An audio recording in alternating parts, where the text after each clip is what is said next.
Let's do this.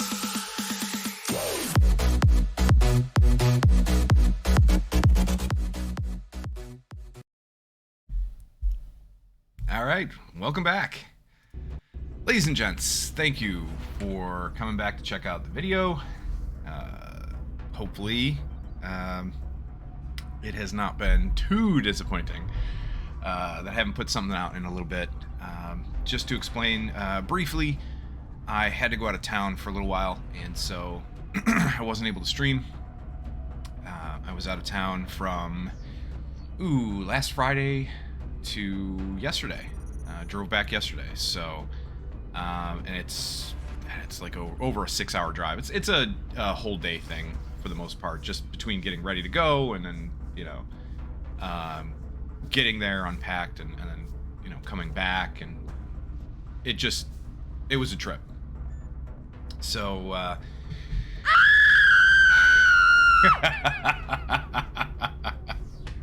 oh, the stock scream, gotta love it. I really, I heard a story where that came from, and for the life of me, I can't think of it, where it was originally recorded. But yeah, that's used everywhere. Havoc Dragoni, yes, thank you for being here. Hello, it's great to see you. So just to finish up with the explanation real quick, yeah, I've been away for a little bit. I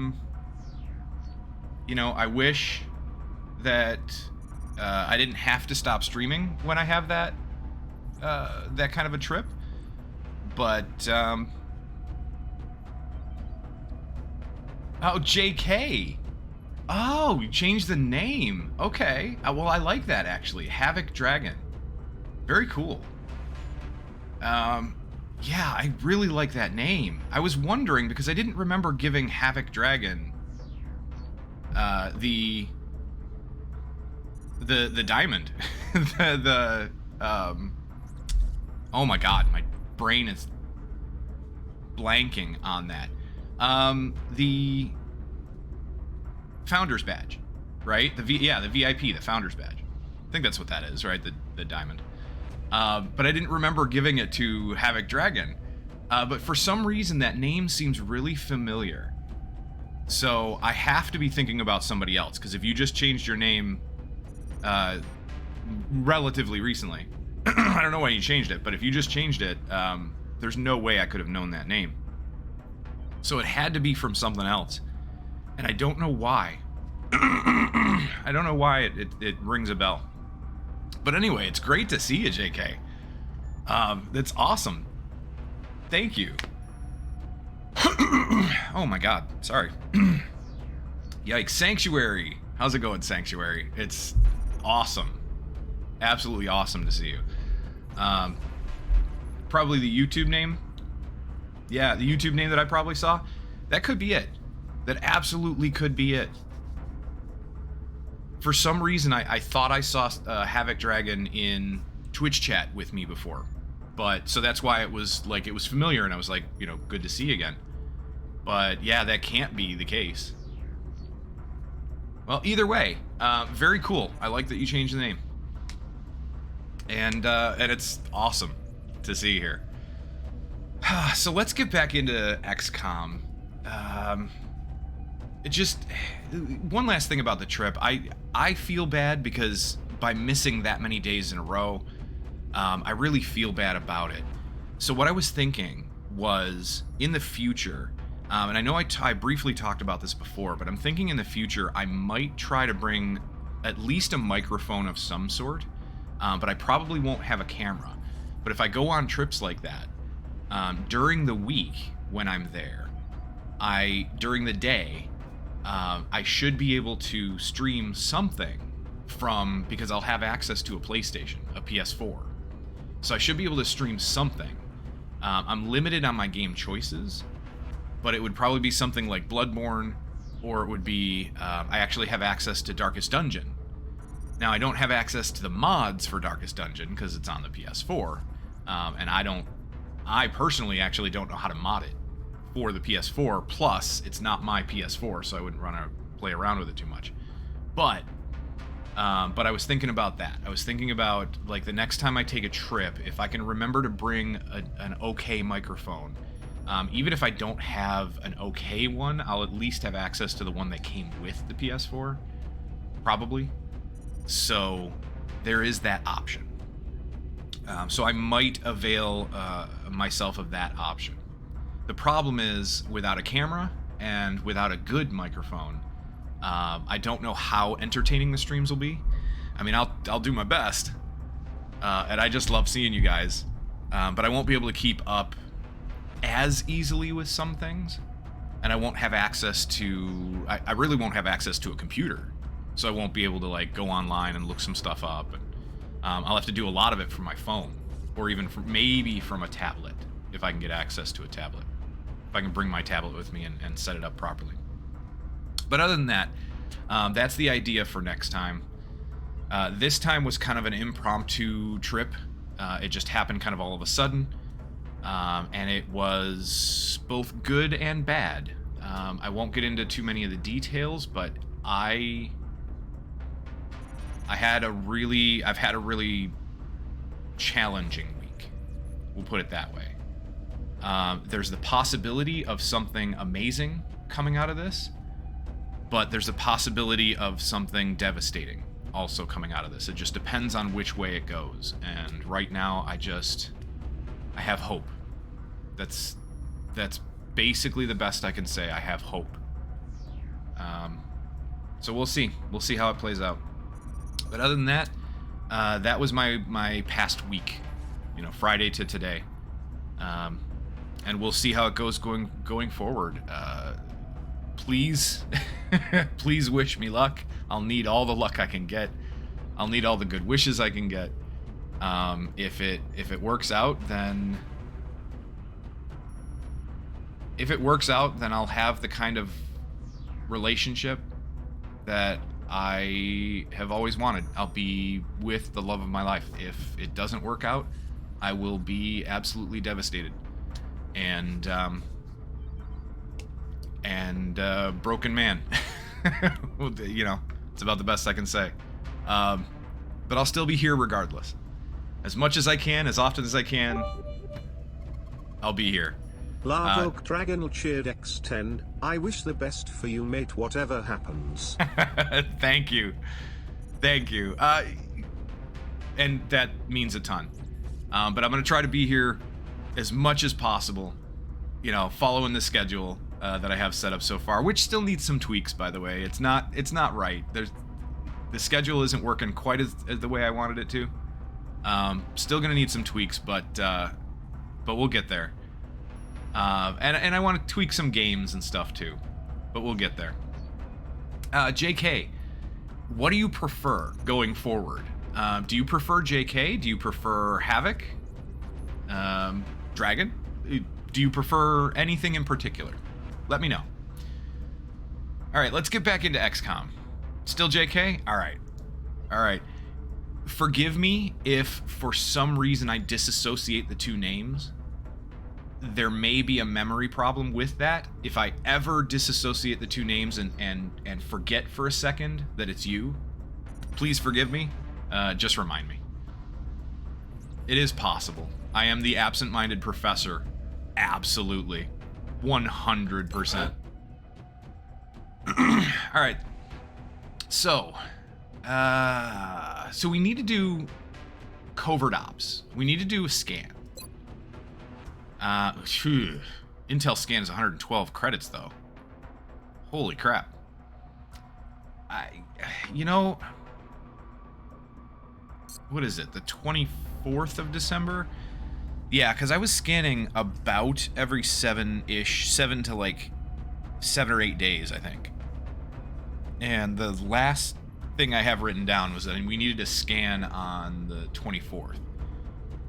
I might push that a little bit. The problem is I hate that mechanic that Exalt steals from you. It's so annoying. It's fine that I forget. All right. Thank you. I appreciate it. Oh. And Sanctuary, how have you been? I hope you've been having a good day. I hope you've been having a good week. Let's do... So, the least it would be 50, right? But that's not going to happen until the month rolls over. I believe it's the way it's set up, if I remember correctly. It's the more times you scan during a month, the more expensive it gets for each scan. So we must have scanned already at least twice this month. Targets. This would probably be the third one, I would imagine. Sanctuary finals are coming up for me, so that's cringe. Oh, yeah. Oh, man. Good luck on the finals. Good luck. I wish you all the luck in the world. Finals, for me, I get it. Like, I'm right there with you. Finals, for me, were always really difficult because I always dealt with, like, some serious test anxiety. It didn't matter how well I did in the class. It didn't matter how well I knew the material. It didn't matter... nothing. Didn't matter how comfortable I was with the subject. Tests, for me, have always been a source of anxiety. So if I get in a room, I sit down and start doing a test, for some reason, like, my stomach gets upset, I start sweating. It was always a problem. There were tests that I had to end, and I'm not going to get, like, this is just a little bit of TMI. So bear with me on that. Little bit of TMI, but there were tests that I ended short. I finished up the test short because I just had to get to a bathroom. My stomach was bothering me so much I just could not stay in that room anymore. Which sucked because not just because of the feeling, but because I knew I could have finished the test. I just didn't have the time. But yeah, that's how bad it got for me. I really hope you don't deal with something like that. But even if you don't deal with that, yeah, finals are still absolutely cringe. I get it. Corzard, how you doing? Hope you're having a good day. It's really good to see you. So, as far as the intel scan goes, I want to wait, but at the same time, I don't think it's going to get any cheaper. If I remember correctly how it works, it's not going to get cheaper until the month kicks over. So if that's the case, I don't know. I mean, does it go down? You know what I mean? Does it, like, go down on a per day basis? I'm actually not sure. Probably more than a little upset that we didn't fall in line like they'd hoped. So the choice really is 112 credits now, or wait and maybe it'll go down a little bit, but I don't want to wait more than a couple of days, right? I think we're going to take the 112 hit. We'll take the 112 hit as long as I have somebody who can take the mission. That's probably the biggest thing right now. Corzard, you're good? Good to hear. Very good to hear. I'm glad. Good to see you too. Thank you. Thank you. Yeah, we're here and we're making it work. So I don't know if I have I don't see my normal assault that I would send. I don't even remember what rank they were. It wasn't Min Wei. Oh, it was. Alright, so Min Wei was set up as our Covert Ops assault. She was one of the... I think I have two set up for it. But the other one I'm pretty sure is higher ranked. So the problem I have right now with Min Wei, though, is Min Wei has a very meager move at 13. And I need her to get from objective to objective ASAP. Now, we can help that with run and gun, sure. Run and gun and hit the transmitter, but then you've got a 2-turn cooldown. But Steadfast is good. Will to Survive is good. Rapid Fire really is the only pick on this that works, because it works with... It basically works with whatever weapon we need it to work with that she would be carrying, right? So... And then I would do Resilience. Yeah, I would do Resilience, because she's not going to be set up to be a killer. To, be a damage dealer. And then we would do Sprinter, and that would help a ton here. But where is my other one? My other one has to be... Oh, Wounded for 13 days. That's why. That's why. Okay. So Legal only has a 15 move. Thunder! Thunder, how you doing? Oh, thank you. Thunder subscribed for, excuse me, for 4 months. 4-month streak. Mr. Thunderstump. Oh, Thunder, I love you. Thank you. And Kapow thanks you. Hello in the night. Yes. It is awesome to see you. Thank you so much. Oh, is that the longest sub that we have now? 4 months straight? That might be. You might be the longest current streak at the moment, as of today. I think so.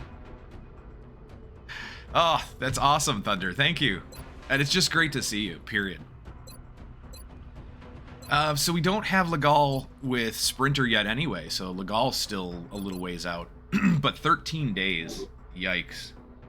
He's not going to be able to go on like 2 missions, I think. The next 2 Exalt missions. We don't have that many more to do anyway. So, yeah.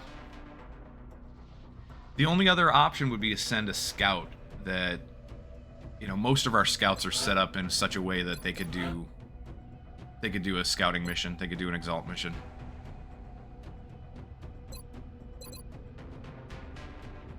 Why did I give Van Dorn tactical sense? Oh, yeah, well, I gave Van Dorn tactical sense just because he's Van Dorn. I wanted to keep him alive, and I wanted to keep him protected. Plus, he's running Overwatches for me, so tactical sense will help a little bit with that. Not much, but just a touch. Just a little. It's so minor, though, I probably should have picked Sprinter. But either way. And then I just have to figure out what to do with him here. Honestly, I'd probably give him extra conditioning. Smoke and mirrors would be really nice.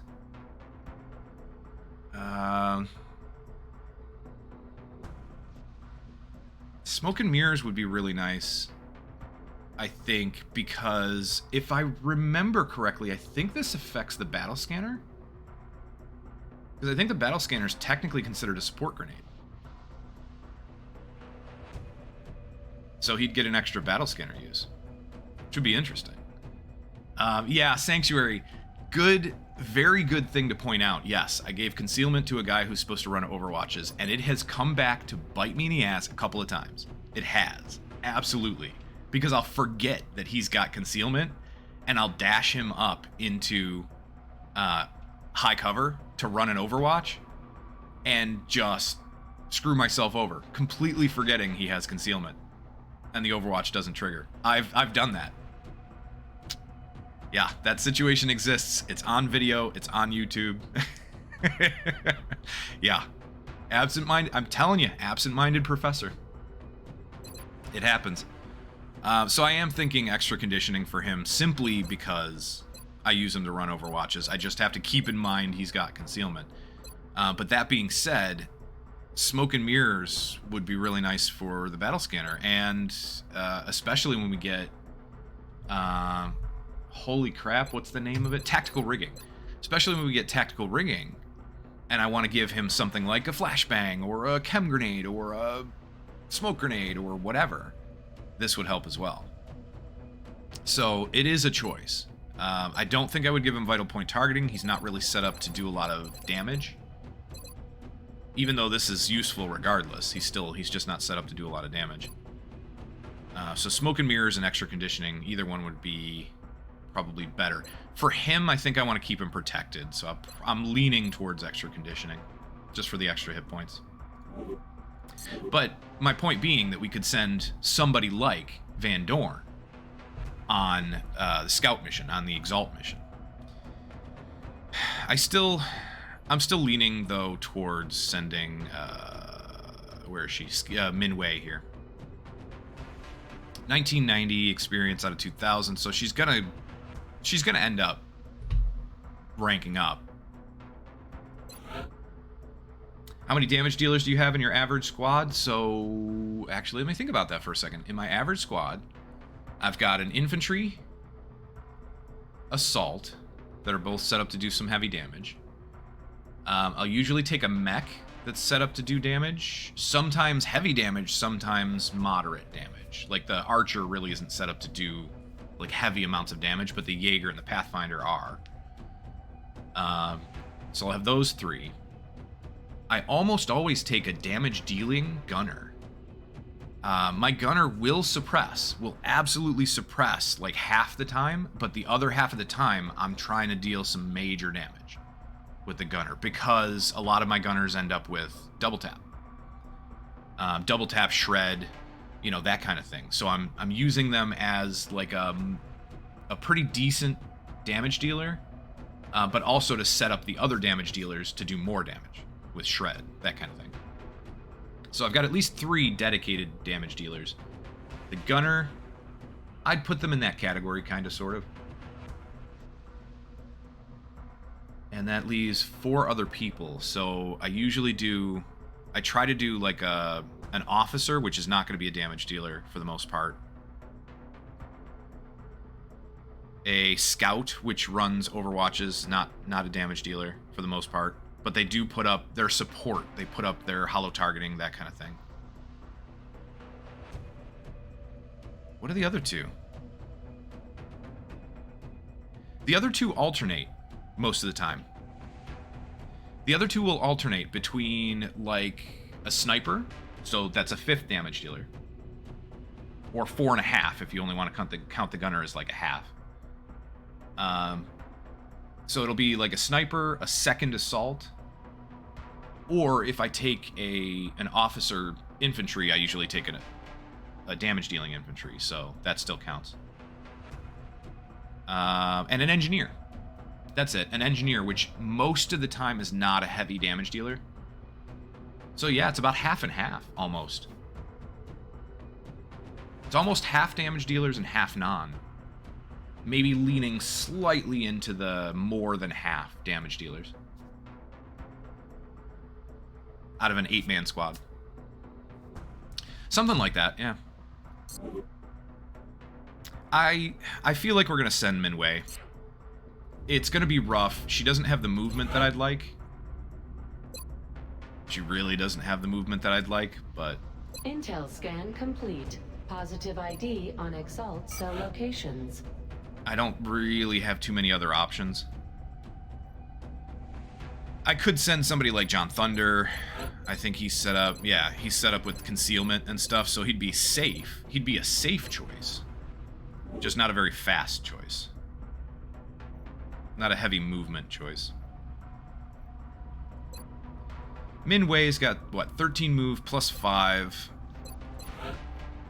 You know, if I just send her out like this, or even with a motion tracker, and just don't put anything else on her, 13 plus 4, so a move of 17. We're going to need help shipping It's not our equipment horrible. around. Get some people down there ASAP.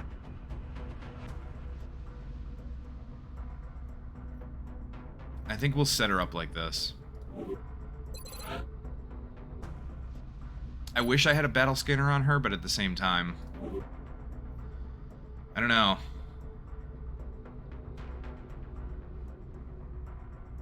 Yeah, let's send her out. Actually, do we want the... Hold on, do I want the laser pistol on her, or do I want the shotgun? Oh no, that's... Never mind, that's -1 mobility.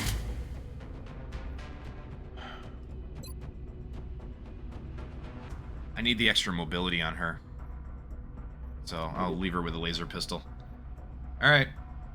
XCOM Let's send her out. operative deployed against Exalt position in Nigeria. I don't like it, but I don't have a lot of options. So we got a request for a Muton Elite Captive from the US. 2 scientists and a corporal. We have 7 days to get this. Even if we got it, I'm not sure that I would do it.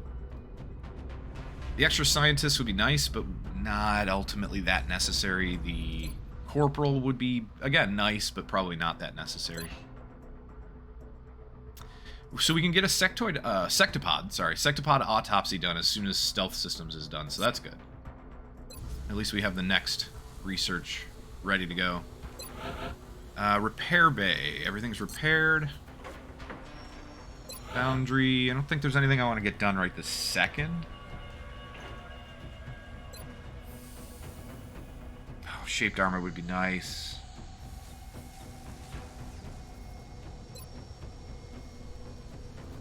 Advanced servo mode. There are so many things that would be so nice to have right now. I just don't have... I don't have the resources that I want to do all of this.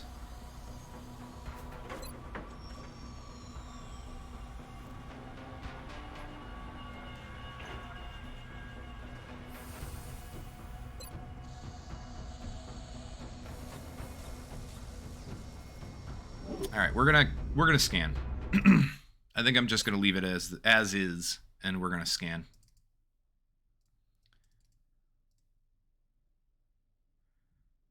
And let's get this show on the road.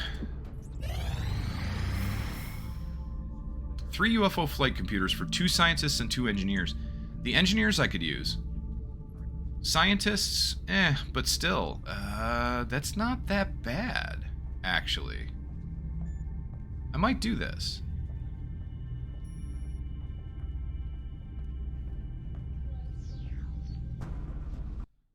Hold on.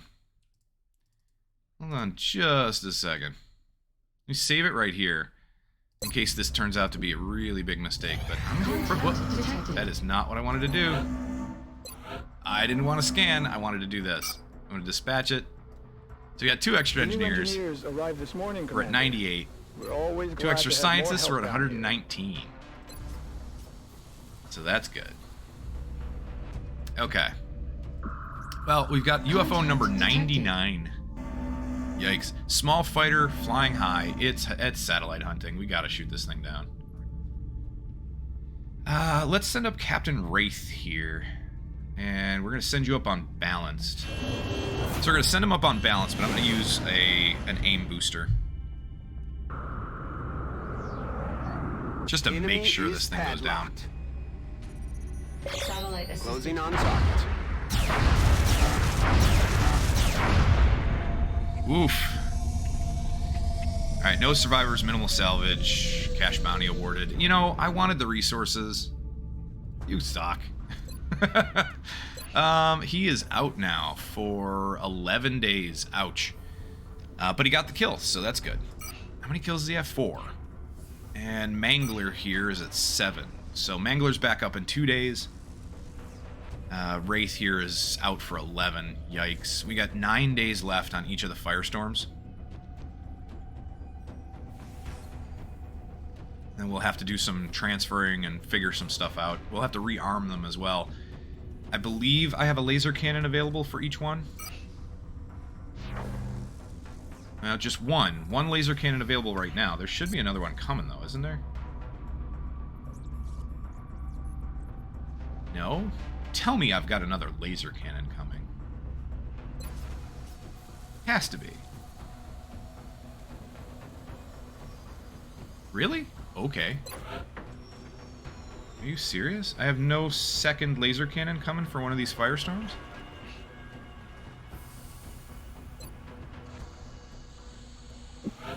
It takes 6 days. Alright, we're going to manufacture one. Just so that we have it ready for that next firestorm. I can't believe I don't have another one coming. Plasma Nova Gun, Reflex Cannon. Yeah. Huh. I don't know where my brain was. I mean, maybe I was just waiting to spend the resources until it got closer. That could be.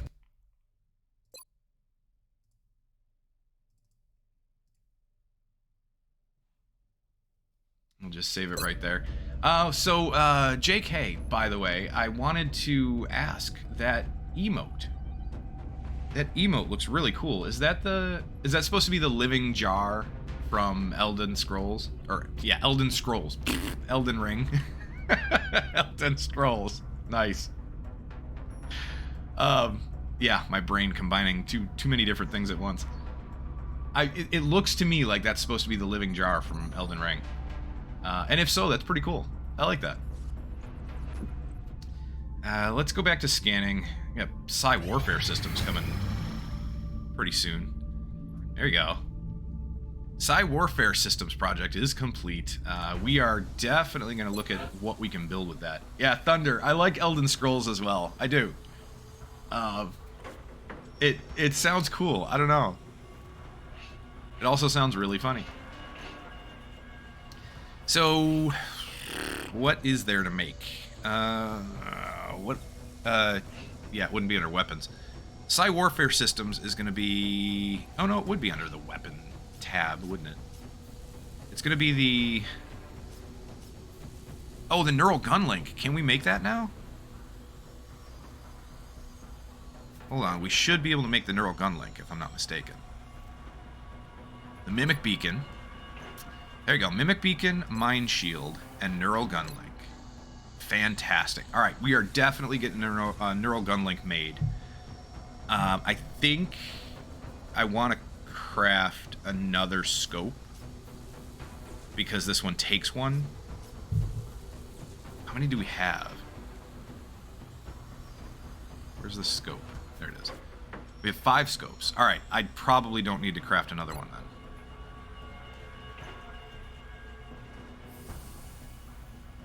Because I usually put one on...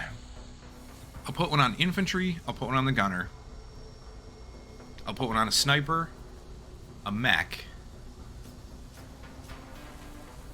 and then it all depends on if I take another infantry or what, whether I need another one.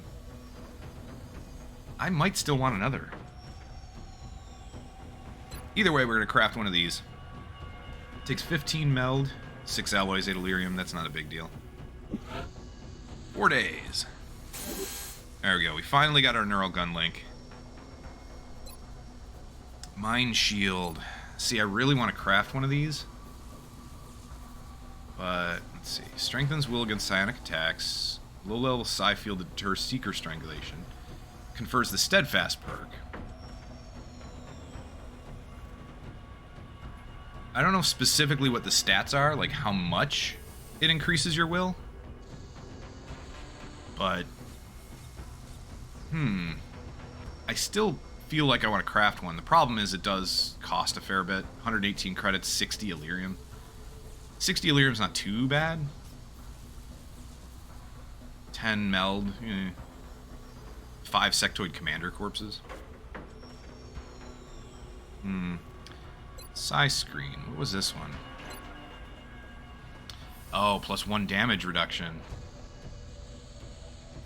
Costs 12 will, but it gives you 1 damage reduction.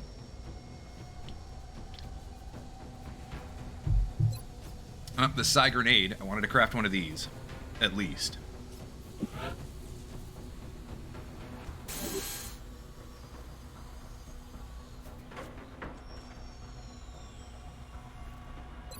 Shredder, Shredder device. No, Shadow device.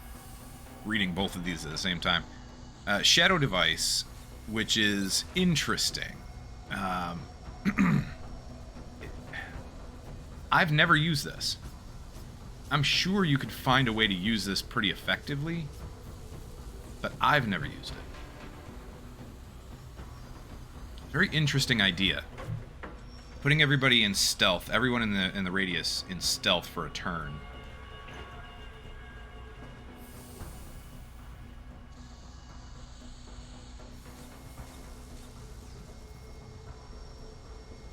And you don't gain charge bonuses from perks, so it's just a one-use permission. Straight up. Interesting.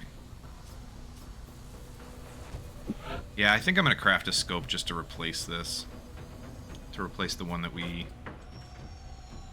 turned into a Neural Gun Link.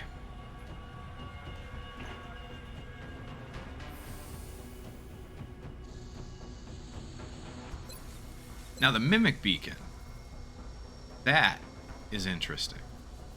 I've used the Mimic Beacon in XCOM 2 pretty successfully. I don't remember how often I may have used it in the past in XCOM Long War, but if it causes the aliens to approach the beacon for 2 turns, you could basically gather them all up and AoE them down. And you don't gain charge bonuses from perks, so it's just a one-use permission. Straight up. Interesting. Yeah, I think I'm going to craft a scope just to replace this. To replace the one that we turned into a Neural Gun Link. Now the Mimic Beacon. That is interesting. I've used the Mimic Beacon in XCOM 2 pretty successfully. I don't remember how often I may have used it in the past in XCOM Long War, but There is a resist to it, too. Okay. Draws will when equipped. Makes sense. Support grenades, so I'm wondering if this does actually get the extra charges for perks. My guess would be yes. But at the same time, it says use permission 1, so I don't know.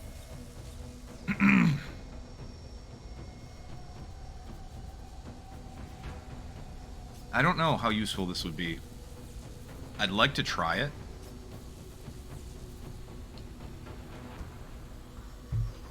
The only thing that really has me hesitating is it is 89 credits, which is a little expensive, and it's 25 meld. And that is something that we're a little low on. Lower than I would like. So I think I'll hold off on that for a second. Just for a little bit. What else do we have? Chameleon Suit.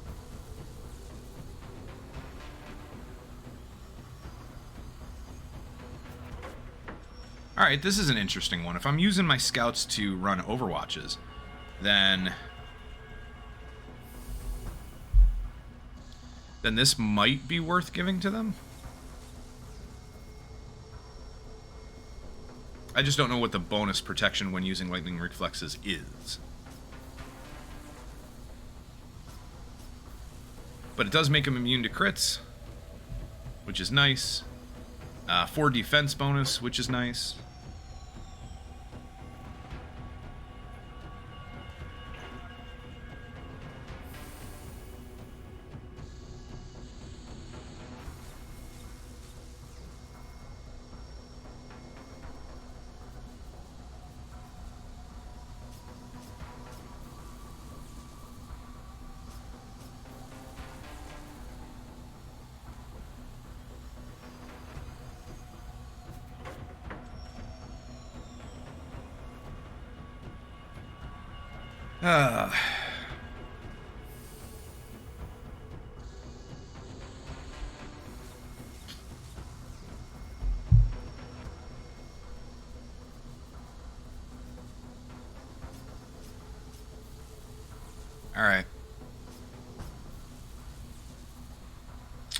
Alright, I think we're gonna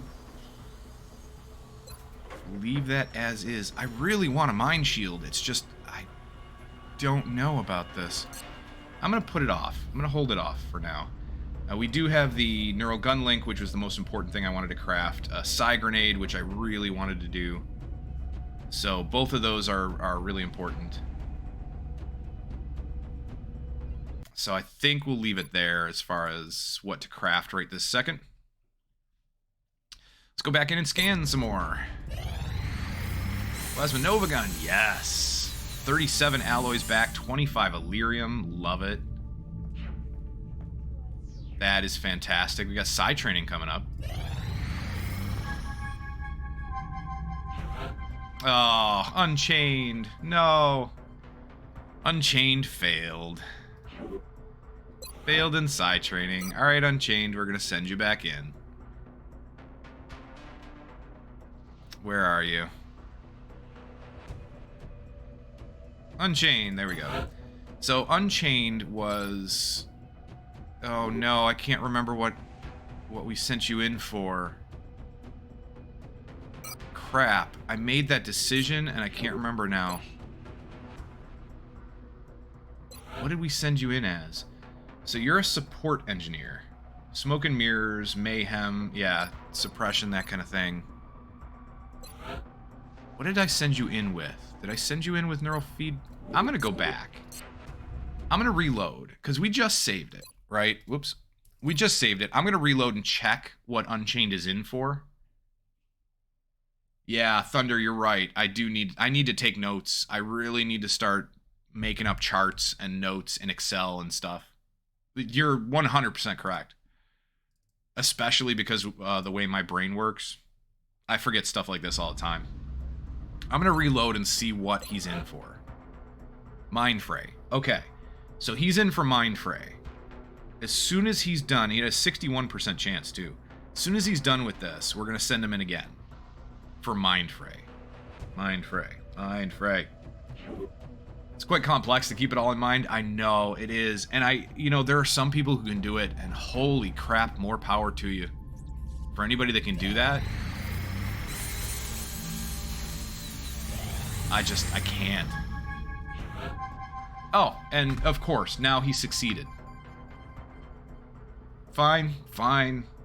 I'll take it.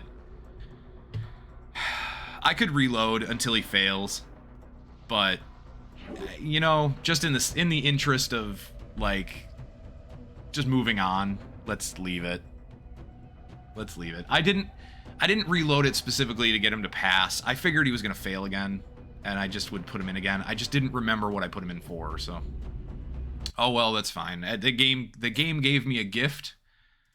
Who are we to look the gift from the RNG gods in the mouth? Okay, so he succeeded. That's fantastic. Who else do we have? Is there anybody else I want to send in for training? Oh, we could make Zhang a real badass. Send him in for training, right? Because he's gene modded, but he's not like an officer or anything. We could send him in. Unless... Oh, no, that's right. We can't. A guy gave him neural damping. So we can't send him in for training. Alright, that's fine. Not a big deal. We could send Kim in to try to get Kim some training and use the neural gun link. That might be worth it. Kim is also really... So far, Kim's pretty good aim-wise. Along with Gamid. But we could boost that.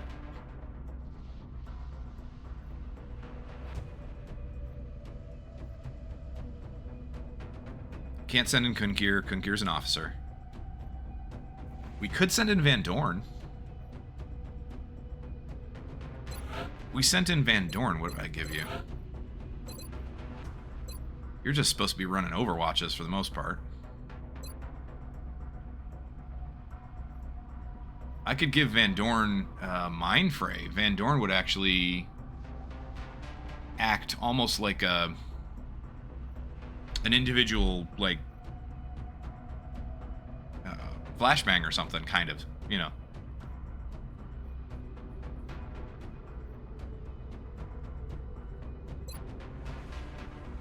Neural feedback. It's not the worst idea, but usually you're going to be zipping in and out of the officer's will range. And regen biofield, you're not going to be staying close enough to anybody to make this effective. Roast beef! Oh, roast beef, how you doing? Good to see you again. It's great to see you here. How's it going? Well, it's going. It's going. I can use all the well wishes I can get. I'm in a situation right now where, personally, because of my trip and because of how everything turned out, I'm in a situation where things could go really, really well or really, really bad. So, fingers crossed. But other than that, hope you're doing well, roast beef. It's awesome to see you. I think if we did side training for Van Dorn, I think I would do Mind Fray, right? Neural feedback is not the worst idea in the world, but I'd like that for somebody who's closer to the rest of the squad, kind of. And then Mind Fray, we could do Mind Fray, and then we could give him something like... No, see, now that I think about it, Mind Fray, I don't know, with a will of 50, I mean, I'll be using it against, like, mutons and stuff, so it shouldn't be that big of a deal. But I don't know how effective it's going to be, what the success chance is going to be. Roast beef, well, I hope it all works out. Thank you. Thank you, me too. Yeah, I mean, if it works out, then I've still got there's still a lot of hard work ahead. Even if it does work out for the best and things continue in that direction, there's still a lot of hard work ahead to get it to work, to get things to go well. But I want to put in that work, and I want things to go well. If it doesn't work out and things turn sour, that's going to be devastating. You will see a broken man on stream. However, I will try not to let it affect how much fun we have. As much as I can. So, we'll still be here. We'll still be here. We'll still be trying to kick some alien butt. I'm thinking of bringing Darkest Dungeon onto the stream too, by the way. I was just thinking about this the other day. Haven't played it in a while, but I would like to get a Darkest Dungeon campaign going. And I just don't know where to put it in. I still want XCOM to be a regular game, at least 2, if not 3 days a week. Right now it's 3. So I still want it to be a regular game, and I'd like to keep it at 3. I just don't know where to put Darkest Dungeon. Because I really like playing Dragon's Dogma on stream too. I'm really enjoying that. And I don't want to replace it, you know? There's just so many choices. You know what I mean? There's so many things that I want to do. So many choices. And I just can't. Can't do them all.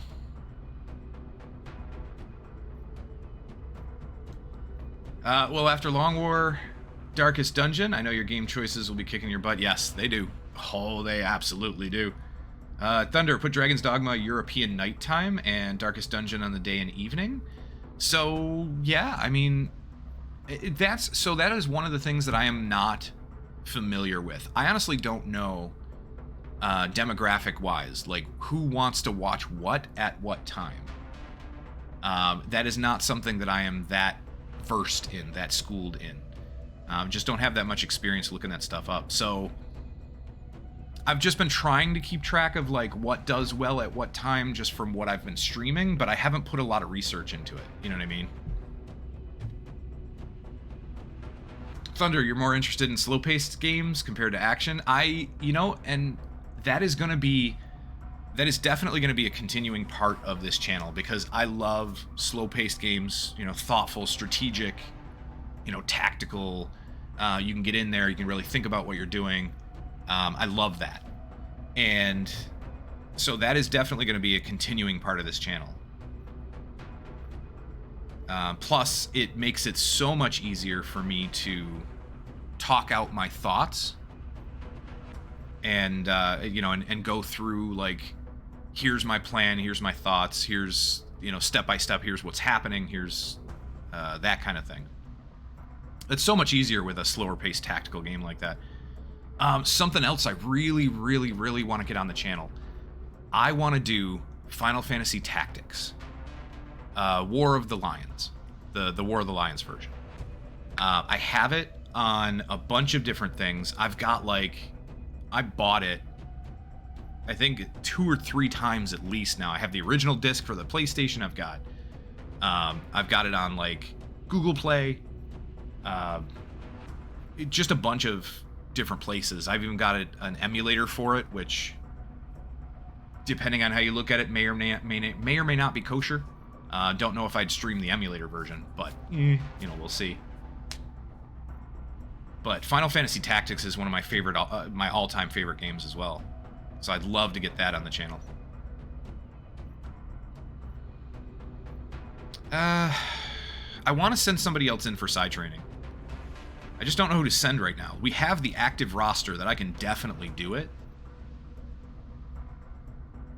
Malikov. What are you set up as? Hollow Suppression, Heat, and Ranger. Oh yeah, double tap all the way. Double tap all the way here, I think. And the other option would be rapid fire, because I'm not giving you ready for anything. But I think double tap would have to be the way to go here, just because of your aim. 75 aim is not really that conducive to rapid fire. Double tap, and then if we trained you in Psi, then I could give you a neural gun link as well. You're at 55, Will. Corzard, maybe rotate Dogma when you want to take a break from it. Yeah, that is a possibility as well. I really like the game, and you know, it's the same problem with any game for me, is that I don't want people to miss something. You know what I mean? I don't want people to have to go too long between episodes of something that they were enjoying, something they were watching. So if right now, Dragon's Dogma is on a 2-day a week. It's Wednesdays and Sundays, or Wednesday and Sunday night. So like Monday morning, US Eastern time. That's Dragon's Dogma, which right now it's on two completely different time schedules. That's the problem with Dragon's Dogma that I have right now, is that Wednesday is the afternoon/evening US Eastern time for Dragon's Dogma, and then Sunday night to Monday morning, I usually start, you know, like really early Monday morning, and I'll stream for, you know, 4 or 5 hours or maybe longer if I can. But that is a totally different time than the Wednesday stream for Dragon's Dogma. So right now, I feel like I'm splitting it too much. And people, even the people that want to watch it, if they can catch the Wednesday stream, they're probably not going to catch the Monday morning, you know, Sunday night, Monday morning stream, or vice versa. So it might be better to put a different game in one of those two time slots. I think for Malikov here, I'd like to get neural feedback. It's either that or regen biofield, because are cured of any acid yeah, but the armor that I give to my gunners precludes them from getting hit by acid, I think. Yeah, I agree. Yeah, Corzard and Thunder, I agree on that. So the time schedules should be consistent. And so that's why I'm thinking, you know, my issue right now is the fact that I didn't have anything else to put in that time slot, because Elden Ring, for me, isn't doing well on stream. Not a lot of people want to watch it. And even the people who are, you know, interested in being there for, you know, for me and spending time together with me and Kapow, they might not want spoilers for Elden Ring, or, you know, that kind of thing. So Elden Ring is iffy. It's a great game. I love it. I'm having a lot of fun with it. You know, I don't know. And just what Thunder just said, yeah, there's 1 billion people streaming it right now. So everybody and their brother and sister are streaming that thing. So like, there's so many people to watch. It's just so saturated. I wanted to stream it so bad because it's such a good game. I just can't. I don't know if I can justify doing it too much longer. But that was my Saturday night, early Sunday morning stream. And I just don't know if I might have to replace that with something.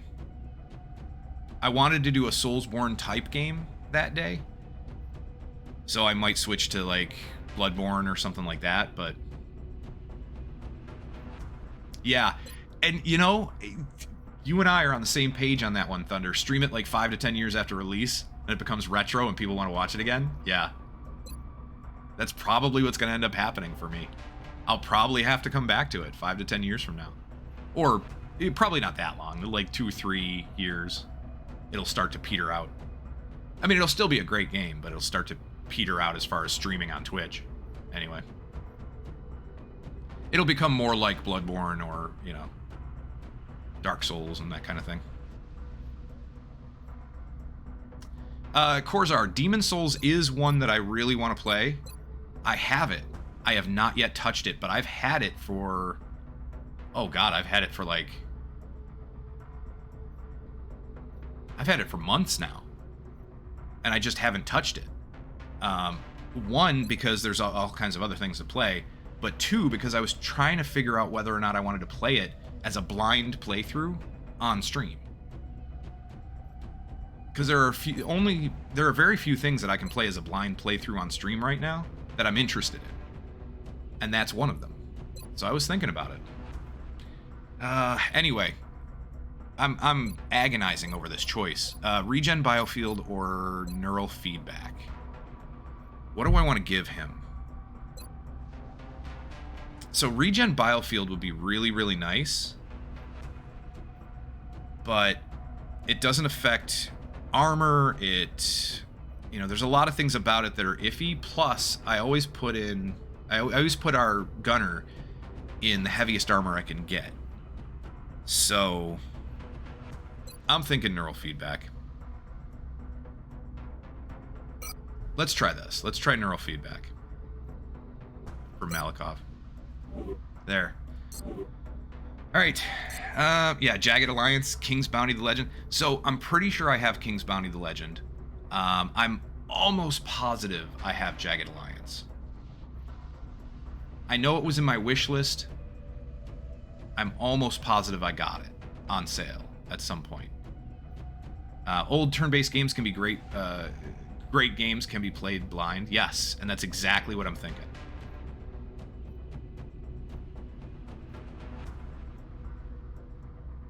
Roast beef, you think? The regen. So this guy should always be suppressing, which I half agree with that because I don't always use my gunners for suppression like all the time.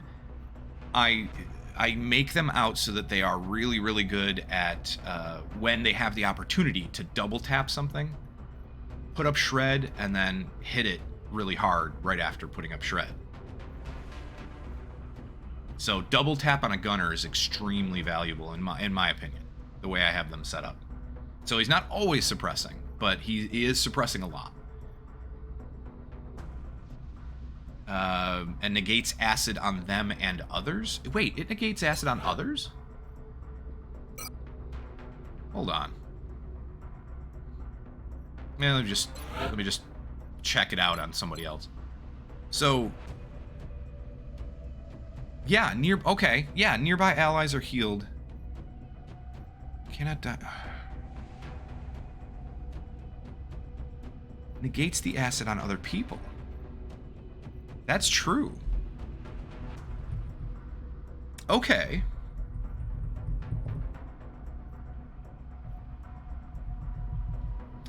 Thunder, I'd buy it for you if you don't have it. I've paid people to see some King's Bounty. Let me check it out. I feel like I have it. So let me check out whether or not I have it. If I don't, it's not going to be that expensive. I'm sure I can pick it up.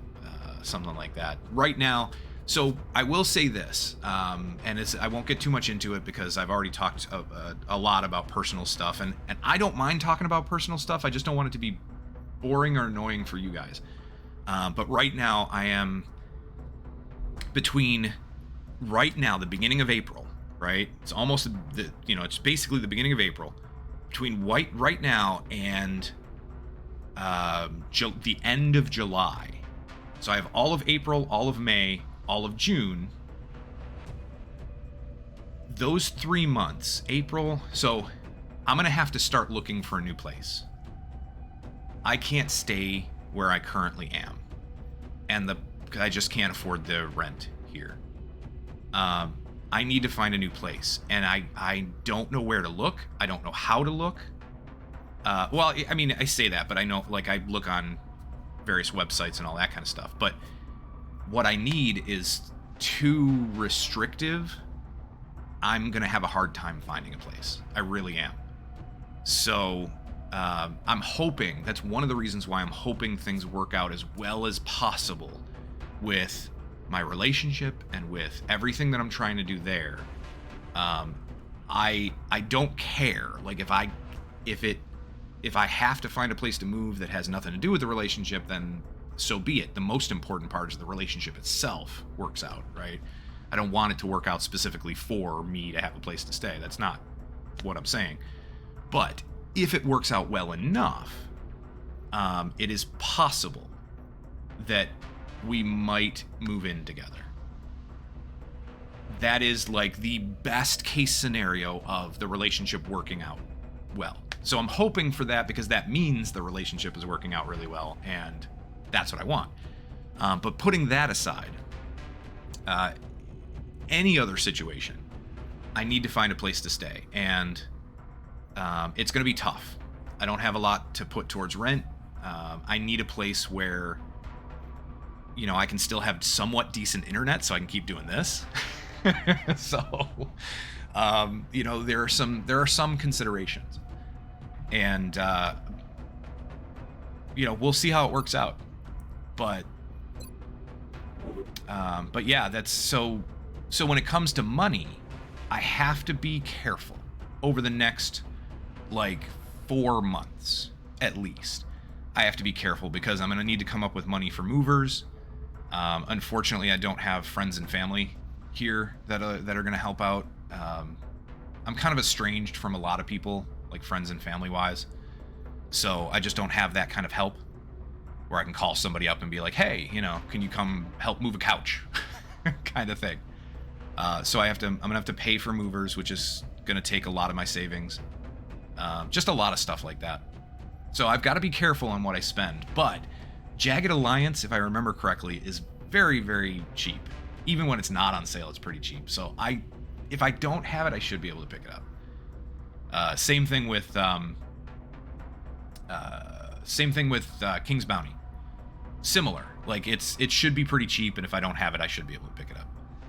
I might change this then. Now that you mentioned that about regen biofield being negating acid on everybody around you, I might change this.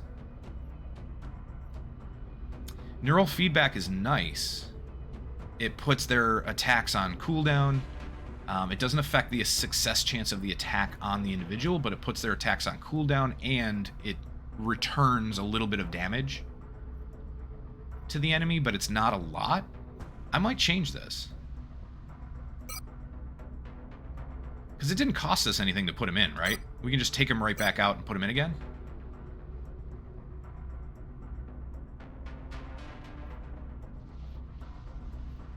Who did I put in? Was it Delgado? Who did I just... Oh my god. I have the textbook definition of the absent-minded professor. Who the heck did I just put in there? Was it Delgado or was it somebody else? It was a gunner. Pretty sure it was a gunner. No, it was Malikov. That's it. It was Malikov. All right. So let's do. You have changed my mind now that I think about it more, and with what you said, it changes my mind. So we're gonna put regen biofield on Malikov. So that works. 60% chance, so that's not too bad. 7 days out. That'll be fine. Corzard, good luck with everything. Thank you. Thank you. I'll need it. Thank you very much. And you're moving too, Thunder? Yeah. Yeah, it's rough. It can definitely be rough. I wish you all the luck in the world with your move. Hopefully it goes well. Roast beef, funnily enough, neural feedback on a high will soldier is great. You can give sectoids 4 damage, it's gonna be hilarious. Yes, I have seen that, and it is absolutely hilarious. I love it. All right, we're gonna scan again. Let's hope to get a mission soon. Some kind of mission. We got a reflex cannon up. Very nice. 33 alloys, 21 Elerium. Awesome. Ooh. Canada wants power sources. Yeesh. Alright, so Canada wants 2 power sources for... They're going to give me 2 scientists and 155 credits. The 155 credits, I think 2 power sources is what? 130? I think they're... Are they 60 apiece? Are they 120? 60 apiece or 65 apiece?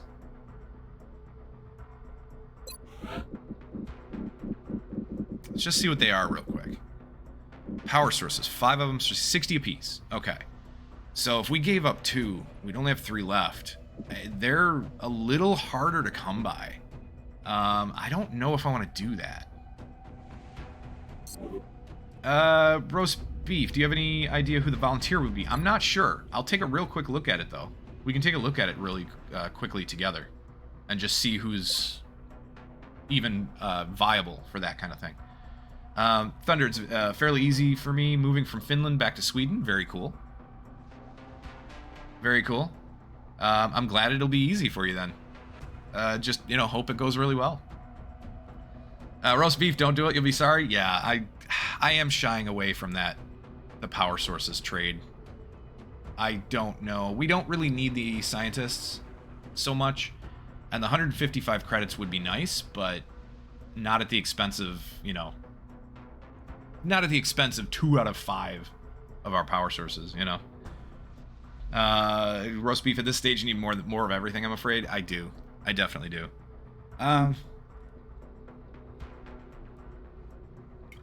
Let's take a look. Our volunteer. So, ultimately, I'd like our volunteer to be one of a couple of different people. But none of the people that I'm thinking of are high enough ranked. I need to get them ranked up, and I need to get them ranked up now. Like ASAP.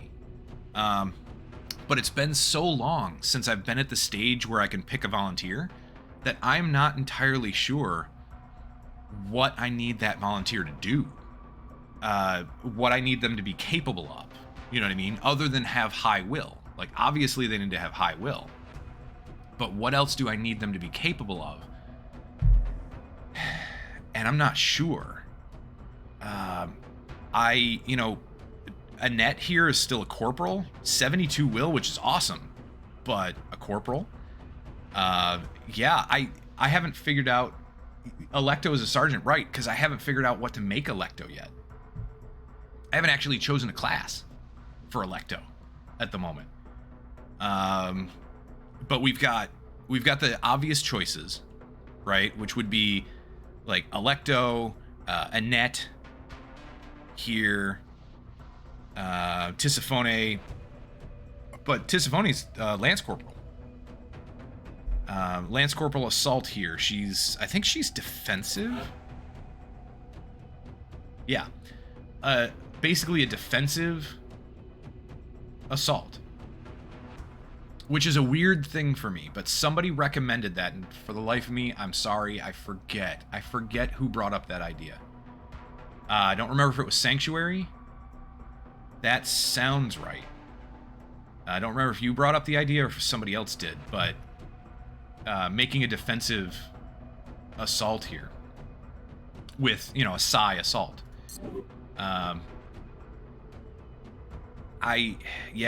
One way or another, I need to start prioritizing promotions. You're right, Roast Beef. Annette is a natural. Absolutely. But that's basically the problem I'm running into right now, is my hesitance in promoting a lot of these people is coming back to bite me in the ass. And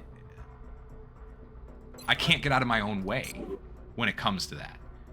It's hard for me to make some of these decisions, and I get paralyzed by the decision itself. So I'm thinking Tisiphone here would be a great choice because phenomenal will, right? And they have to get to mind control. So yeah, absolutely. Annette is my default choice. Like you said, Roast Beef, Annette is a natural, but I would have to prioritize her getting promoted, like ASAP. What do I do with her, though? So originally I was just going the route that I usually go with my psi medics and taking anything that gives will. So I would normally go with Revive. But if I want her to be useful, Smoke and Mirrors would be good.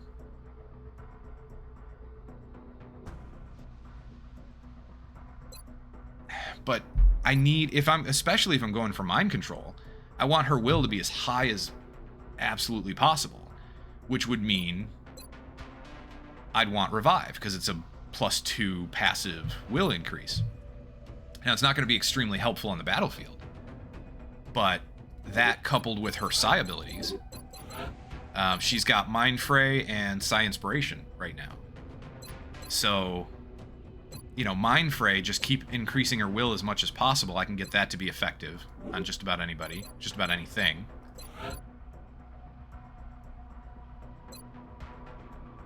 I just don't get the extra...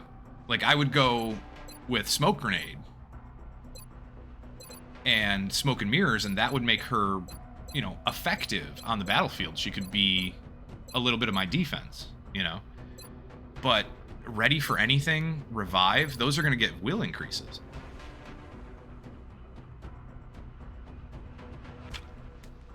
Uh-oh, somebody tried posting a link. So if it was a legitimate link, MCES Maxi. If that was a legitimate link, tell me what you were trying to post. But other than that, my guess is it's not. Actually, let me see if I can find it real quick.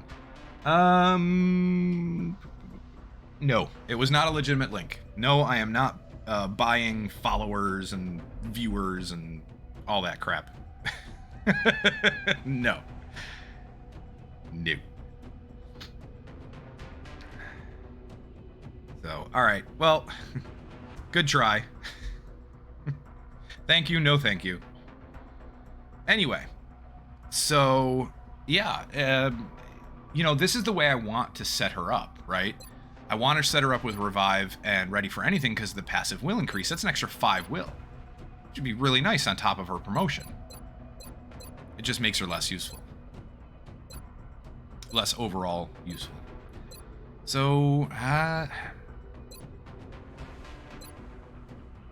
and this is where my hesitance comes. This is where all of my decisions start to weigh on me. And I have that decisional anxiety, that decisional, like, I get frozen sometimes when there's too many things to decide, and my brain goes through the pros and cons for all of them, and they almost always even out. You know, there's almost always an even split of pros and cons. So this makes it tough. But this is the way I usually set them up. And they're so useless as combat troops. But if I make them useful combat troops, I miss out on at least 5 will here. And if I'm going to make her the volunteer, I need that 5 will. I want that 5 will. She has a better chance at being the volunteer than Filipovic does. Filipovic's got 66 will. She has 72 before her corporal promotion. So there's that. So I think it's going to be her, or it's going to be where were they? Tisiphone. It's going to be one of the two of them, and she's already corporal. Tisiphone's not far off, not too far off.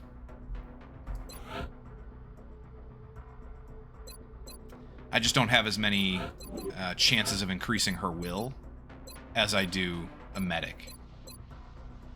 You know, I could give will to survive, which I would. She's defensive anyway. So I'd give her will to survive. Probably give her close encounters here, because close encounters is pretty nice. And she's got decent move for it. And it gives a passive will increase.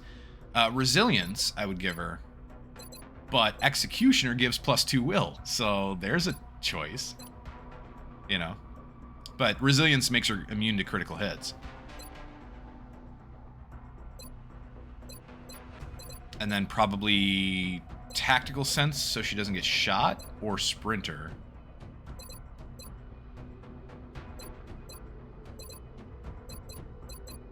Extra conditioning here? So I don't know. It'd be weird to me if Tisiphone here ended up with a higher will overall than Annette.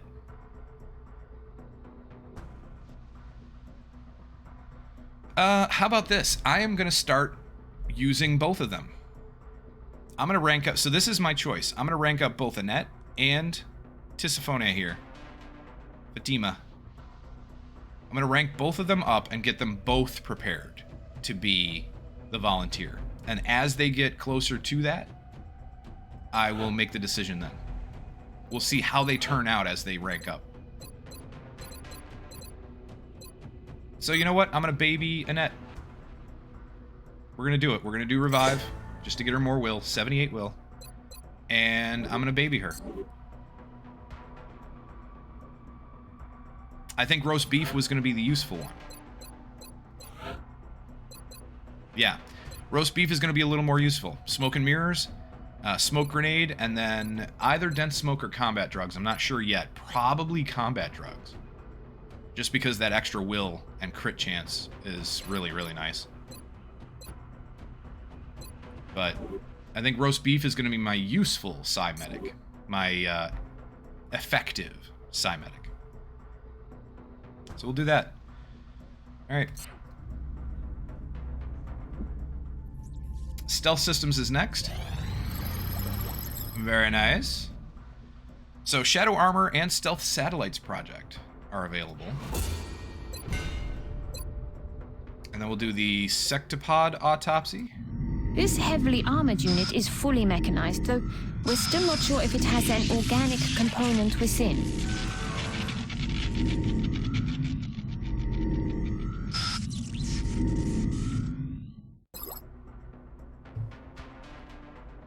Okay, so that's that. Now, what are we going to do next? Because this is only a couple of days.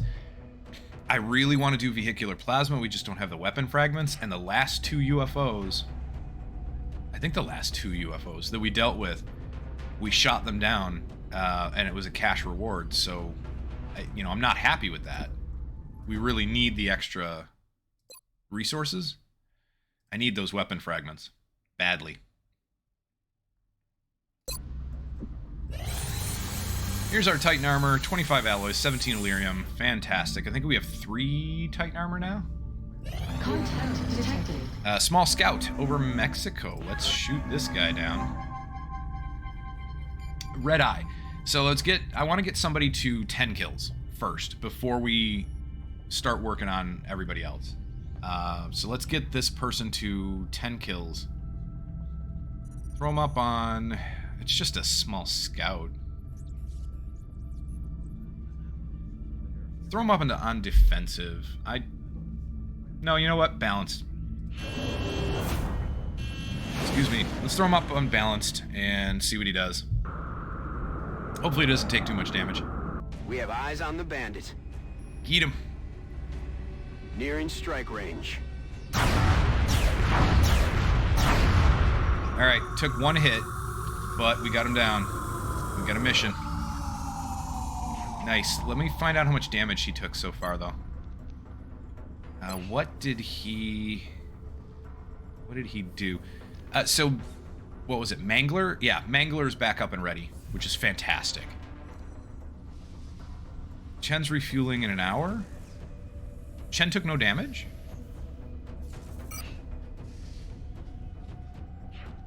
No, he took a shot. What happened? That was him, right?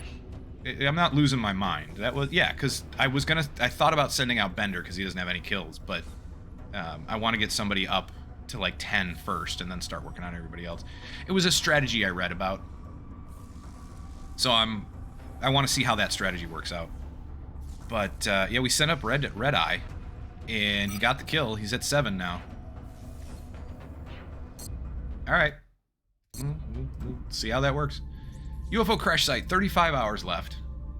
Let's get our team ready. So I want a gunner. Who do we have as an officer?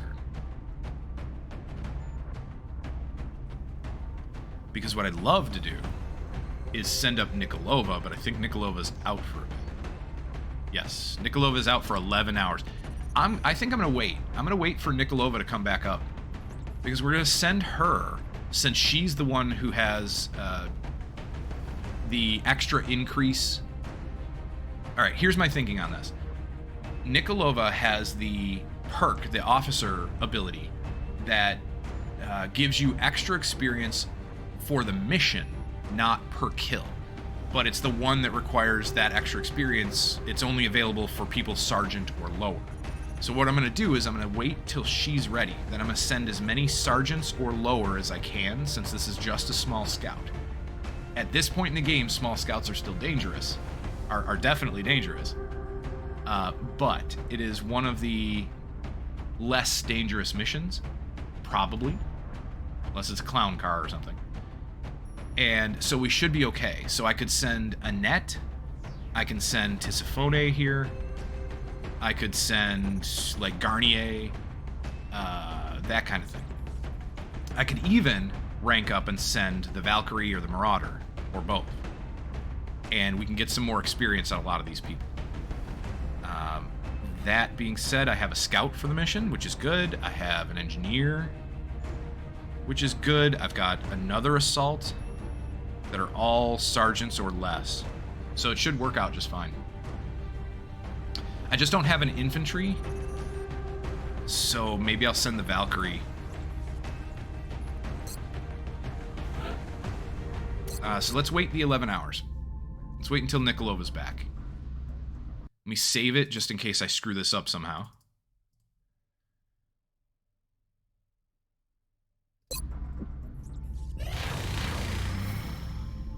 She's not back yet. There she is. Okay.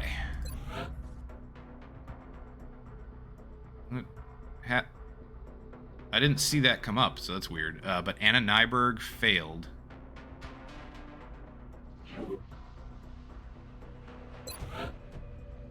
Nyberg failed in her training. Where was she? And what was she training? I was with her, I was training Regen Biofield. I'm pretty sure I was training Regen Biofield for her. So let's throw her in again. I'm almost positive that's what it was. Okay.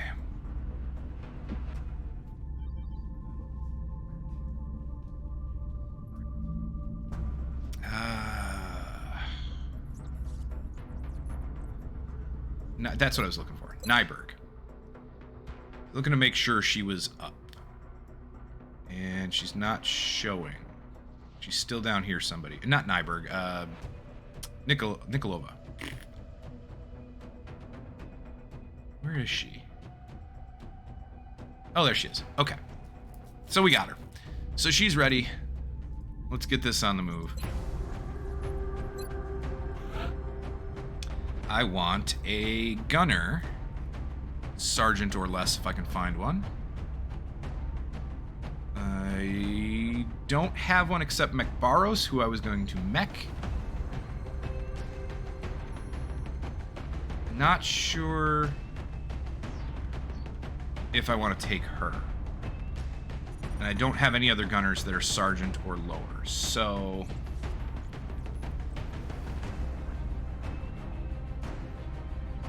maybe we'll just send up a gunner that is higher ranked. Just to kind of babysit everybody. Clark is actually fairly close to getting another psi rank. We could do that. Who else is here? So we've got some mid-ranked gunners that we could send up. What about... Pedersen's out for a day, and Malakov's out for 5 days for training.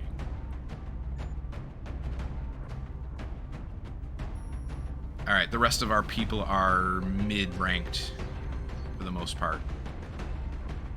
So let's do this. Let us send... Delgado's pretty close. Getting close to a promotion.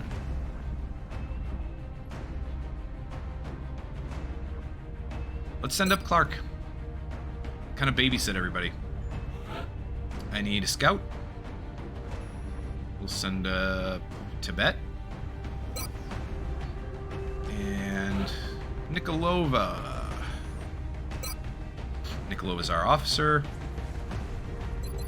I want Tisiphone. There you are. And then Annette. Send up Annette. There you go. Now, let's take the mech. Let's take the... Put you here, I think. Actually, no, let me put you on the outside. And we'll send up the Valkyrie.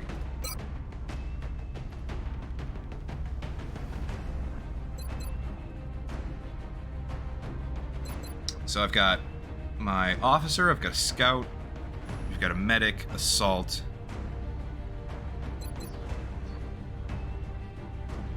Let's send up the other assault as well. Or the other mech as well, who is essentially an assault, the Marauder.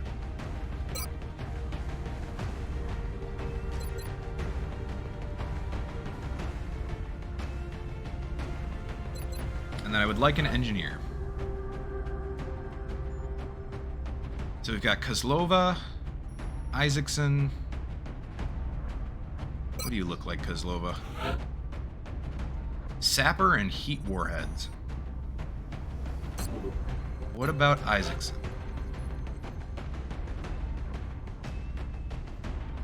And Sunda. Sapper, smoke grenade, smoke and mirrors. Oh, smoke grenade because you're equipped with it, but smoke and mirrors, sapper, suppression. Whoops, wrong one. You are an interesting engineer, Isaacson. What about Sunda? Sunda is, yeah, sapper, heat, suppression. Okay.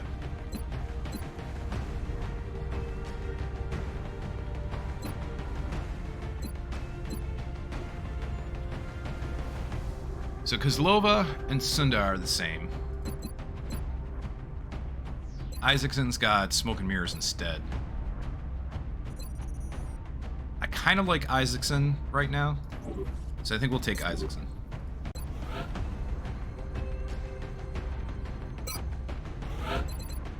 And with that, we'll give you probably the smoke grenades. Let's start arming everybody. Make everything available.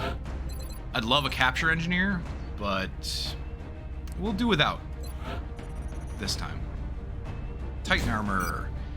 So Clark here is going to have our Plasma Nova gun. Oh, this thing is awesome. It is beautiful. Let's do this. And what else do we give you? Let's give you a scope. We don't have the neural gun links up, the neural gun link up yet. Let's give you a scope and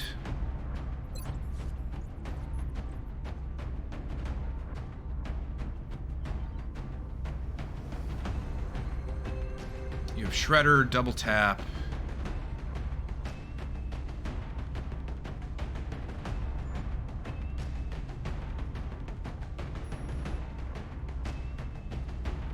What if I give you a motion tracker for now? Just for now. I'll think about that for a minute. Tibet and Nikolova are going to be fairly easy to load out. Tibet gets Titan armor. We'll probably give you an alloy cannon. Pistol. Laser pistol. And then I'll give you the other motion tracker. Oh no, I can't. That's right. I put a motion tracker on our Exalt operative, and I only have 2. So I can't give you a motion tracker. I'll have to switch that then, I think. The battle scanner should be fine. And then we'll switch out the motion tracker, perhaps. I like having the motion tracker on the Scout because I do a lot more moving around and I can check the map more so than on my gunner. So for the gunner, I'll give you armor-piercing ammo for now. There. The extra battle scanner here, I'm not positive if I'm going to keep that, but you don't have the perk, so that's one of the reasons why it's nice. Weirdly enough, Tibet is actually, I think, the only damage-dealing scout that I have. So this will be interesting. And I can definitely use her this mission as a damage dealer. The only thing I have to remember is that she doesn't have battle scanner, she doesn't have low profile. So she's a little less protected, but a little more useful damage-wise. I think we'll give the other Titan armor to Nikolova. And then we'll give you probably the plasma rifle. It has a base ammo of 3, though, so I'm thinking the heavy Gauss rifle might actually be more beneficial. Because she's not going to do a ton of damage. She's more there to do suppression and keep the unit together, that kind of thing. But I can always give her a scope because I think both mechs are probably going to end up with a scope. And I don't think I have anybody else to put one on. So we'll probably give her a scope, even a targeting module, maybe. Give her drum mags, but holy crap, that move. She'd have 8 move. If we gave her drum mags, she'd have 8 move. That's just nuts. Maybe a smoke grenade? We could always use an extra smoke grenade. As it is, she has 9 move, which is ridiculous. Let's do the mechs. So I found a recommendation for each mech, and I think I'm going to go with that, with what I found on... I actually found it on the wiki. So the UFOpedia. So for the Marauder, they have it listed as a close encounters, close combat specialist brawler. So I would give her shock absorbent armor, close combat specialist, and then we move on from there. And they have a couple of different routes. They have the sergeant and a gunnery sergeant. They have 2 different choices depending on what you prefer. For the Valkyrie, I was looking at either a bot blaster or a shredder support DPS. The bot blaster, though, seems like an interesting idea. I think I want to go that route. There's not a lot of difference. In fact, most of it's the same. The differences come in the first rank, so Lance Corporal, and then Sergeant. And so for a bot blaster, they're saying Ranger. And for Shredder support DPS, they're saying Flush. And then for the Sergeant rank bot blaster, they're saying Heat Ammo, of course. And Shredder support DPS, they're saying Shredder Ammo, of course. But other than that, every other choice is the same. So I'm kind of leaning towards bot blaster for that one, just because the mech weapon will do significant damage. So shock absorbent armor and Ranger for the 2 different mechs. Those are the first 2 choices. So here we go with Ranger, and then I think it's platform stability after that.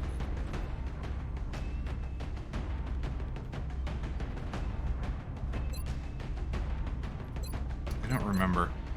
Oh, geez. Let me go back to that for a second. This is the Marauder, or this is the Valkyrie. So Ranger, platform stability. Yep. And then shock absorbent armor, close combat specialist. Okay. Ranger.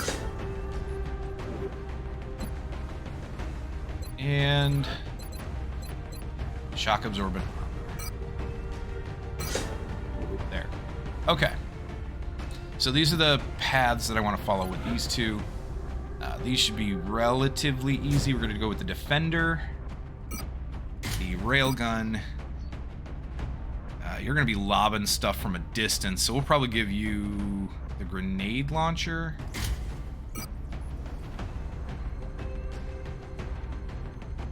I want to get in close with the Marauder, so I'm thinking I might put the Grenade Launcher and Proximity Mine Launcher on the same mech. Part of me wants to split it up so that I have a ranged grenade or a ranged explosive kind of thing on each mech. You need the targeting module and a scope.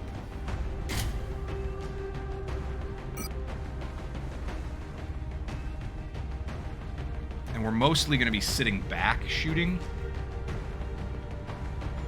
with the Valkyrie. I might do the proximity mine launcher there. For the Marauder. So the Marauder, I kind of want to go with the Valiant armor, even though it has a couple less hit points. 12 defense, 1 damage reduction. Instead of 8 defense, 1.5 damage reduction. And 10 hit points instead of 12.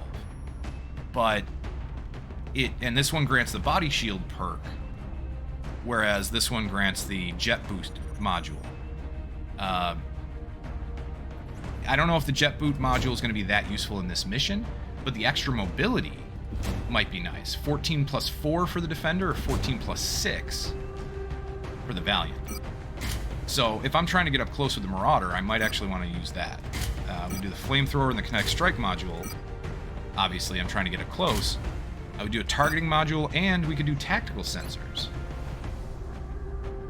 And this way, this mech, this Marauder in general, would be less likely to get hit, less likely to get shot at, so I can get closer and draw fire with other people, get closer with the Marauder, and do some significant damage. I think that's the idea here. The targeting module is really for the crits, but crit-wise, I think we're going to have trouble anyway. You know, we don't have a high crit chance. So I am thinking about replacing the targeting module with something else. I just don't know what I would replace it with. The scope, maybe? I mean, the aim on the Marauder is not very good. So maybe a scope would be more useful here. Just because the targeting module, plus 8 crit chance, which is great, but if I have a really crappy crit chance to begin with, then this is going to be less useful, I think, than hitting using the scope.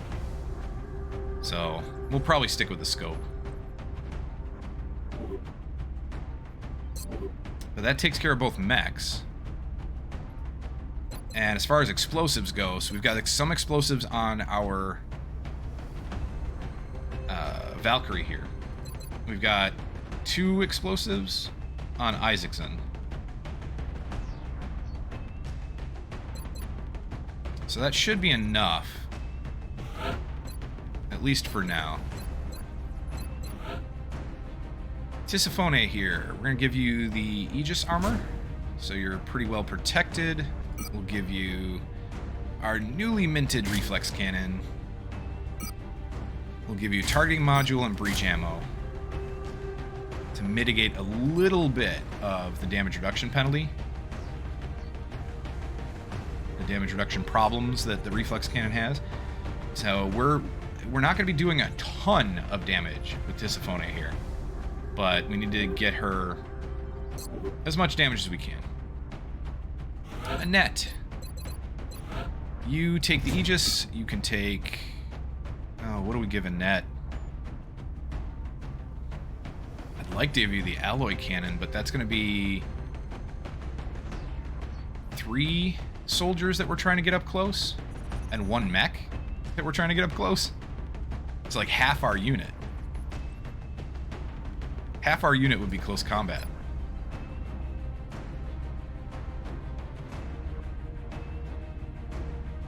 I want you to hit, and right now your aim is only 64, so that's a little rough. Trying to get you to hit is going to be difficult, to say the least.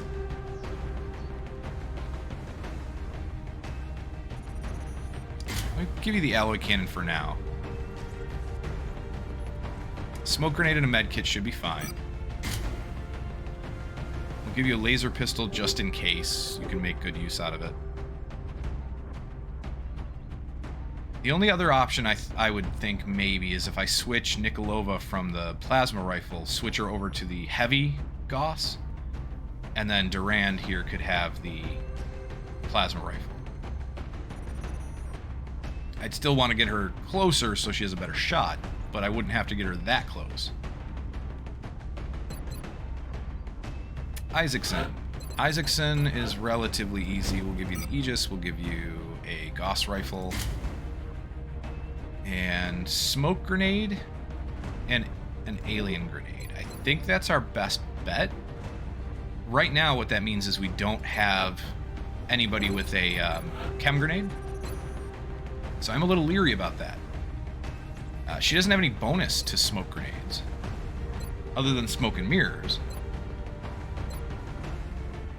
Giving her an extra one. So she would also have an extra chem grenade instead. So I can give her 2 chem grenades. I still want to keep the 2 alien grenades on her. But I could give her 2 chem grenades instead of 2 smoke.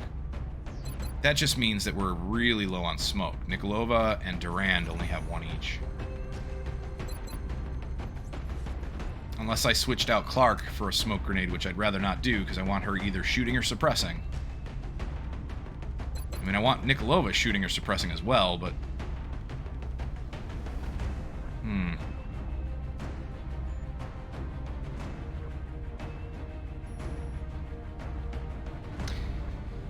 Okay. So no chem grenade. No chem grenade.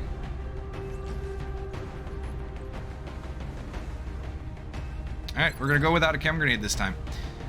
So let's see, 1, 2 shotguns, 3 shotguns.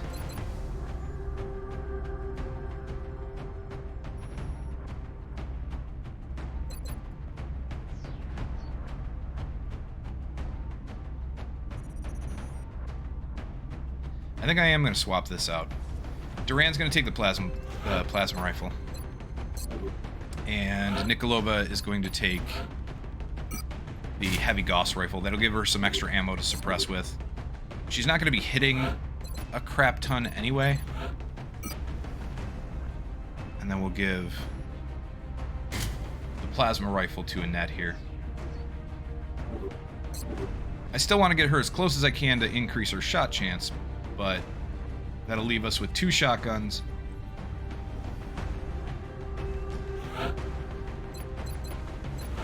Yeah, you've got the reflex cannon. Okay. And then Tibet.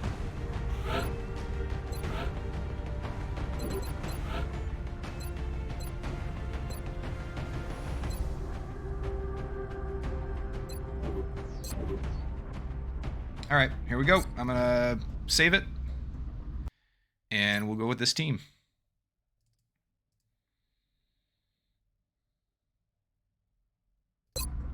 May not be the best setup.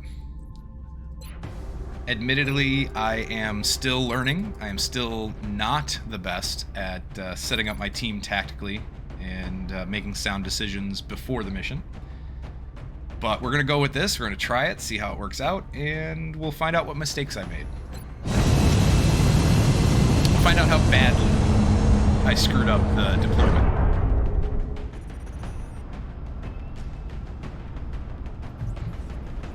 It's one of the things I'm looking forward to learning in Darkest Dungeon as well. We have visual on the mission site. Darkest Dungeon, I have played. We're going to be putting I down have in Mexico never for this beaten, mission. not fully, The UFO but I came have down played in a it, and sparsely I populated would say area, I've gotten away from about any a major quarter to a population third of centers. the way We can into the secure the game, site with limited as far danger to the as civilians in the area. what we've been doing, as far as, you know, what I've encountered, like what bosses and stuff like that. I haven't really beaten that many, but I have beaten a few. So maybe a quarter of the way through the game, kind of. I haven't really done much in the Crimson Court. I haven't done much in the Farmstead. That kind of thing as well. So, you know, the DLC is still new, relatively new to me. Strike One is free to engage So a lot of hostile it targets at the crash is going to be a site. learning experience there as well. So that's something to look forward to.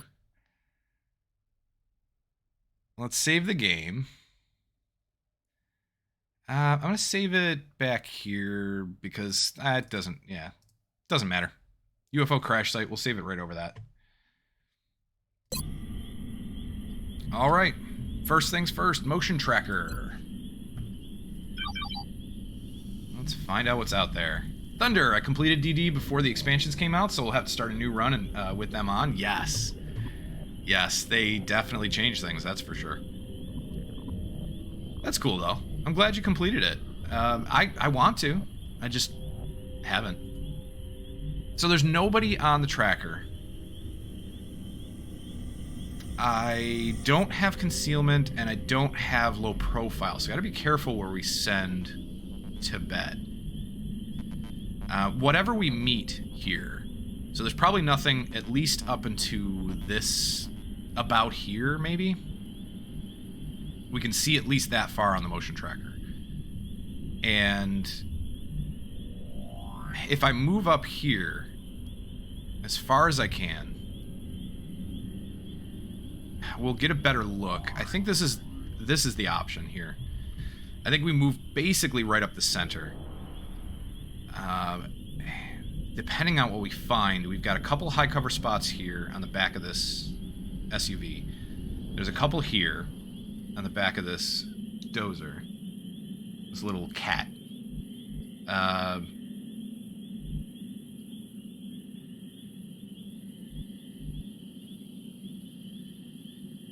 But if we do pull something, that's kind of what we're going to be limited to. Maybe I can get somebody over here. But that's a pretty long distance shot. I'm going to move up the center, and we'll find out what's on the map here. Hopefully it doesn't pull anything. On the move. Nope. Alright, looks like there's some meld. Meld is almost directly over here, so it's like right around here somewhere, I think.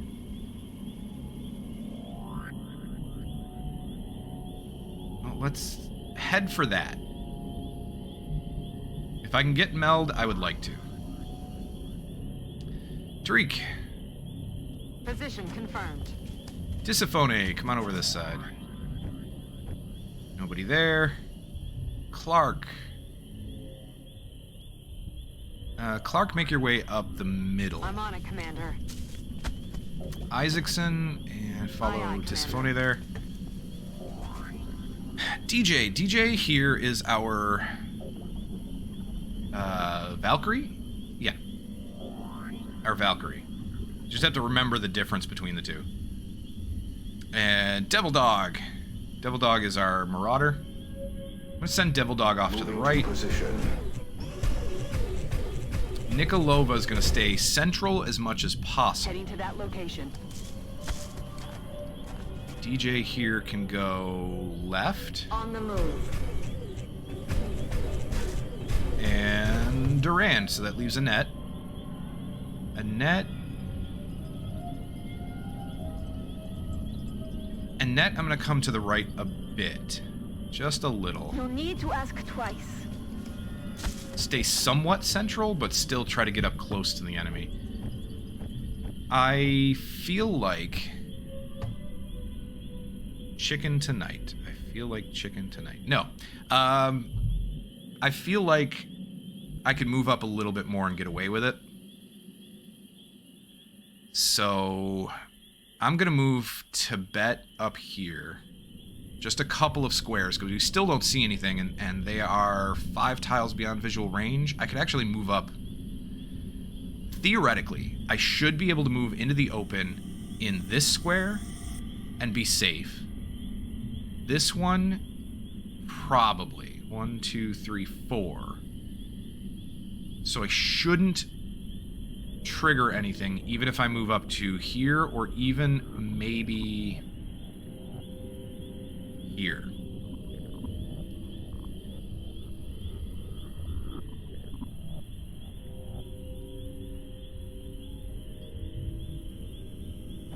What about Tariq?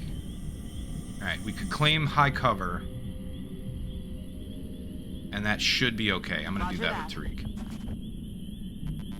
Isaacson's going to claim the high cover on the right. On my way. That's a little bit risky because we're opening up more on this side, which the motion tracker really isn't covering because it's a little too far out. But I took a gamble on this one. That it was only a couple extra squares of sight to the, directly to the right of where they're sitting.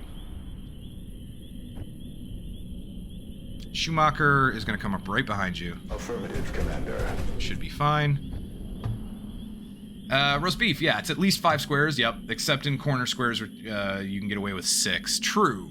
That is true.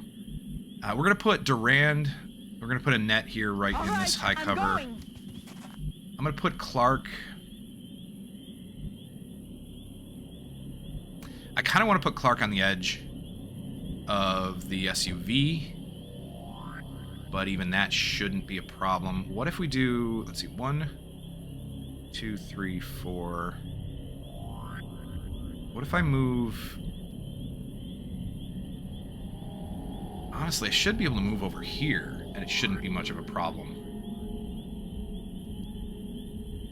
Because it's only about 3 ahead.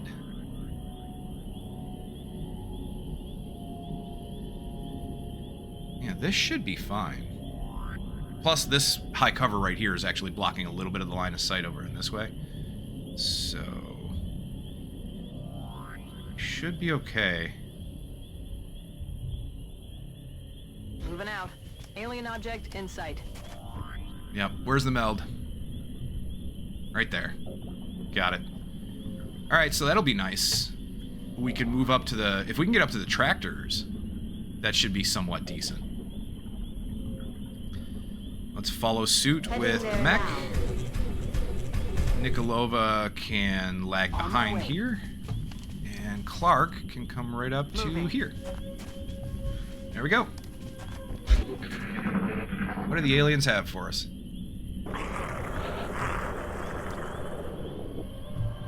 I like that our Valkyrie is almost like a neon blue, really. It's almost fluorescent blue.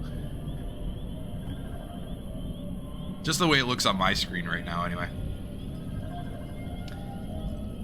Okay, so another use of the motion tracker. I think we're gonna do it again. I need to be able to know whether we can move to the tractors, what we're looking at here. So let's blue move up to this spot. Aye, aye, Commander. Still don't see anybody. Ooh. Interesting.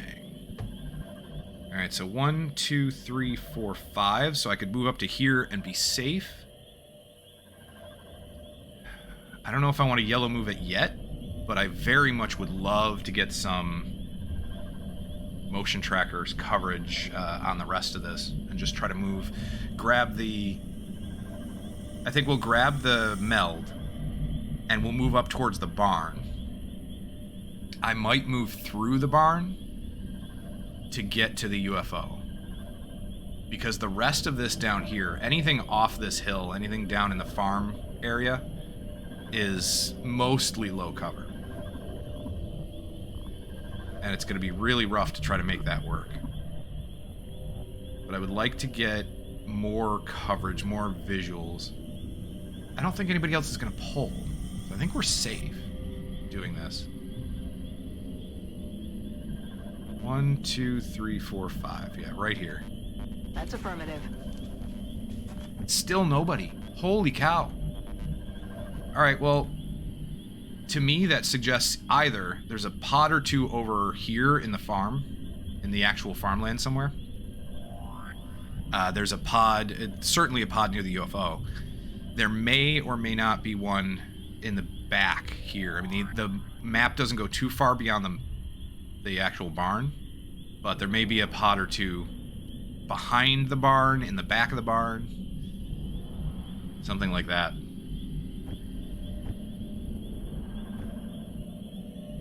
Well, let's get everybody else up here as far as we can. Aye, aye, Commander.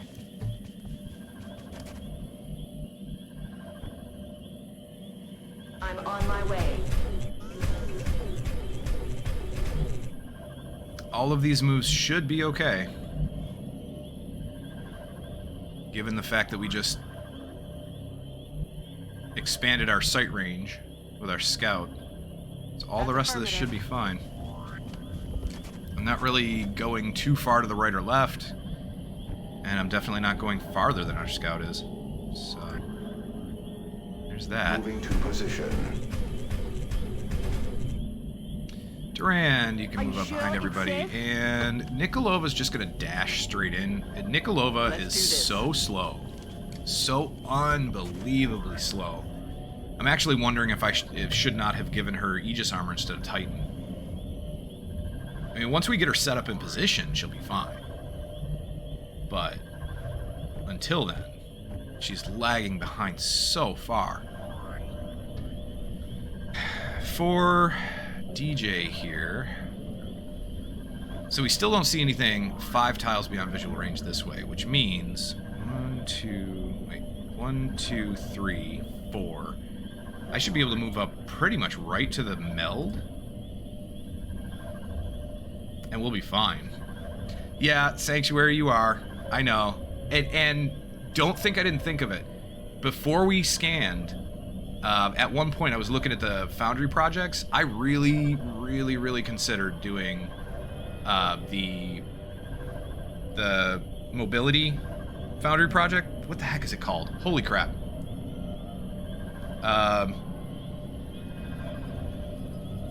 The one that gives walker servos. I was thinking about that. You know, the only thing that turned me off of it was the fact that I would much rather have tactical rigging first and then do that. Because that way I don't have to waste not waste, but that way I don't have to use a valuable equipment slot on the walker servos when I could use it on something else. But that being said, Nikolova could definitely have used that instead of a smoke grenade. I think that's what I have on her right now is a smoke grenade. She could definitely have used, yeah, there it is. She could definitely have used walker servos instead of a smoke grenade. I should have done it. I should have put the walker servos on her. I should have researched it before this. And I just haven't. I probably should do it next. Like once we get back. If I move Miyamoto here, 1, 2, 3, 4, 5. I feel like we would have passed this spot on the way in to where our scout is now. Yeah, Sanctuary, she's the tank infantry. She's kind of tanky. She's the officer. And so I made her basically tank suppression kind of setup. So she's got will to survive, suppression, resilience. She's got a smoke grenade equipped. She's got lock and load. Damage control because of the armor. Steadfast. And I gave her a scope and I gave her a smoke grenade just because I need to get, like, her aim isn't the greatest anyway, so I'd like to get some hits with her. Her aim is okay, but it's not amazing. You know, it's not my normal infantry level aim.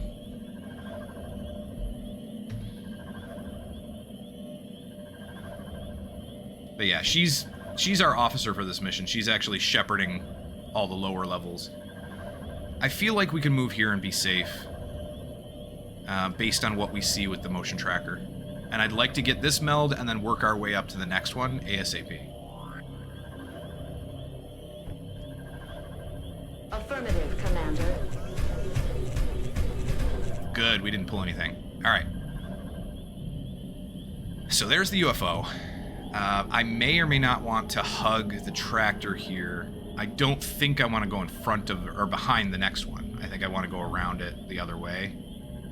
Because I'm pretty sure that's going to run the risk of pulling anything in the UFO. But I wanted to get up next to the meld to see if it was okay for the rest of our troops to get up there. So Fatima, Tariq here. We'll put you in high cover right behind it. We'll grab the meld next turn.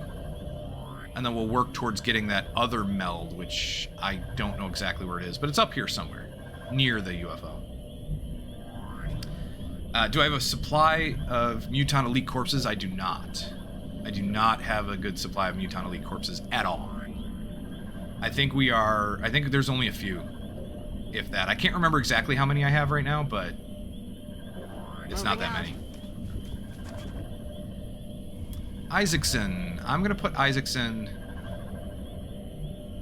Actually, no, that's not true. I'm going to put Durand at the end of the tractor here. more about this than I do. And then I think I'm going to put Devil Dog here right next to our scout. That should be okay based on what we can see. Actually, I can probably go even further. Based on what we see in the motion tracker, I should be able to put our mech even slightly ahead of the scout. Just by like a tile or two. On my way. That should be safe. Isaacson, you can go go over here, right behind our scout. Clark's gonna go right behind the mech, because if I can get Clark closer, I can take high cover somewhere on this tractor if need be next turn. That's affirmative. Yeah, and you're right, Sanctuary. That's exactly it. That is exactly it. I might as well do advanced servo motors now, Quiet. Did you hear since I can't do tactical rigging for a while anyway, because I just don't have the corpses.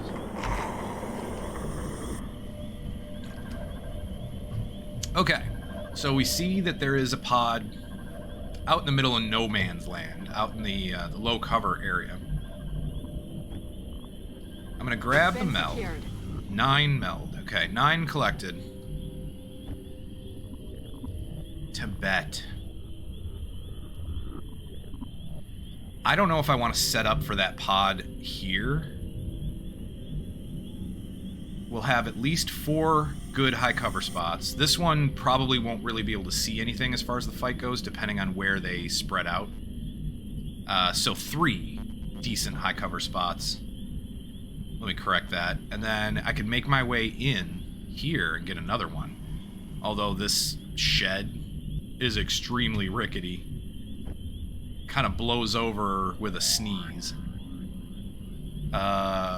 We've got 1 high cover spot behind the meld, but again, that's rickety. That's going to blow over with a sneeze. And then, of course, we got our 2 mechs who don't need cover.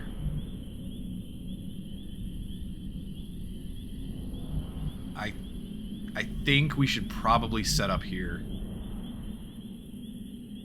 Try to grab that pod, whatever it happens to be, and bring it in.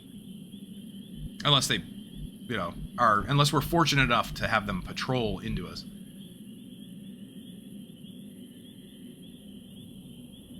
So let me move up with Nikolova. I'll probably put Nikolova in here.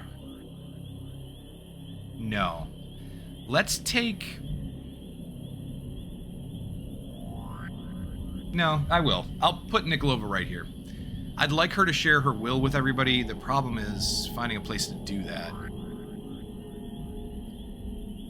She's got a 70 will.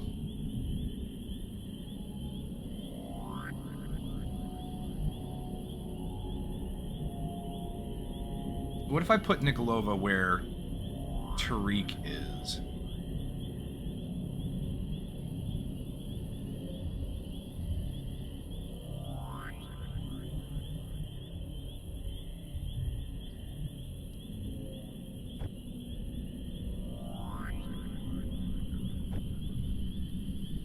Clark could come over to this side of this tractor and suppress from a pretty good angle on just about anything.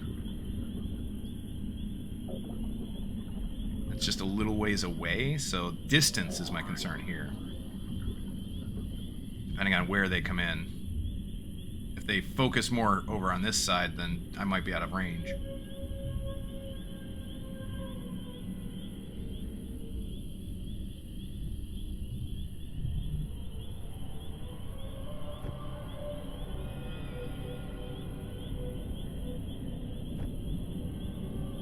Alright, let's move up a little bit.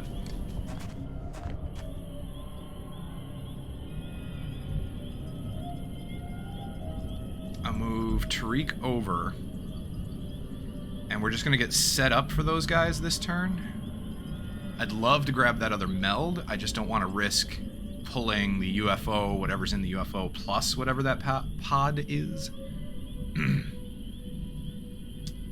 I don't want to do that all at the same time. So I'm just going to put Tariq over here, then we can run and gun next turn or move around next turn as needed. Headed there now. And we'll put a net here I'll check it so you out. can get a decent shot. Probably just leave DJ right where you are. Actually, which one was DJ? DJ is our Valkyrie. So we'll leave DJ here, and then we'll put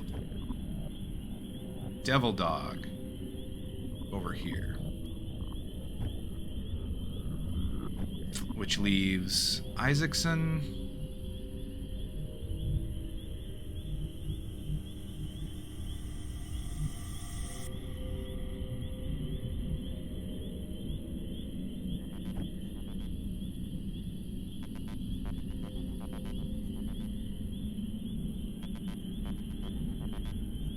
Need a good spot for Tibet.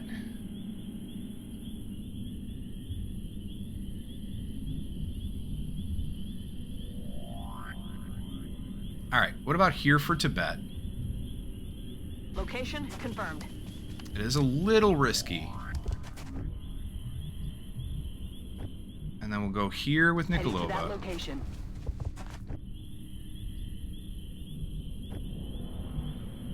Isaacson can stay on Moving this to side. position. Clark Moving can to go to the position. right. And so we'll back away from the UFO just ever so slightly. On my way.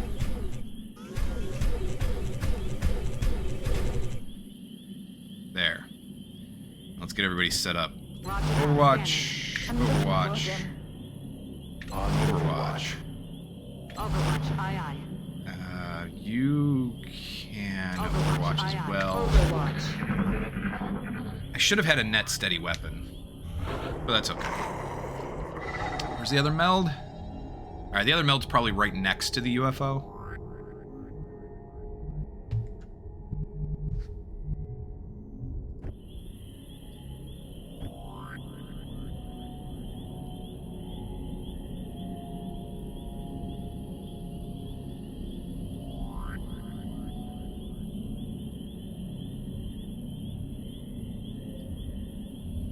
I want that meld.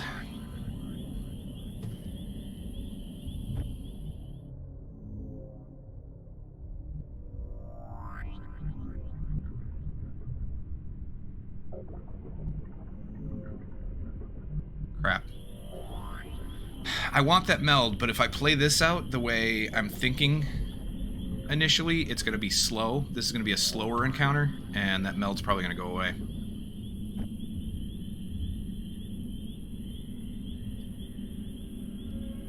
Let's try speeding it up just a touch. Moving out. Nope. Moving out. Nope. Okay. Crap.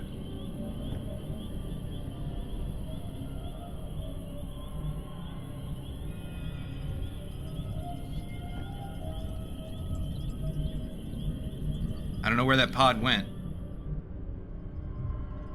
I thought it was right here, and I thought it was coming this way. I figured it would come straight up towards us, but maybe not. Maybe it's patrolling back towards the UFO. Or the other way. Hopefully not the other direction. Hopefully it is going towards the UFO. If that's the case, I am going to move up towards the UFO, towards that meld, and we'll see what we find. This is probably not the ideal way to do it. Both mechs are going to have to pull back. On my way. But I'm going to move up towards that meld. See if we can grab it. If I can get up, if I can hug the barn and not pull anything from the UFO, if we can hug the barn or even get into the barn and around, then that might be the ideal position. Confirmed.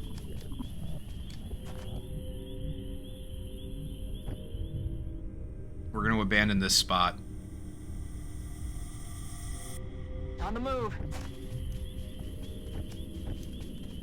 I 'll At least for the time being, we're going to abandon the... Oop, I did not want you to do that, but that's okay. Yeah, it was a minor risk.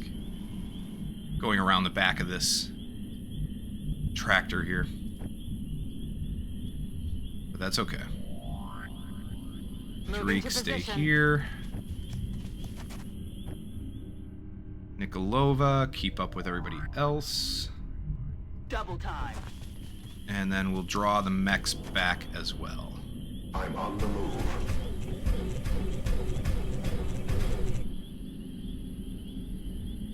On the move. And then from there, you can probably scooch a few people.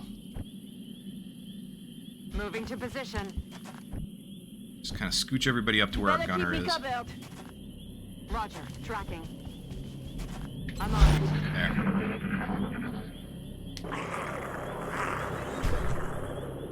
Yeah, I wonder if that's that same group. If they patrolled right into or behind the UFO. And there's another meld over there. Son of a pup. Okay.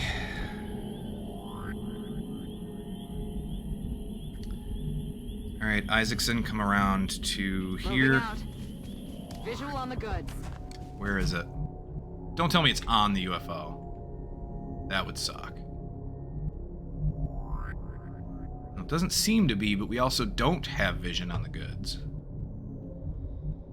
Oh, I hate when my soldiers lie to me. Don't tell me it's in the UFO. Yeah, I hate when my soldiers lie to me. It's probably here somewhere. I remember there was a spawn point. Ooh, wait. I see this weird, like, high cover symbol. It's very faint, but I see a high cover symbol right here. So I'm thinking it's basically right there. Alright, that being said...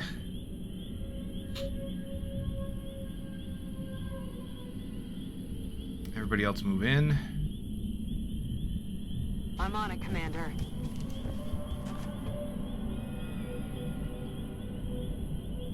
Roger that.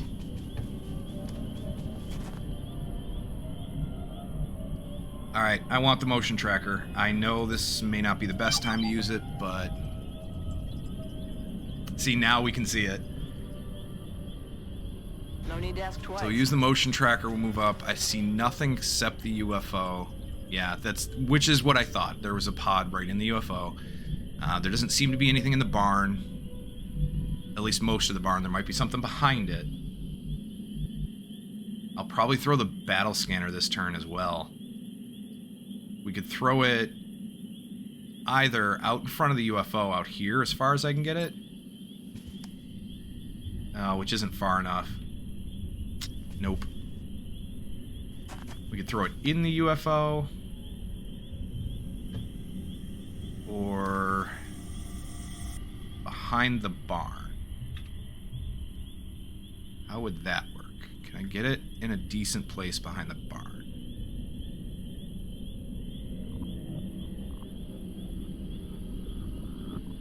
Yeah, not exactly. I mean, I could see what I'm getting into, but not fully. And it won't let me throw it on the roof. Okay. Why? Because I'm too close to the barn? Yeah. Yeah, that's why. There's a little overhang right here. So that's not going to work. Can't throw it into the barn.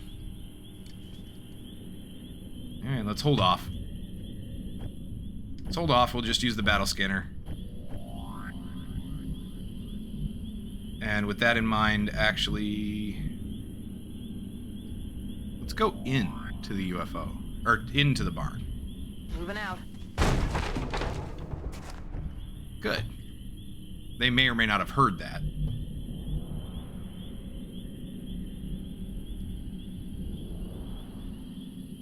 I suppose I do owe you that much. Let's get everybody else closer.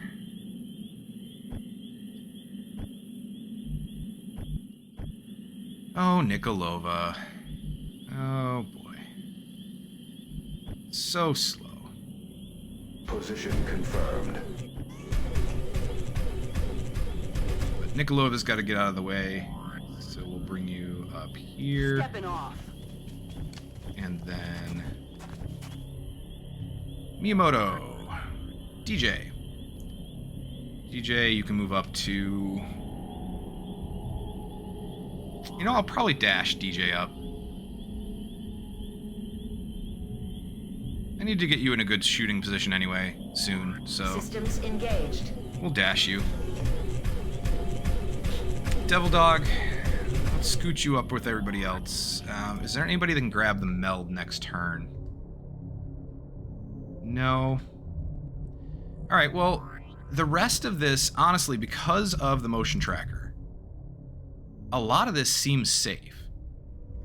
So I think what I'm going to do is scooch Isaacson up to this high cover. Roger. Tracking. It's only a few tiles, but the rest of that should be safe. And we can go in and grab the meld next turn. This meld, anyway. We'll get everybody set up near the UFO, and then we'll probably breach, take the UFO. The other pod will either come at us through the UFO from the other side, or they'll come around the front. And either way, we should be okay. We should be in an okay position.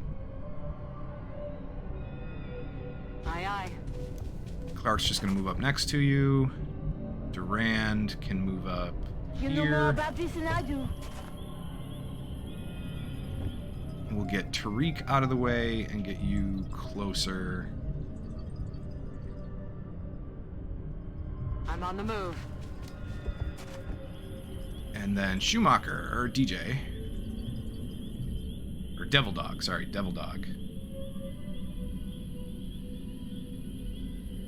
Let's put Devil Dog here. That's everybody. No overwatches or anything, because I don't expect to get patrolled into, but you never know.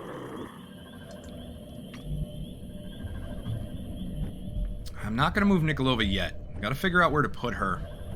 We're basically just going to keep dashing her until we get her in a decent position.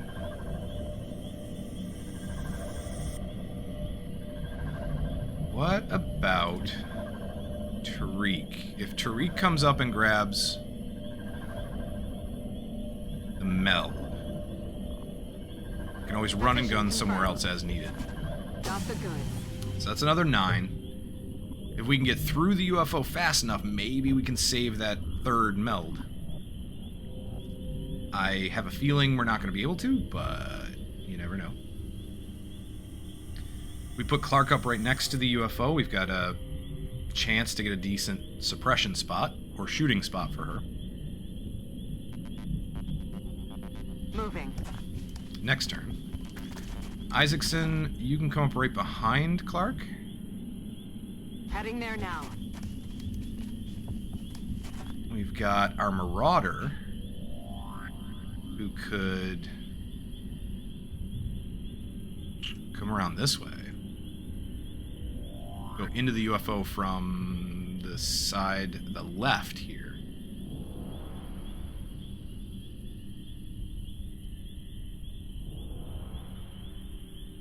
Or we could go in from the right.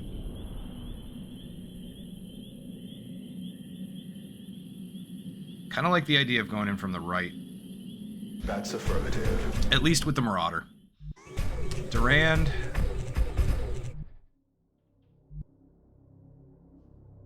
Let's bring you... Ooh. See, all of that comes around the wrong side of the air conditioner unit, or whatever the heck this is. Let's bring you back here. I'll check it out. Right next to the meld. We'll bring DJ here on the left as well. Tibet. So Tibet...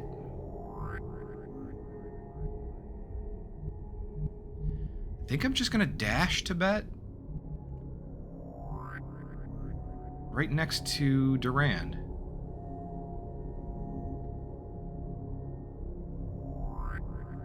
Thunder! Time for bed. Have a nice evening. Thank you, Thunder. Get some good sleep, and I will see you again soon, hopefully. Have a good night. Okay, so yeah, I think I'm just gonna dash Tibet right up here. On our way. We'll get everybody really close to the side of the UFO, and then Nikolova, just get as close as you can. The best you can do. Everybody else right next to the UFO. What else? What can we move? We can move Tariq. Here. We can move... I don't want to move Schumacher. I don't want to move... let's get Durand close. Uh-oh. I didn't want you to go all the way around, but that's okay. That was my fault. At least we know it's safe. Yeah, we'll get Miyamoto down here as well then. It was one square to the left of our scout that I just overlooked. So Overwatch, Covering now. and move one tile. That one tile gonna get me anything? Not really. Overwatch. That one tile really wouldn't get us any benefit. Not much. So. What was that sound? Alright. Let's move in. I'm gonna try starting it. I don't know if it's gonna pull both units, whatever units are around. I don't know. I don't know what's gonna happen with this, but let's give it a shot. Let's move in. Let's move in with our infantry first, or our mech, the Valkyrie, first. On my way. It's gonna pull whatever's in the UFO. Engage. There we go. Alien object located. And we found the meld. Okay, so it sent the two outsiders off to the right, which makes sense. But what that means is I can actually have a decent chance at getting close to them and getting some pretty decent shots with everybody else. That's why I wanted to breach from the back of the UFO, from this angle. It does not give our mech here a flank, and that's fine. But I could... We still have to worry about that other pod, wherever it may be. It might be right out here somewhere. Don't know. But I could run and gun with our assault, Fatima. We could easily move in here, get a flank with Devil Dog, get a free shot. Oh, this would be beautiful. Kinetic strike module. Oh, yeah. Now, obviously that runs a huge risk pulling whatever this other pod is, but I think we can get both of these guys either killed or taken care of, locked down this turn. So it would leave Devil Dog a little exposed, but I could always throw a smoke over or do something to help with that. Yeah, let's get this bigger outsider out of the way. Headed there now. What is the other pack gonna be? Ooh! I am an idiot. Oh, I'm a moron. Close combat specialist and an outsider. I keep forgetting that they have that. I keep forgetting that they can have that. I suppose it's a good thing that it hit the mech. It did 5 damage. Was mitigated by some of the damage reduction, but still. Yeah, that was a huge oopsie. 9 damage, 58% crit. So we'll get a free shot out of that. And then maybe from there a kinetic strike?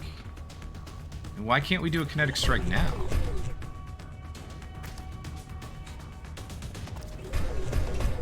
Why is it not? Why is it showing grayed out for kinetic strike? Why can't we kinetic strike him?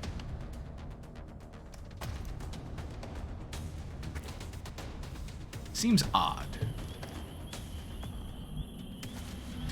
If we move Clark over, we can get a suppression on either one. Yeah, Sanctuary. I know. Oh, that was definitely all me. I precluded the ability to use a grenade on Miyamoto by moving my other mech up there, moving the Marauder up there, so that was also another oopsie on my part. I could have launched a grenade first. taken a little bit of damage off him and then moved in. And that would have reduced his aim for the Overwatch or for the close combat specialist. Now, it probably wouldn't have done too much. It probably wouldn't have had too much of an effect. But still. It's something I could have done. We could move Isaacson over into this high cover. And that would give her a shot on either one. Or a decent place to throw a smoke grenade from. We can catch our mech in the smoke grenade.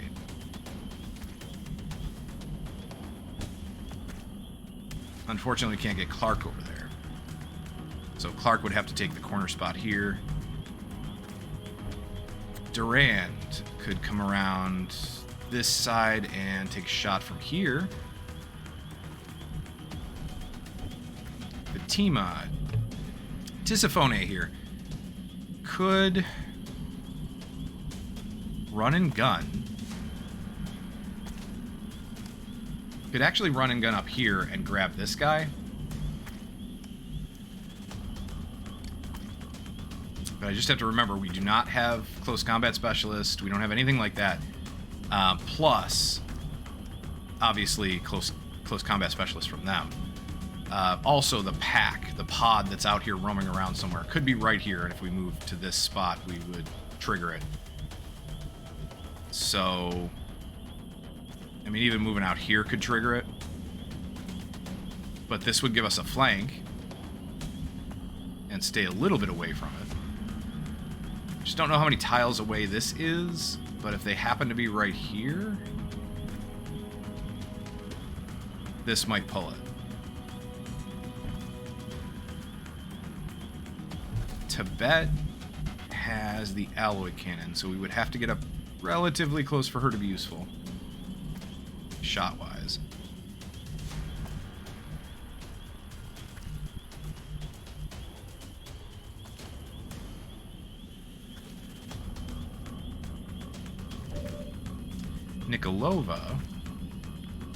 Nikolova could suppress from here. So what if we do this? What if I put Nikolova here? That would leave...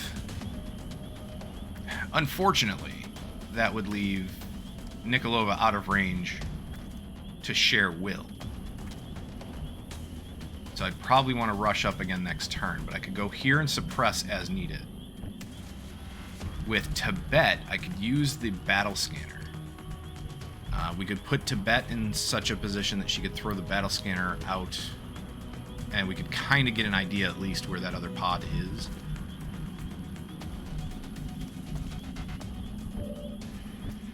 Alright, first things first. Let me move Isaacson, because Isaacson can reach this high cover, so let's move there. On the move. 51 and a 37. Not the greatest, but I could toss a grenade and do some damage on one of the two of them. We take our free shot here because I don't think I'm going to be able to put up anything else as far as... Well, I could move and take a shot with Clark. But I highly doubt we're going to get a good shot on either one. This might be the best bet for Clark. That's affirmative. Let's do this. 53 and a 45. So if I put up a shot here, that'll put up shredding on this guy. And then our mech has a much better chance to kill there. Annette could move here, even though it's low cover, and take a shot on this guy. And then move in next turn.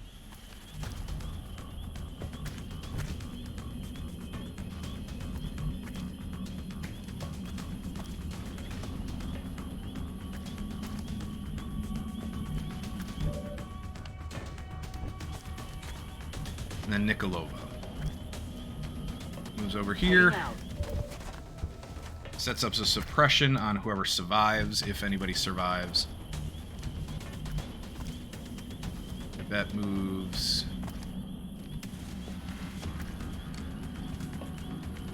How far can you get a battle scanner from where you're standing? Not far enough.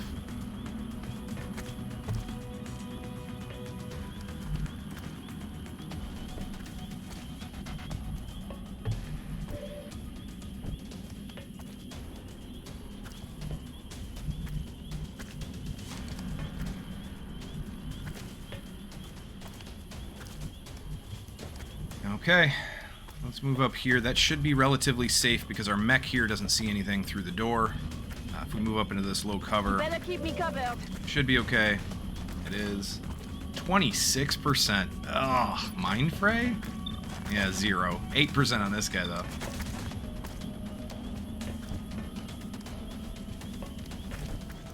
Yikes.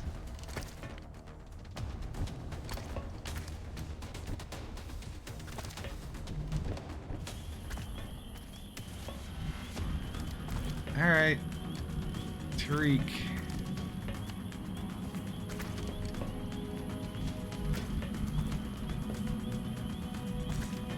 I really just want to get Tariq into a spot to take a shot, and this is really the only place unless I run and gun. I'd rather save run and gun for the next pod.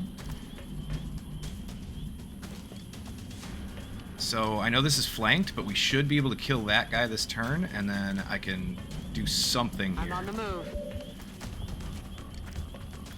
43. 43 is not the worst shot in the world, but certainly not ideal. Tibet. I'd like that battle scanner. I just don't think we're going to get it. At least not in the position I want it. So let's throw Tibet back here. Throw a battle scanner out that way. Headed there now. Crap shots because you have the alloy cannon, so that's what I figured. But if I can put a battle scanner out here, kind of keep an eye on the meld and see what might be patrolling back here. So let's try that. Incoming signal from battle scanner. Nope, nothing. All right, so either that next unit, give me control of the camera. Either the next unit is over here. I don't remember where the sound last came from, but either they're behind the UFO or they're too far in front of the UFO. They're over by the shed or something like that. Either way, we're not in the worst of positions.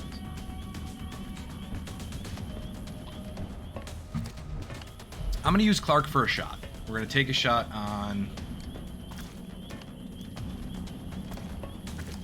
this guy here.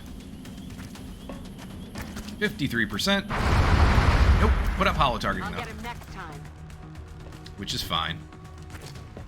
Take a shot from Devil Dog, our mech. And I have no idea what it did because it didn't show up on camera. 12 crit. Nice. And then we can just take another shot. Same crit chance. Yeah, what the heck. Nice. We got him. 15 crit that time. Fantastic. So that leaves Annette, Tariq. We can suppress with Nikolova. So one way or another, this guy's going to be locked down.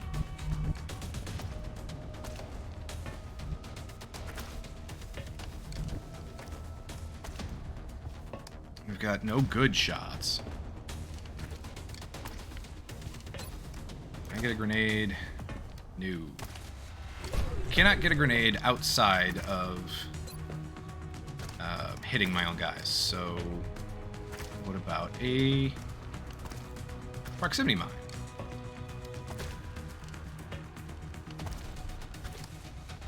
Yeah, don't really want a proximity mine there. Nope.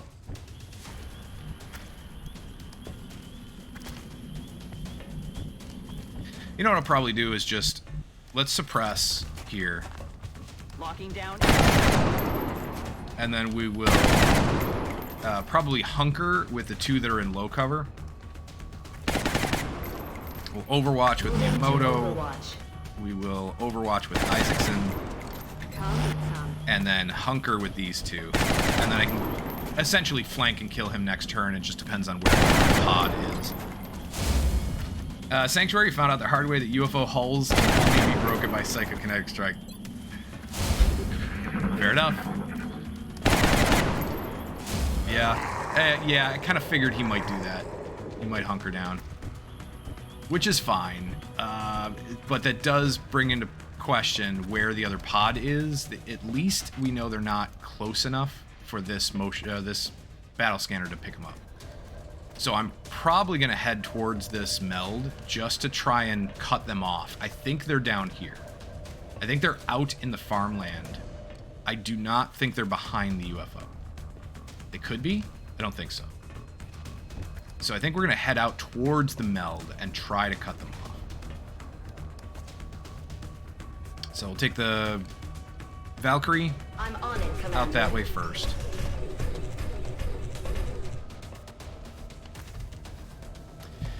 You mean leave your mechs alone with floaters? So, yes and no.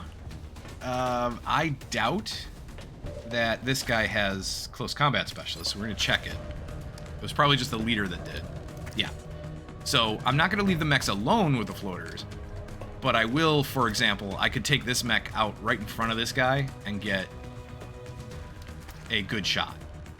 Get a free shot right here. That does run the risk of opening up a little bit more sight here and pulling whatever this is, but I need to get this guy down. The other option is to take Tisiphone here and help and do it, which I might need to anyway.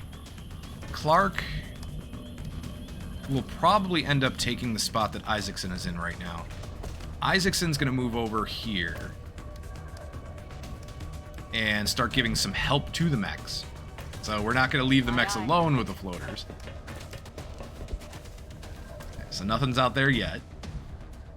I'm going to bring the scout around as well. We're going to start heading that direction with as many people as we can. Okay, Clark will take this spot. These two. So we got Tariq, who already has a rank because of the experience gained from the mission. Annette needs a rank. So what if we put Annette here, actually? This is a little bit of a risk. It opens up some more sight here, but I'm thinking they're over too far. I could be wrong. I think they're too far out to be affected by Annette going to this spot right here. And if we pull them, we're not in the worst position to do that. Like, Annette can head back or even hunker here, and then we'll get her some support next turn. So I'm going to move here. No problem. So it opened up a little bit of sight, but I was right. They're not in these few tiles that opened up in the middle of the farm. We got a 71% to hit. That's not bad. So if I move up here with Tariq, this should be okay. I just don't want to get too close, because they could be here. I mean, the end of the map is really close to there, but they could be right by this. There's a little shed over here. They could be there. And if I move too close to that. Roger that. Good. Didn't open up anything else. 100% chance for Tariq. 74% chance to crit, so Tariq could get the kill right here. I'd rather Annette get it. 71 with a 58 crit.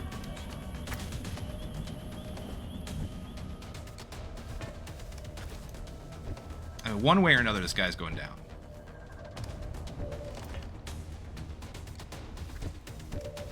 Let's try it with Annette first.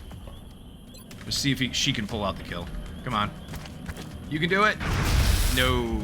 No, she can't. She missed. I'm doing the best I can. Oh, Annette. Oh, Annette. Alright, so let's get the experience on Tariq then.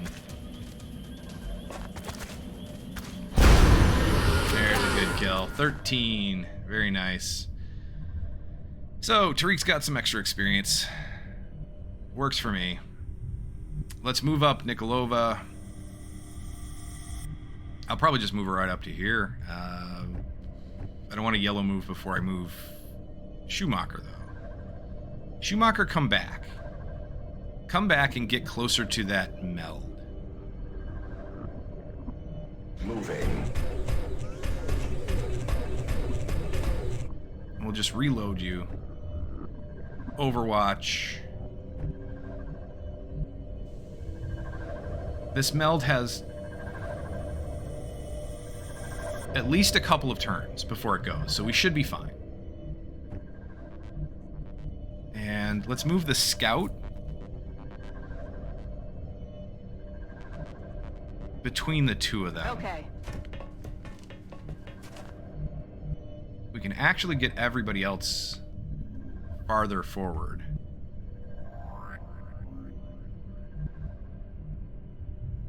I kind of want to put Clark here, but that's a little bit risky.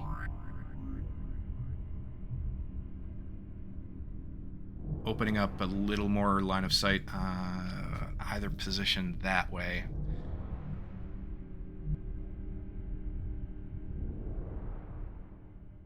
What about here? Okay. Let's do that. Nikolova, just dash. Get up there. On the move.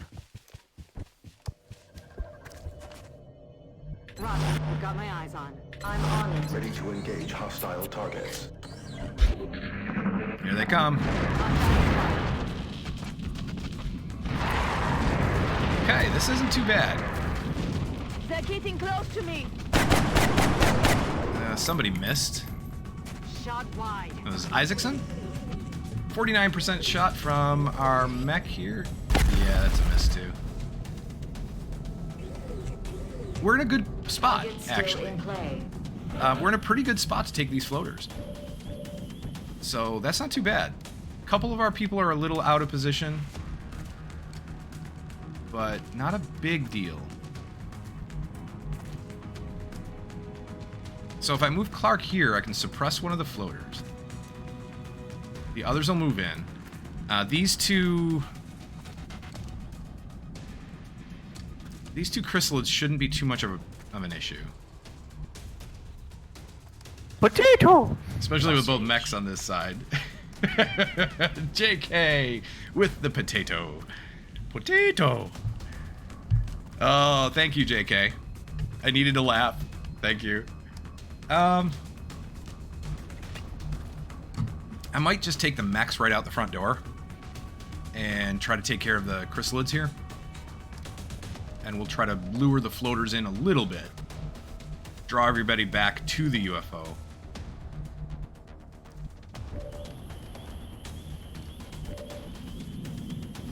Uh-oh. Uh-oh. Sanctuary with the IRL word ban. Mech. Okay.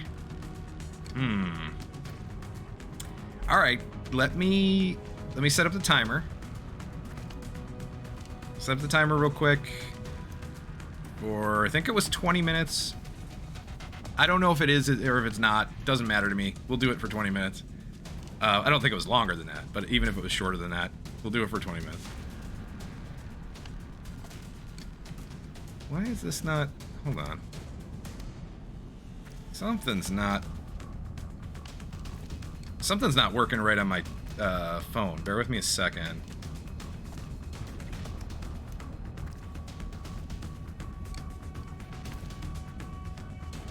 Let me reconnect. Okay. That should work. Alright, so we got the timer going. 20 minutes. Can't say the M word. Got it. Alright. What do I say instead then? Clunky. Well, I could say clunky boy, but one's a boy, one's a girl, so it doesn't really matter. I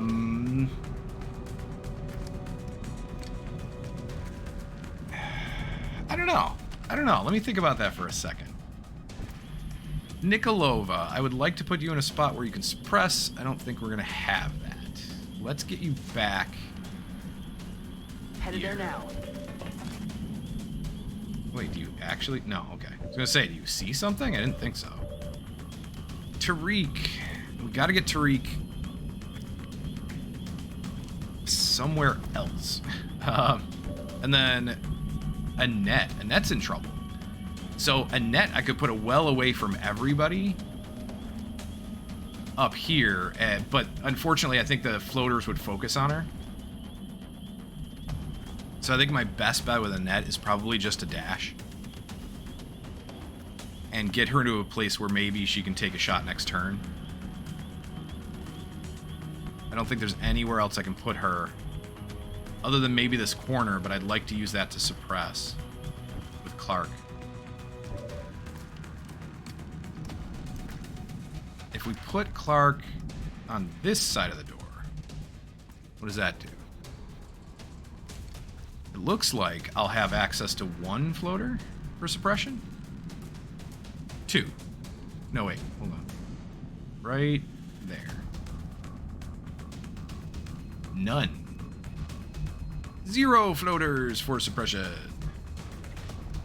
Yep, I put you right there. You have access to 0. Okay. Here? Nope. 0. Oh, so Clark. We have to have Clark either in this... Wait, why are you not showing me a viable suppression? We've got 0 no matter where I put you. Well, that's what I have to say about that.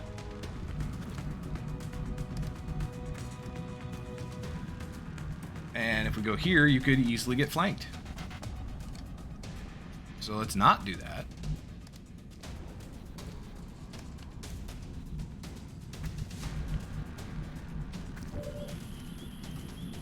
Okay, then.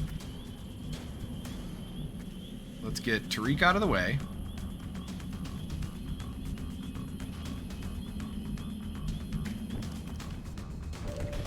We'll get Clark in a position where you can maybe suppress next turn.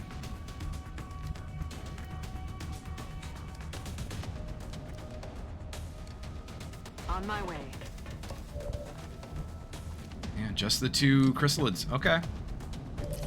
Not ideal, but it is what it is.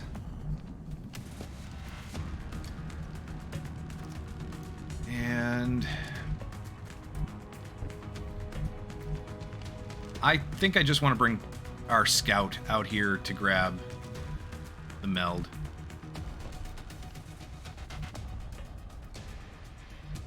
We'll go into high cover here. We'll go out, grab the meld next turn, come back into high cover, and then our scout's going to be useless for like 2 turns. Something like that. We can move out with Devil Dog here. Our Stompy Boy. There we go, Stompy Boy. How about Clunky Boy? Clunky Boy and Stompy Girl.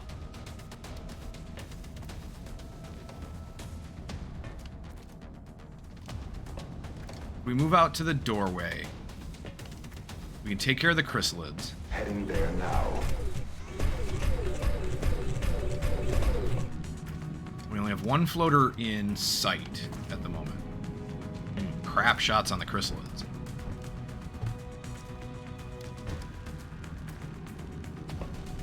We'll take DJ here. Our Stompy Girl, who has a better shot on the chrysalids, but also has a grenade. Proximity mine.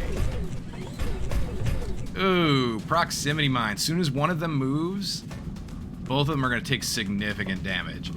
It will destroy the corpses. So we won't have 2 chrysalid corpses, but I don't think we need them.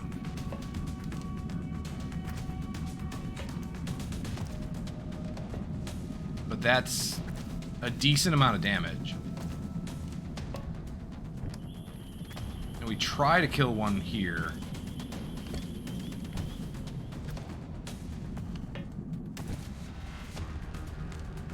I could even move up Isaacson and toss a grenade. Or 69% shot.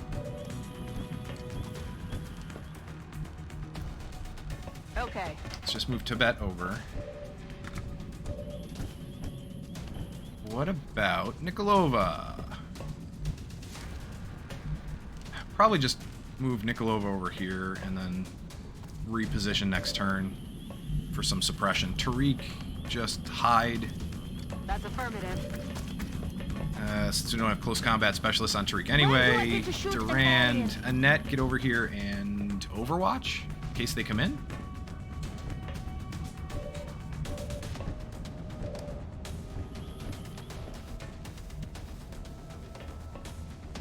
I'm on it, Commander. Alright. How are we going to take care of them? Are we going to kill them this turn? And if so, can we do it while not destroying corpses?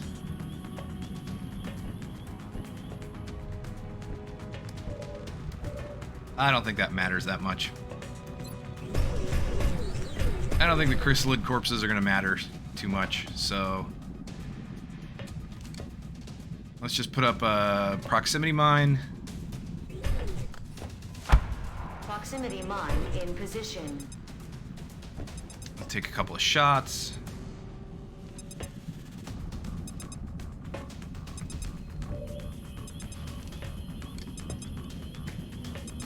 About a 69 from Devil Dog here. Clunky Boy. Clunky Boy, take your 69. Ooh, nice hit. 10 damage. Works for me. Let's reload with Fatima, Tisiphone here. Let's take a... Ooh, so that should destroy him regardless. It's this other one that I'm worried about.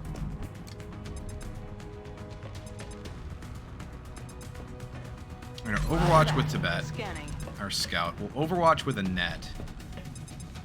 If I see anything, I'm shooting it. Isaacson has a 69. We could put that on this last guy here.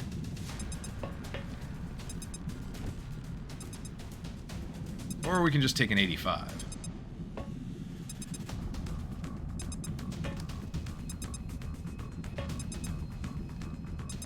Let's take the 85. Nice. 9 damage and shredded. So let's let the proximity mine take those guys out. That shouldn't be a problem. We will Overwatch with Isaacson. I don't think Isaacson is actually going to get a good shot. Bear with me one second.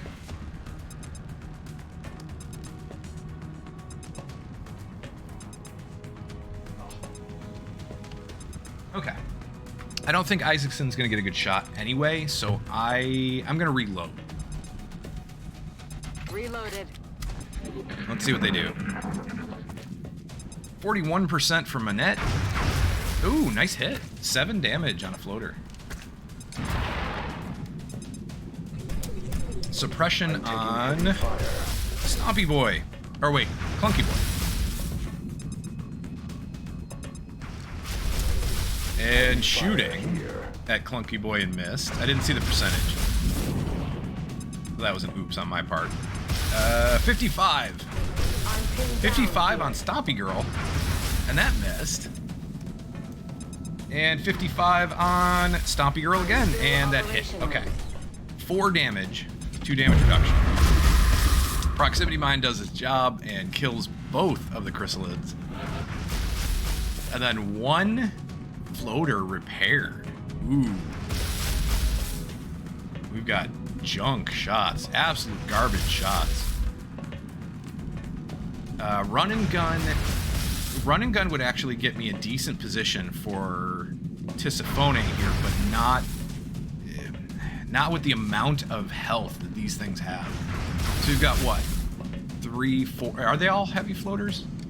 So we've got 4 heavy floaters. 4 heavy floaters to deal with.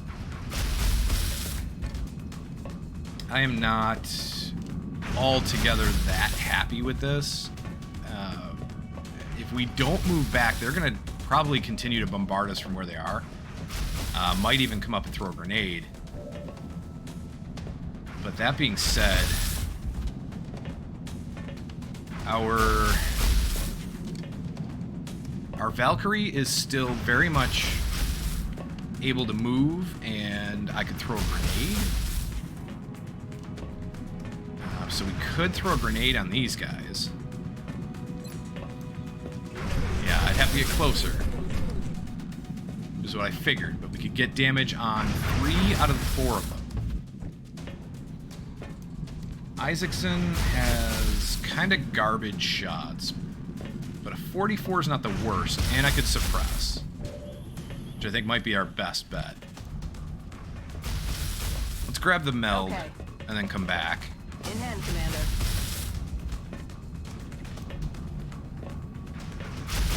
Oh, why can't I? Can't get there. Oh well, that kind of sucks. I'm 1 tile away from getting into either of the 2 good spots that I want. We're gonna suppress this guy anyway, so I'm gonna move out to this high cover. Headed there now. And Tibet should not get flanked next turn. I have nowhere good to put a net here unless we move up and then maybe smoke this area. What we could do instead is Mind Fray. I could Mind Fray this guy. Would that take off his suppression?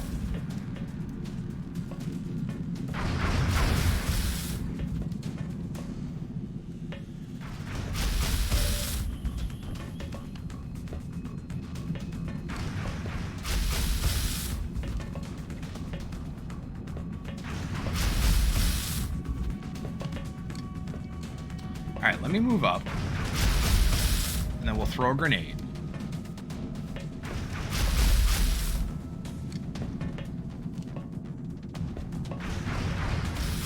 I'm on my way.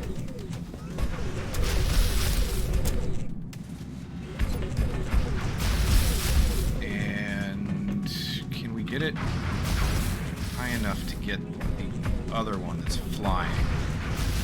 How high can I get this to bounce? Is that it?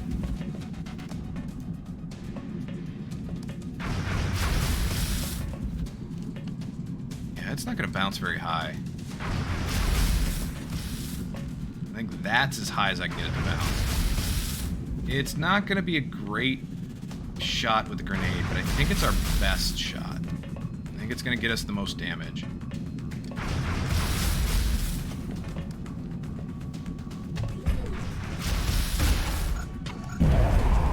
4, 5, and 4. Okay. Not amazing. But it's something, and it did take off the suppression. So with that in mind, we can move up here, get a free shot on this guy. And might even be able to take him down. Headed there now.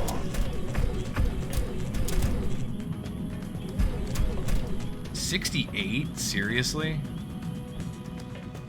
Well, that's disappointing.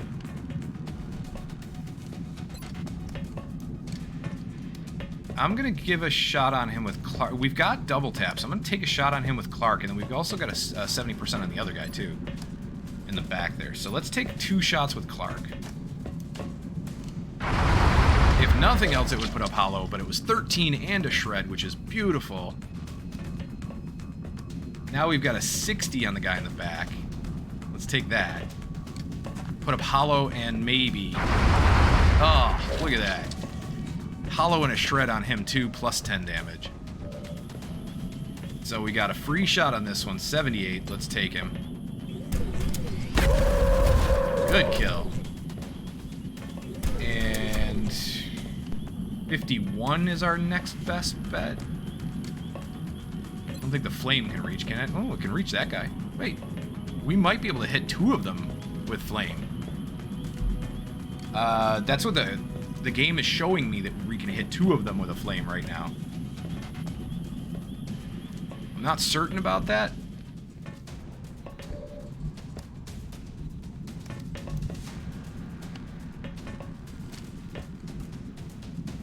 What about this guy? He seems to be landed, but he seems to be in high cover. I don't understand that one. Enemy defense, high cover. You have opportunist. Okay, fine. Evasion, which is when you're airborne. Launch, bombard, repair servos.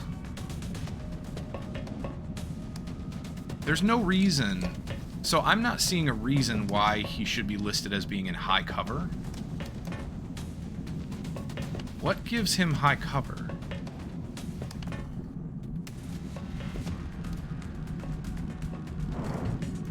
Why is he considered to be in high cover?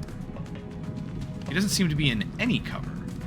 Oh, I think I understand. I think he's here. I think he's landed, and technically he landed right here, which would be high cover. But he stepped out to suppress. And now the game doesn't recognize... Like, it's trying to reconcile the fact that he stepped out to suppress, but technically he's supposed to be here, so he has eye cover, but he's in the wrong spot. I think that's what's going on here. But I think he's landed, and if that's the case, if he's landed, then, funny enough, technically, I could move a net out to here, get a flank on him, and get a pretty good shot. A decent chance to kill him. Leaves her exposed for next turn. But that's a possibility. How far can we toss a grenade with Isaacson? Not far enough.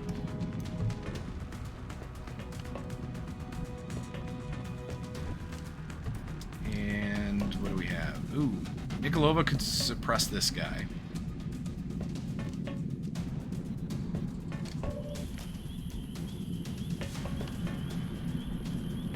Got one shot or a flamer from our what did I call him again? Clunky boy. One shot or a flamer from him. Tissafone here could run and gun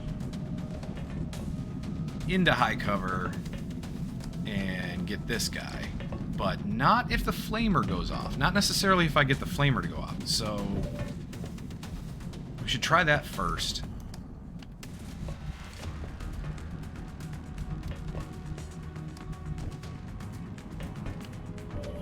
Alright, let's try the flamer.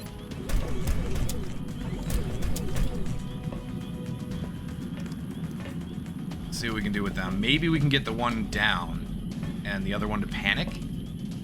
Fired. 5 damage. And one down. Exactly what I hoped for. One took decent damage, 5, and panicked. The other one, dead. Beautiful. Works for me. Since he's panicked, what if we move up and try to mind fray the other one?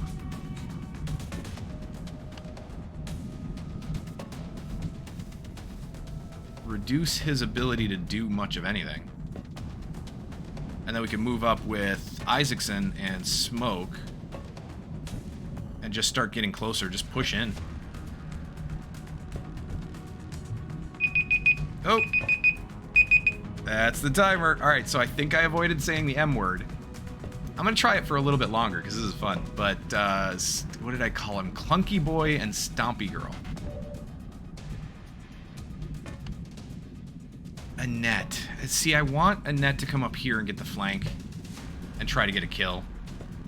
But I very much want to lock this guy down. So if I can get a suppression on him.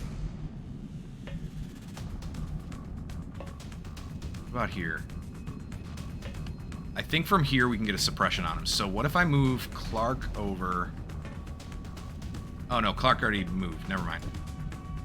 Clark's got his stuff.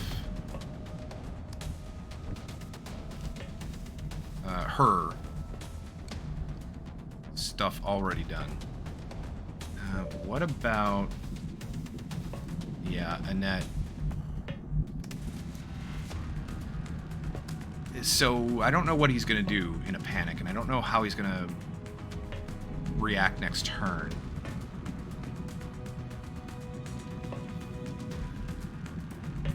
Let's move Annette up. all we have is the flank on this guy. I thought we'd be able to see that one. That's crap. That is total and utter crap. There's no reason we shouldn't be able to see this guy. I mean, I get it. Like, this is high cover, these two spots right here. It just seems odd to me that it blocks line of sight to that guy. We could run and gun Tariq here.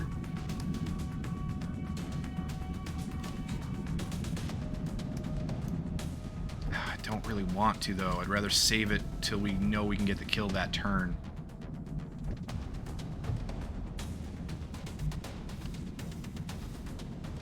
What if I put a suppression up and then a smoke grenade to cover Isaacson?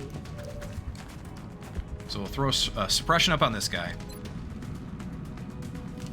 Suppressing. We'll use Nikolova for a smoke grenade on Isaacson.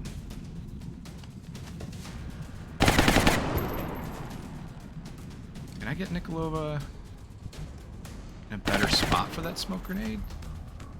Yeah, kind of. So it's low cover, but that's all right. I just want to get the smoke grenade in a better angle so that we can affect one of the two mechs. That's unfortunate. I thought I'd be able to get both, but no. Let's do that. Cover going out. Oh, don't tell me that did not cover Isaacson. Are you serious? That smoke grenade was more over Isaacson than it was over the Stompy Girl. You know, I want to get the kill on Annette, so we'll try that first. But I'll move up Tariq here. And then we'll probably run and gun next turn. There. There you go. Nice. Got the kill on Annette. Annette does not have a promotion yet. Annette is very close, though. 200, a little less than 200 points away. She's getting there. Maybe we'll run and gun next turn and get that kill. So for now...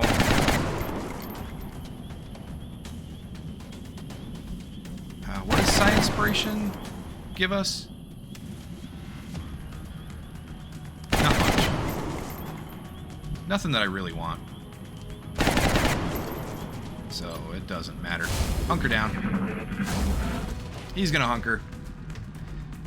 We're good.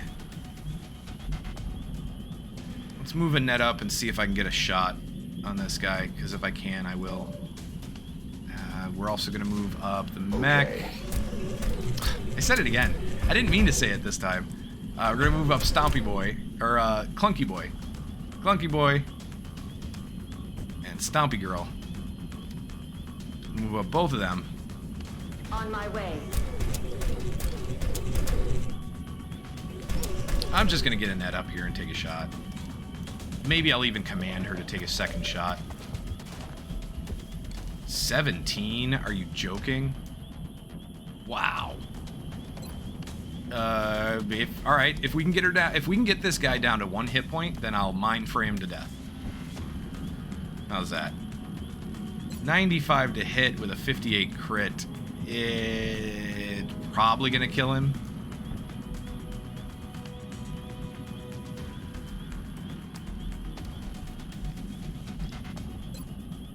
Let's run and gun it. Orders confirmed. On the move. What about you? Pisifone, what do you got? 100% chance to hit. 74 crit. Alright, fine. If this doesn't kill, I'll mind frame to death. Got him. Everything by the numbers. Fine. I wanted that kill on Annette, but oh well. Ah, well. At least we're working on the two people that we really need to work on.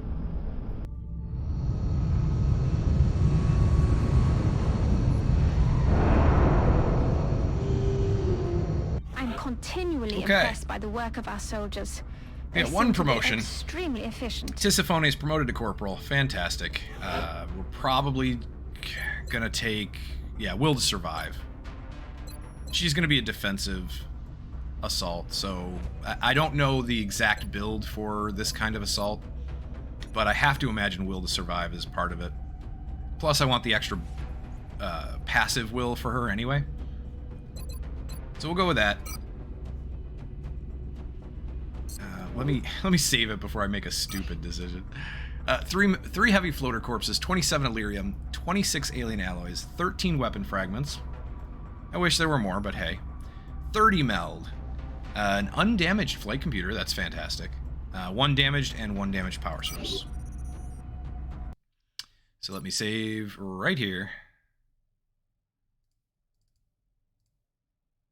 There we go. Okay, and barracks. I'm pretty sure that I am going to take the DR. Where is she? Where'd she go? There she is. So I'm pretty sure we're going to take Will to Survive here. It hurts. It actually hurts not to take damage stuff on an assault.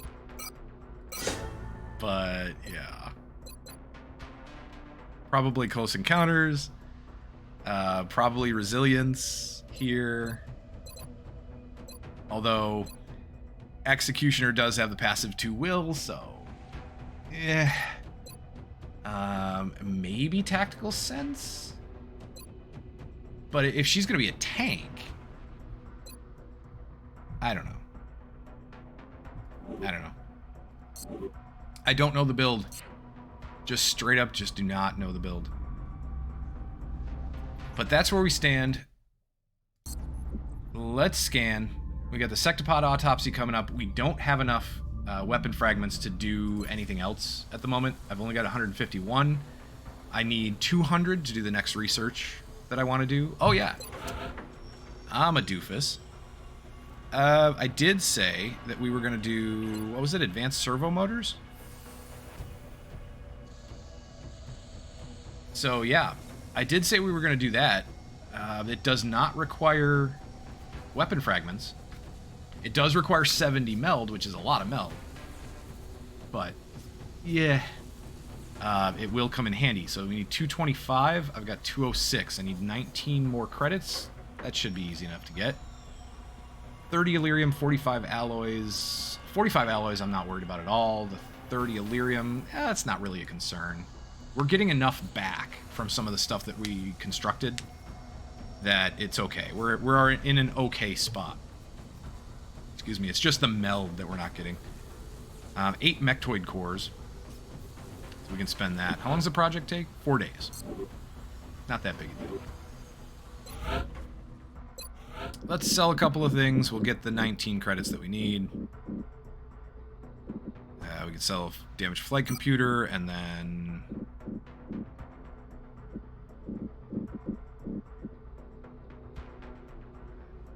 I don't know. Thin Man? A couple of sectoids? There, a couple of sectoids. Once we have 50. That's 19 credits, and... Foundry. Advanced servo motors. Let's get this going. 4 days to finish. We're certainly keeping the boys down in the foundry busy. I'll let them know you've got another project ready for production. Okay. Yeah, let's save it. I made the decision for Tisiphone. That's fine. We're sticking with it.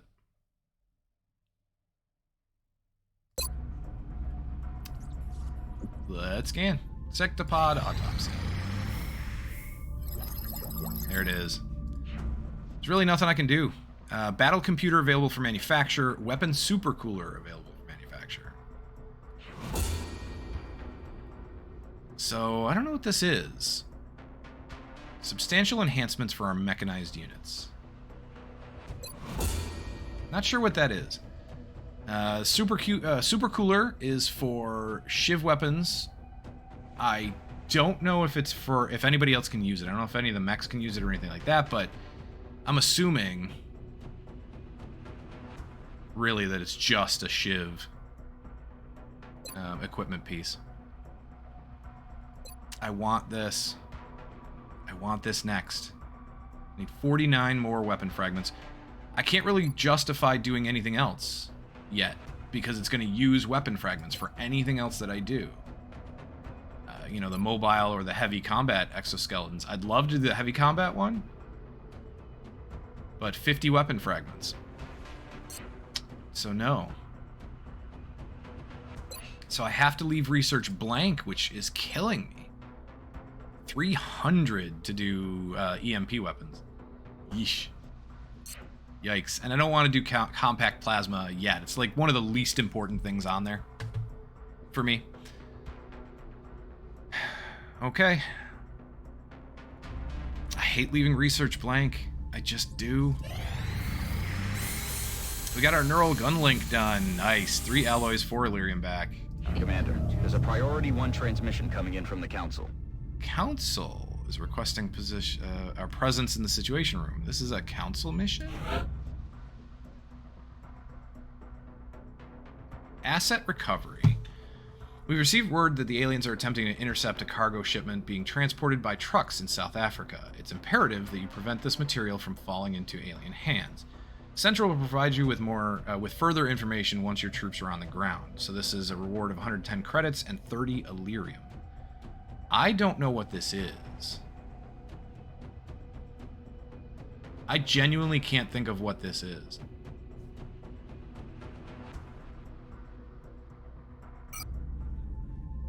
We have 8 hours to do it.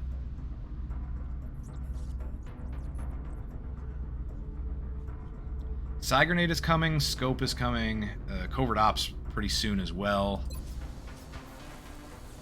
2 hours for the Psy Grenade, so we could wait for that. We could wait for the Psy Grenade and the Scope if I wanted to. Be cutting it close.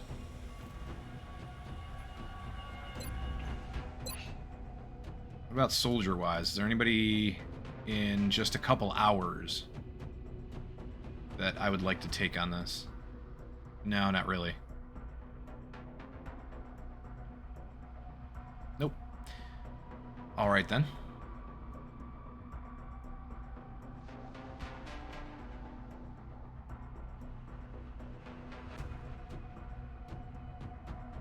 So the council missions in Long War, I'm thinking it's going to be pretty challenging. So I'm probably going to want to send some good people.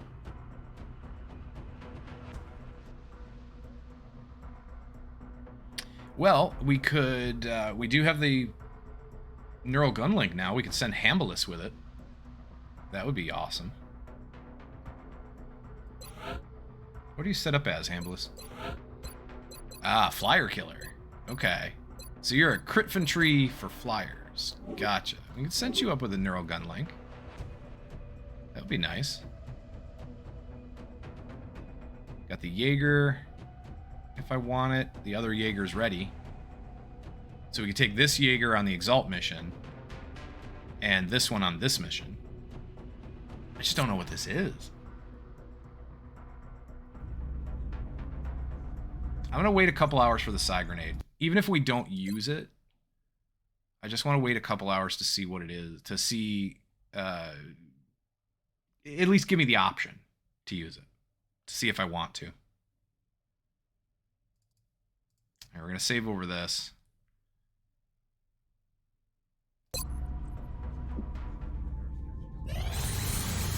Psy Grenade.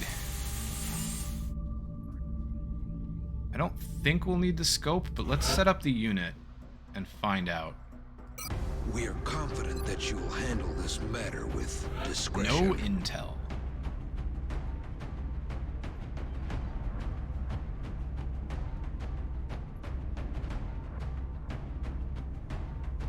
So we'll send a gunner. How about Ankobaya? What are your abilities? Alright, straight down the right-hand side. So Ankobaya is pretty decent. We'll send her. We'll send a decent scout. You know what? I like taking Van Dorn on these missions. Maybe we'll take him. I need to figure out his last promotion, but maybe we'll take him.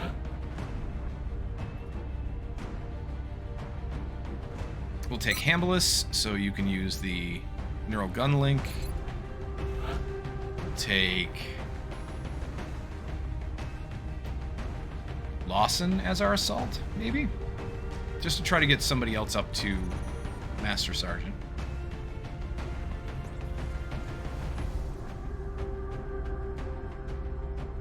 Hey, you know what? I'll put Euskadetl in there. Just in case Euskadetl shows up. There we go.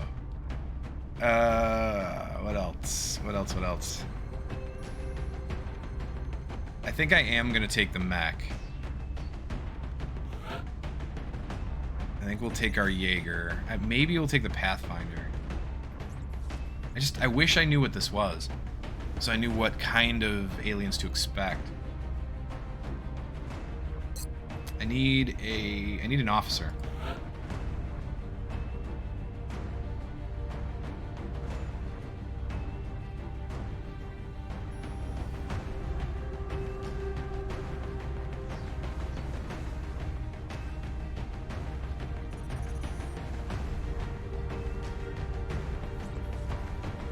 I'm going to put more in right now, but I'm not sure if I'm taking more. I want to put more in for a placeholder. So I'm probably going to take a medic. But it'll either be Moore or Martinez, maybe. But either way, I want to check who can and who cannot be promoted right now, officer rank-wise. Let's grab another. We could take the mech. We could take the Pathfinder and the Jaeger.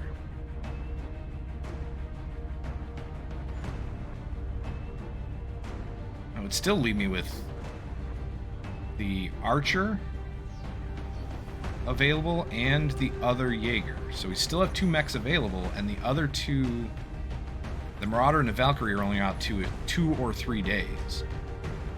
So that's not too bad. Plus, if I really want another mech, I could just promote... who was it? I could promote Barbara here. Which I need to do at some point anyway. But I can mech her. Not promote her, mech her. I think I was... I'm not sure what I was going to do with Garnier. He's a low-ranked sniper. I wanted another decent sniper, but he's Lance Corporal, so I'm very iffy about all these guys that are low on the totem pole here. Unsure what to do with them.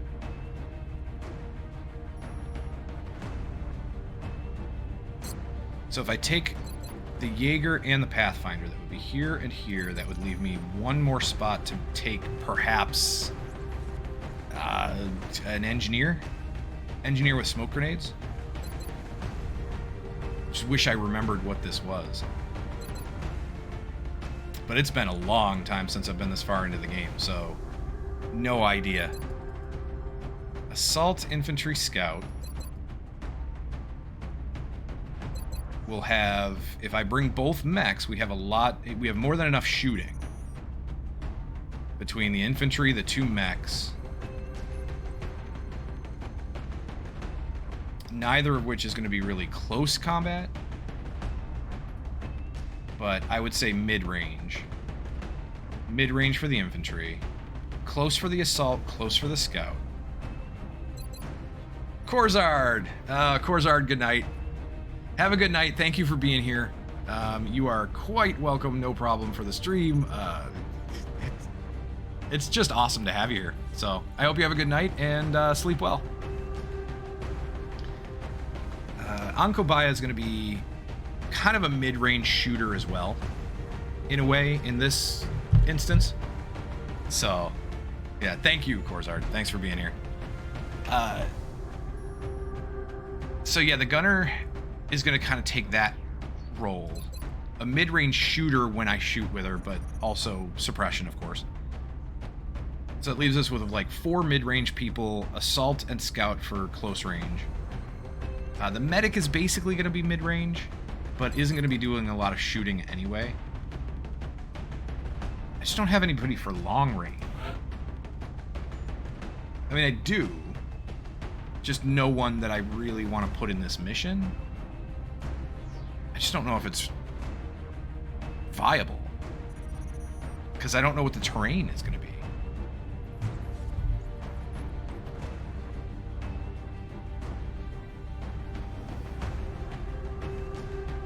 You know what? We could take Mr. Thunderstump here.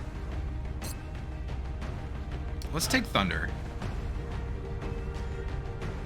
Because why not? See if we can get you a rank. We'll take 1 mech. And the other spot, I'll put an engineer. We'll take the Pathfinder, get you some experience. And then we'll put an engineer in the other spot, which will be... It's going to be technically a capture engineer.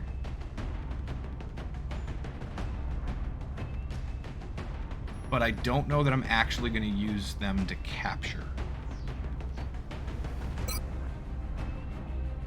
I think instead, we're just going to use them for their support capabilities, extra smoke grenades, that kind of thing.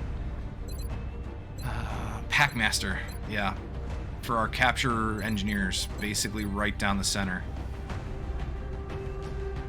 We'll do Packmaster. And I'm not sure what to do here, but maybe Bombard. And then Duarte can carry probably the chem grenades, and if I did smoke grenades, that would be like, what? 6? 5? 5 or 6 smoke grenades. Ooh.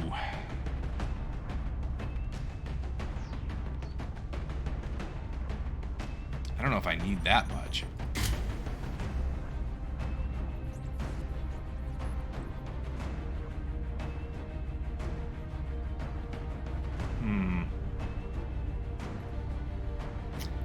Roast beef, you're not wrong. You are far from wrong. You never have enough dense smokes. It is a thought, really. I'm just not sure. We'll leave it that way for now. I definitely want to take the chem, but we'll leave it that way for now because with, and correct me if I'm wrong, but with the smoke grenade perk, we get 1, right? Smoke and mirrors increases that to 2. And then Packmaster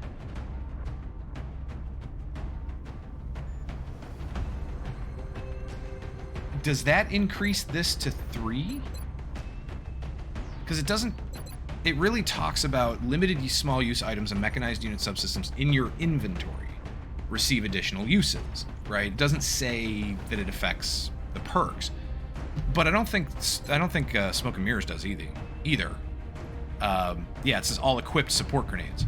So I think this technically then counts as an equipped support grenade. So it'd be +1 plus another one, so you get 3.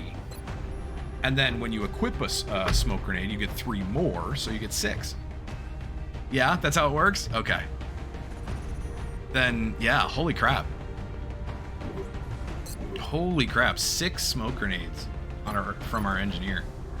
I'm going to think about that for a minute, but this will probably be the squad that we take. The only difference here is I want to see who can get promoted officer-wise. So let's back out real quick. Take a look at the officer promotion. So we got a lieutenant, we got 2 lieutenant promotions, a captain, and a colonel. I don't know who is under captain that would need a promotion. Oh, Pedersen. There you go. But I was kind of happy leaving Pedersen where she is. And then Sareva. I think Sareva was the one that I wanted to promote. I'm pretty sure I wanted to promote Sareva, right? Yeah, roast beef with those and acid. Engineers are so useful. I know, and they're fragile. You're right. But yeah, absolutely incredibly useful. Paulo L, holy multiplicative magical effect, Batman. Yes. Good night, Paulo L. Hope you're doing well. It's great to see you. Yeah. So I don't really have anybody that I want to promote to captain except our last officer medic. So I think I'm going to save that for them. I have no idea who to promote to lieutenant. Colonel, though, this is the decider. We could give it to Kunkir. Or I could save it. Moore could take the promotion. Nikolova could take the promotion, but we don't have... So Nikolova's use is to help sergeants or lower rank up. And I'm running low on those type of people. I'm running low on everybody at a low rank. So Nikolova is going to become less and less useful as time goes on. I don't know if I should give the extra promotion to her, or if I should do it with somebody that I'm taking on more missions, which would be like Jalal, even. So Jalal can take that promotion now as well. That might be a way to do it. Give the Colonel permission to Jalal. The Colonel promotion to Jalal. Jalal has decent will. 70. Plus, it'll go up when I promote them.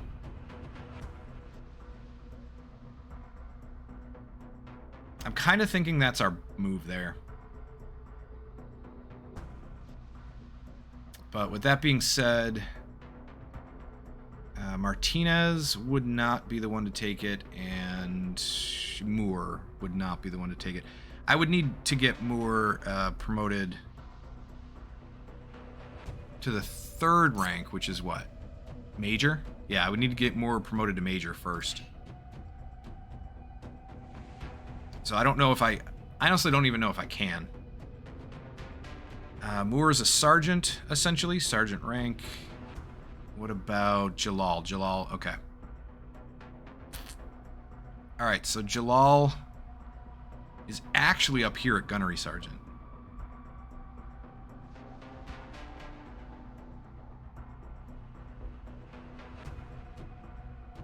Which means, if I'm going to do it, I could actually get Jalal all the way up. We could promote Jalal to Colonel, and then once I get this last spot unlocked, we could promote...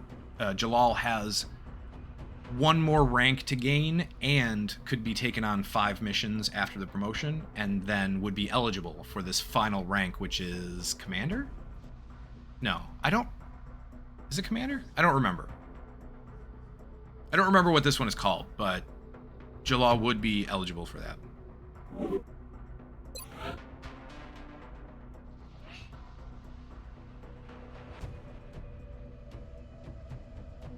I think I might do that. Jalal's not a bad soldier. 6 health is a little lower than I'd like, but 13 moves okay. 70 will is alright. 72 aim is decent for a medic. What about your abilities?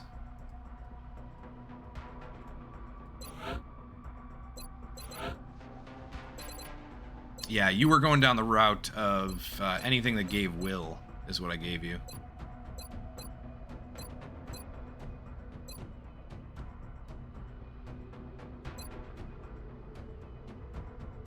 I'd probably give her Sprinter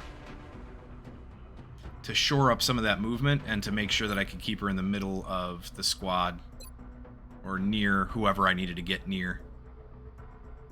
This would help getting into a better position. Then from there, probably extra conditioning just to survive, just to have a better will, better mobility. Packmaster would be nice, but still.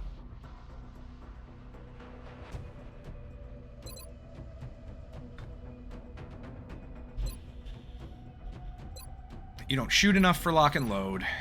You don't have suppression.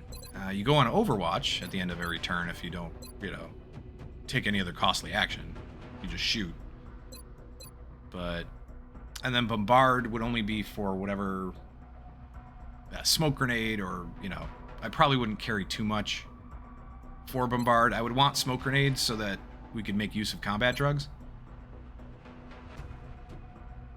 But a med kit and a smoke grenade right now are her usual equipment. And then when we get tactical rigging, the third piece would be, you know, could be something like a flashbang or something like a chem grenade or something like that. And Bombard would help there. But it's kind of limited specialized use. I think Sprinter's better.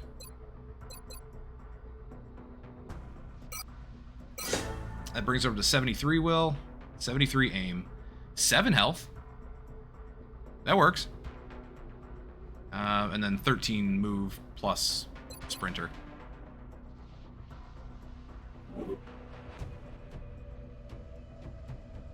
Yeah, what the heck? Let's give her the last promotion.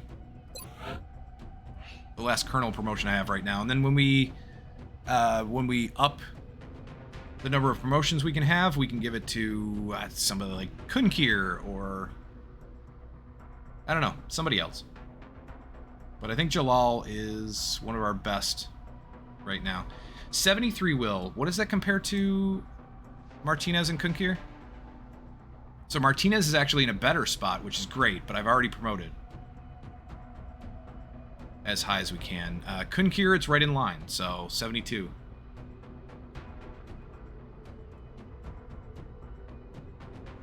They're pretty close. All right, so we give them... We'll give Jalal +2 aim per continent bonus, or +5 will and 5 defense.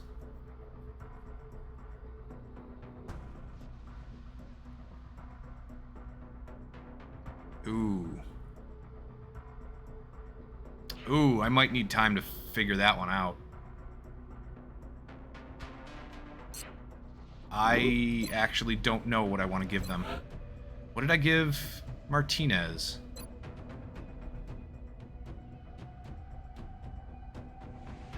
Band of Warriors?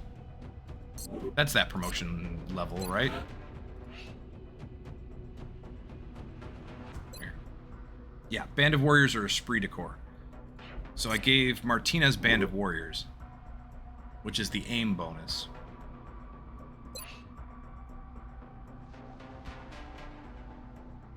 How many do I have at that rank? Just the one? Yep, just the one. Well then. I might give Jalal the other one then. But we'll see. I'll take some time and think about that. Probably won't do it tonight. Let's get into this mission. I think we're gonna take... Excellent. Captain Moore We here. look forward to seeing your progress.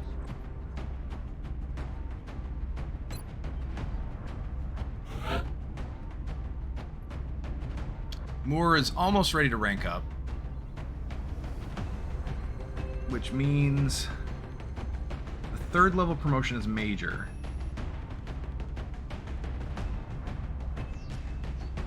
So if I want to promote to Major, if I can promote to Major...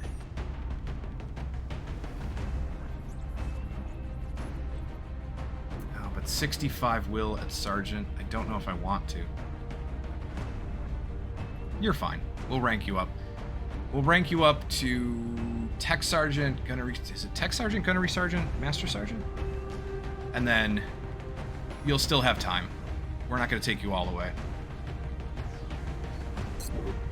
Alright, make items available. Let's get everybody equipped. Ankobaya gets Titan armor. You get our newfangled Plasma Nova gun. Scope and... Oh, what do I give you? Armor piercing? I don't know. That's just a placeholder for now. Maybe. Thunder! Thunder, you're going to be relatively easy to arm. Do I give you the Banshee? So the Banshee means you get hit, you're in trouble. We'll give you a Gauss long rifle. That's an easy pick. We'll give you a laser pistol. And then alloy bipod and a scope. But that Banshee armor I'm not sure of, just because I don't know what the terrain is. Here we go. Peter Van Dorn. So Van Dorn I want to keep safe. So specifically for that reason, the fact that I want to keep Van Dorn alive, the fact that I want to make sure I don't have situations where, I think we've had one in this campaign where Van Dorn should have died, but as I have vowed before, if Van Dorn dies, I'm reloading. Just because I love Van Dorn. I love all the named characters, so if any of them die, I was going to reload.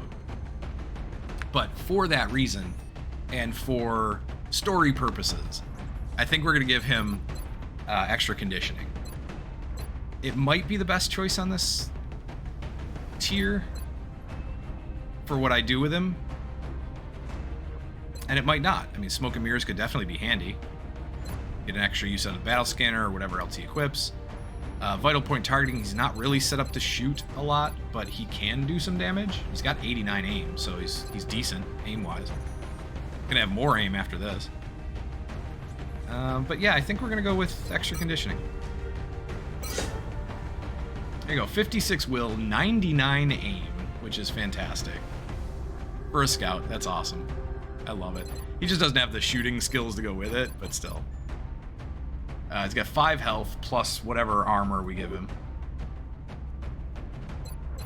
We're gonna give him the Titan, 5 health plus 16 armor. Holy crap. So, pardon me for just a second.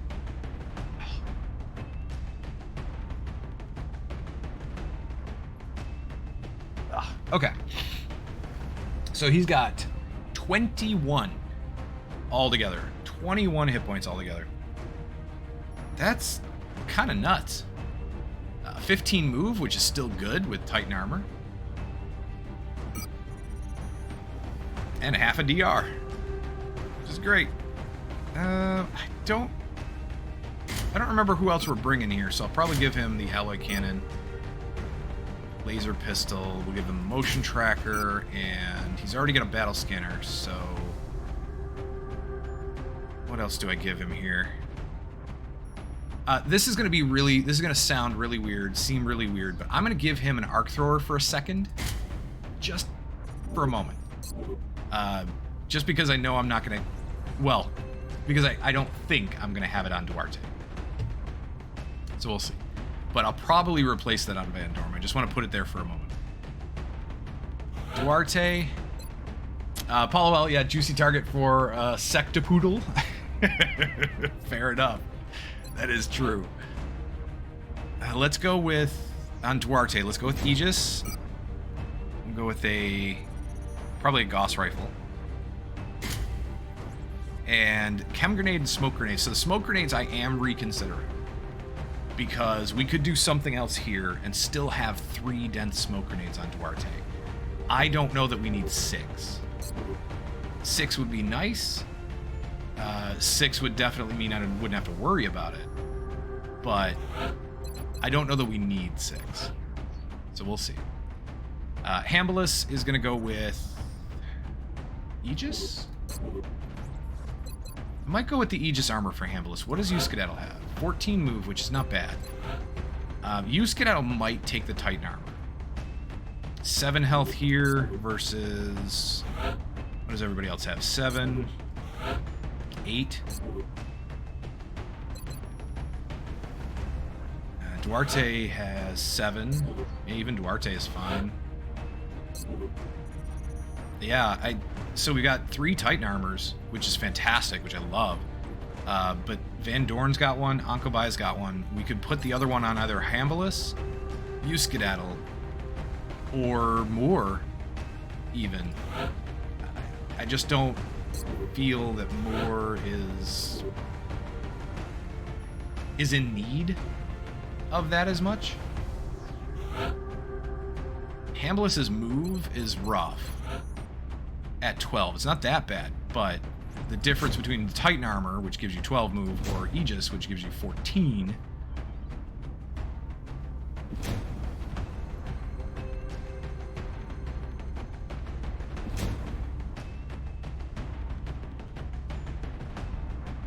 What about... So the neural gun link is going to be a given. That brings you down to 13 move, but I'll probably also give you the targeting module. So now you're down to 12. So 12 move or 10 move.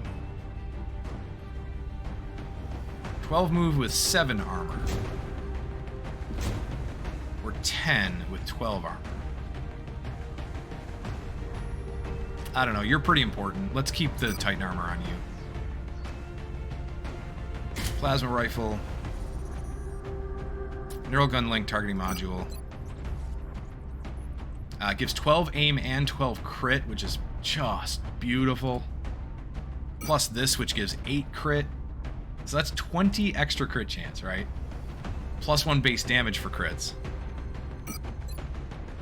I can't wait to see what they do. I can't wait to see what Hambless does with this. It's going to be fantastic. The other two are going to have Aegis armor. So that's easy. Martin Moore will probably end up with a Gauss rifle.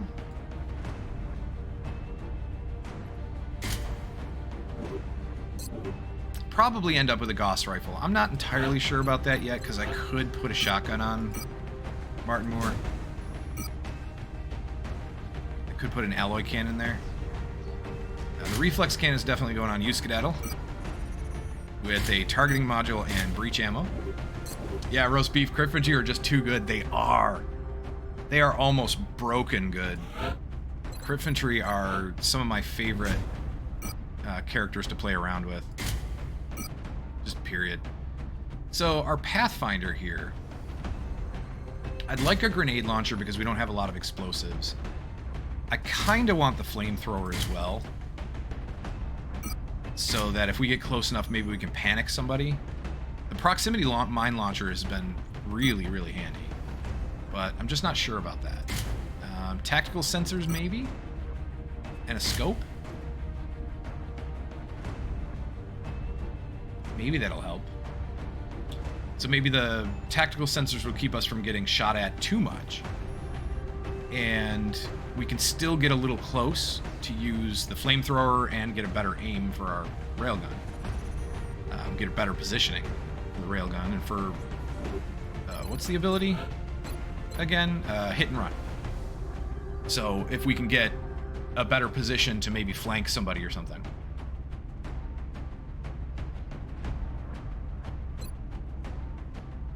We've got lock and load, so that's nice. Vital point targeting, executioner, flush, and lone wolf. We don't want to stay too close to the rest of the squad anyway.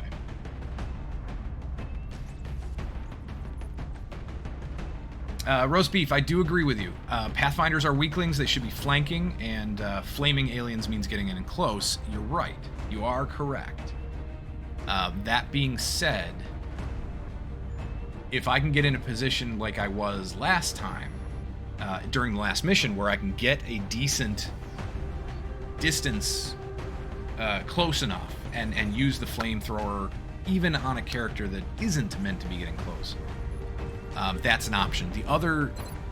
The reason why I'm thinking flamethrower over any of the rest of this is because kinetic strike module is even worse. Obviously, I have to get right up in close range, so that's out.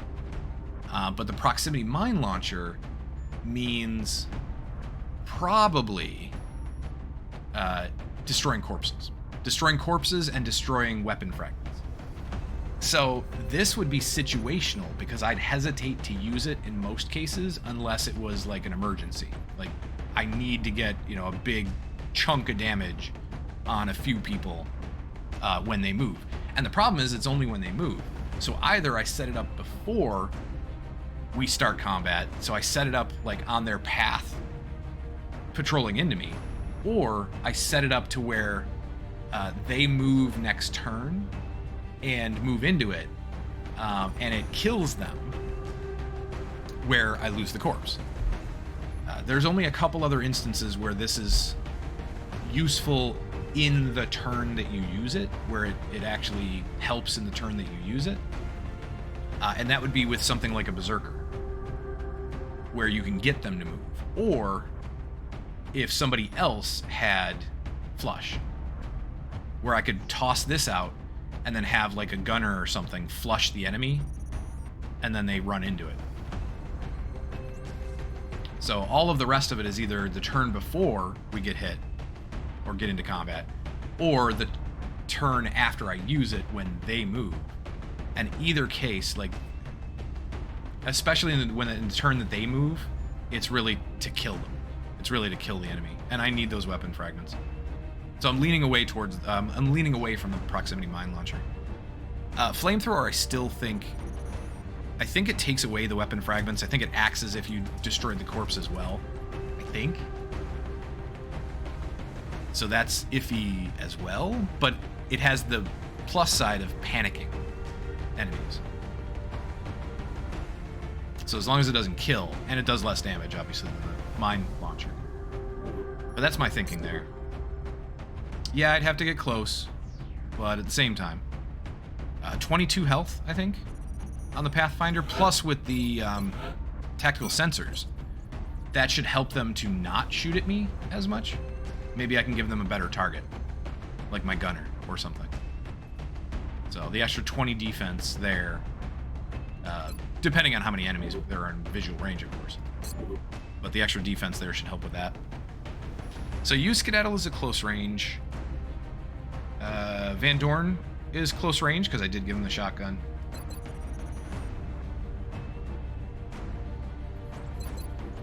We've got 2 close range. We've got medium with Captain Moore, but medium with Hambless, medium with Duarte, medium with Ankobaya, long range with Thunder.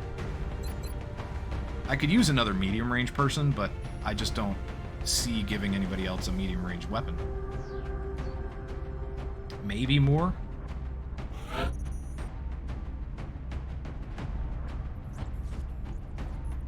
But Moore doesn't really have great move.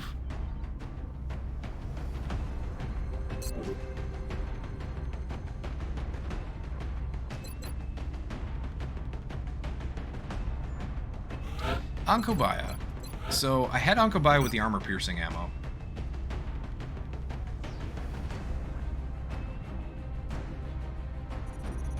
I might not do that. I could give Ankobaya the other targeting module. I just don't think her crit's high enough to really make a difference.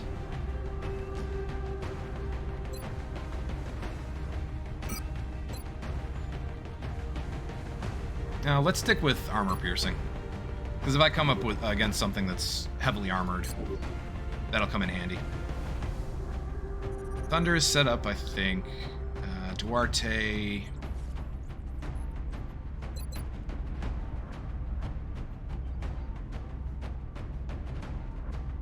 What if I swap this out? Let's swap the arc thrower out. Let's give you...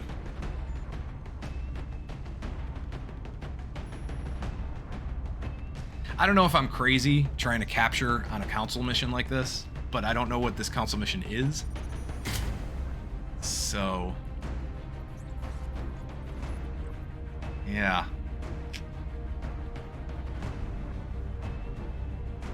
I could go with a smoke grenade. I could go with a flashbang. I think we'll go with a smoke for Van Dorn. We'll go with smoke grenade for Martin Moore. We've got some explosives on Tyler, but that's it. No other real explosives. So I just have to rely on the 2 from the grenade from the Pathfinder as needed. Duarte, I'm gonna take the arc thrower, I think. That's probably a mistake, but I don't know what to expect, so we'll see. Everybody's got Gauss or better weapons. Everyone has armor. I think we're good to go. Okay, let me save it. I always like to save right before the mission. So we'll save, we'll get this going. And I'm gonna run. I'm gonna try to run to the end of this mission. I think we're gonna try to accomplish this. I don't know how long it's gonna take. We'll try to finish this mission.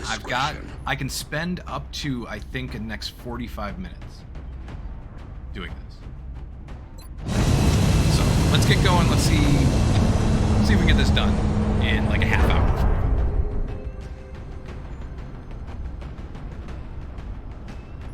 Touching down.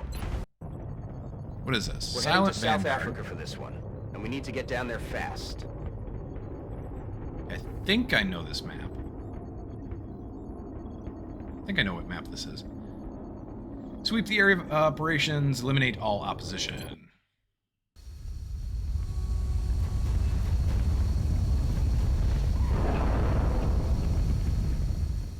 A friend of the council relayed a tip that a truck transporting some unusual cargo may have been intercepted by a small band of X-rays. We don't know what the cargo is. I know this If they want it, then we need to seize it first. Eliminate all hostiles. All right, you got it. Let's save the game. We'll save over our most recent crash site because that's fine. No big deal. And let's get going. Van Dorn. Van Dorn's going to take his first action as a motion tracker. There we go. This group, wherever this may be, I don't know if it's either it could be inside the store, it could be on the roof. That is the question. So what do we do about that? Well,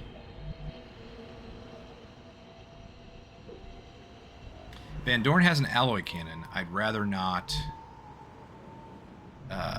go up on the roof with Van Dorn if I don't have to. So I'm probably just going to go straight through the store. Who can we take up on the roof to check out whether or not the enemies are up there or down here?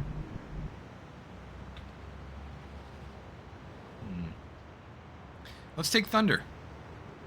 We'll take Thunder because Thunder can't shoot anyway. And I would like Thunder up on the roof. So I could grapple hook or I can move. Where? I don't think there's anywhere better that I would grapple to than where I can move. So move up here. Worst case scenario, if we get in trouble, I could jump down. Solid copy. Not on the roof. Gotcha. All right, so whoever it is in the store, and that's fine. We are going to possibly move Thunder over to this high cover. Since I can't get too far forward. If that's the case, then Van Dorn, why don't you come in?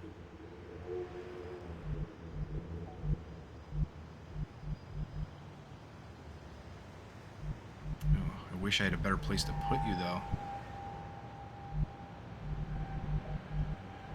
So they are straight ahead and slightly to the left. Maybe here? Maybe basically right in the door.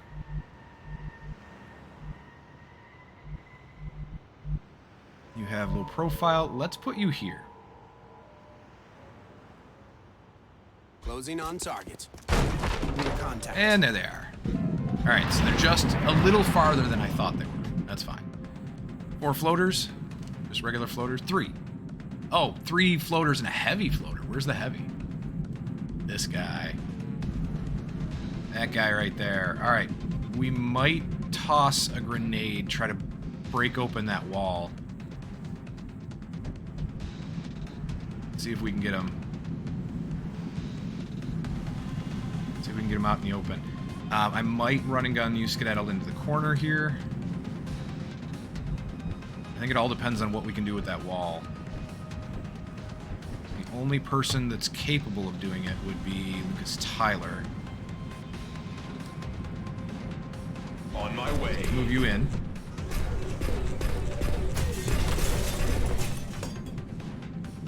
And Lucas Tyler has one shot on this guy. Which is that should be him out in the open, but technically it seems like he's flying? I'm gonna save it. Here, I don't need this save. I'm gonna save it. And we're gonna... Okay. So I have to address the Mac McKinnister. Mac. I hope you like Mac. Because I think that's kind of cool. Mac. If you don't, I'll go back to McKinnister. That's fine. Finally started Dragon's Dogma. It's been a gorgeous experience. Yes, I love Dragon's Dogma. It's such a fun game. It really is. It's a great game. It's a really cool idea for a kind of multiplayer in a way. You know, where you hire out other people's pawns and stuff. And just the storyline of the game and everything. It's a really cool idea. And it brings a lot of really, to me, it brings a lot of really interesting RPG elements together. So I like it. And I'm glad you're having fun with it. That's awesome. Roast beef, please replace floater with annoying nonsense. You got it. All right, here we go. Annoying nonsense for the win. Let's do this again. Timer. And we'll get it started. There we go. All right, perfect. Annoying nonsense. You know what? I might take that to the rest of for the rest of the stream. Even though it's I think it's supposed to be a 20-minute timer, I think we might take that for the end of the stream. So, annoying nonsense. We have a lot of annoying nonsense to deal with right now. I could do a flush on this guy, and that would probably be a decent chance to hit. Yeah, 82%. Or 97 on this one. And there's a good chance. I may regret that. I might. But I figure what the heck. You know? 67 to hit if I just shoot at this guy. I'd probably do a flush. There's a decent chance it would kill. But he's the only one that can launch a grenade. So what if we launch the grenade, try to get these two out in the open? Maybe we try to break their walls. Get these two out in the open. Sanctuary, are you fighting 3 annoying nonsenses and 1 heavy annoying nonsense? Yes. Yeah, 3 ands and 1 Han. Yes, that's exactly what we're fighting. 3 annoying nonsenses, 1 heavy annoying nonsense. So here we go. So this is... I feel like this might be our best bet if I can break the walls. The problem is, I bet you it's not going to break. I would be willing to bet that his wall and his wall are both going to stay intact. And we're just going to get a little bit of damage on them, sure, but I think both the walls are going to stay intact. Let's try it, though. There's really nothing else I can do here. I mean, there's nothing else I want to do. I could take a shot. Ooh, we broke something. What do we break? Did we actually get it? He's got a little tiny low cover wall here, but we took his away. Nice. Well, at least we brought him down to low cover. If nothing else. So we have a decent shot, 68% from Van Dorn on this annoying nonsense over here on the left. That'll work. That's a start. Hambolus, I think, is only going to get a shot on the exposed annoying nonsense. Yeah. Hambolus can't really get in a position to fire on the other one. What about this side? Nothing. Okay. Alright. Then Hambolus comes up here, shoots at that one. Either that or I just dash. Ankobaya. I'm not going to get a shot on any of them, am I? Nope. Well, crap. It's only that one.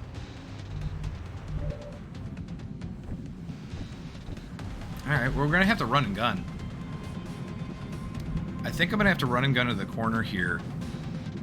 It definitely could pull something, because this motion tracker really isn't showing too much further than, I don't know, let's say here, maybe? Maybe here.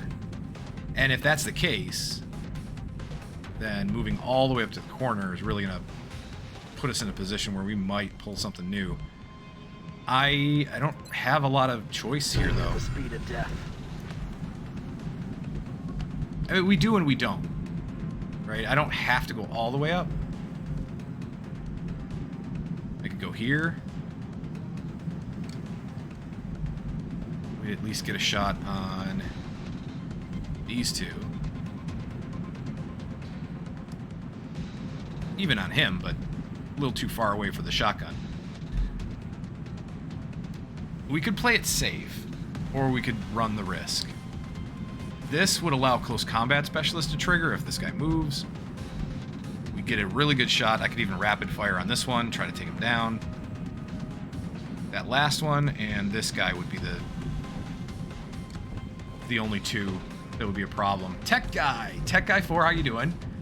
What difficulty? So this is, I think it's normal difficulty. I'm not playing on anything too hard because I wanted the first time finishing the campaign in Long War to be a learning experience. So that's kind of the whole point of this, is not to be a super challenging mode, like impossible mode or anything, but to be something where I can see what to improve. You know, I can see where my thinking is flawed. You know what I mean? And then before we go into something like impossible. But yeah, I just haven't seen the end of Long War. This is the first time I've been this far into Long War. Yeah, normal is still plenty challenging. You're right, roast beef. It is. But once I get a better handle, I want to try impossible. I'm going to move into the corner here. I'm going to do it. We're a good chance I'm going to pull something else, but... Good. We didn't. So that's good. Let's take a rapid fire on the big guy.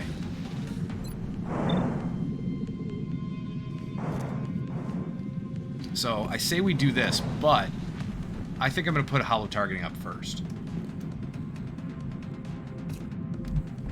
And then from there, we'll actually take a shot on the exposed one with Hambless. I'm on it, Commander. Yeah, because Hambless can take this guy out real easy. So we'll kill him. That'll be easy. Tech Guy, are you going to try Long War Rebalance too? I would like to, yes. Right now, I'm just getting a handle on Long War itself. So, you know, when I get more comfortable with that, absolutely, I would love to do Long War Rebalance. I've heard a lot of good things about it. I can't wait to try it. So Van Dorn, we're going to take a shot with Van Dorn, but what do I want to do? 61? Yeah, let's take a laser pistol shot. It'll put up hollow targeting and still do a little bit of damage. There you go. Not too shabby. 3 damage. I'll take it. And then we'll rapid fire and kill off this guy. Should kill him. Hopefully. 10 damage and... Ooh, there you go. 28 crit. Holy crap. Paulo L, I want to see you there already? Yeah, I know. I know, it's just going to take a little time. That's all. I just need to get more comfortable with this. I think I might just dash Ankobaya up here so that we can suppress next turn or do whatever we need to next turn. Maybe even hide her. I don't know. We've got 3 people left to move. Well, 3 people that are going to be... that could be in this combat.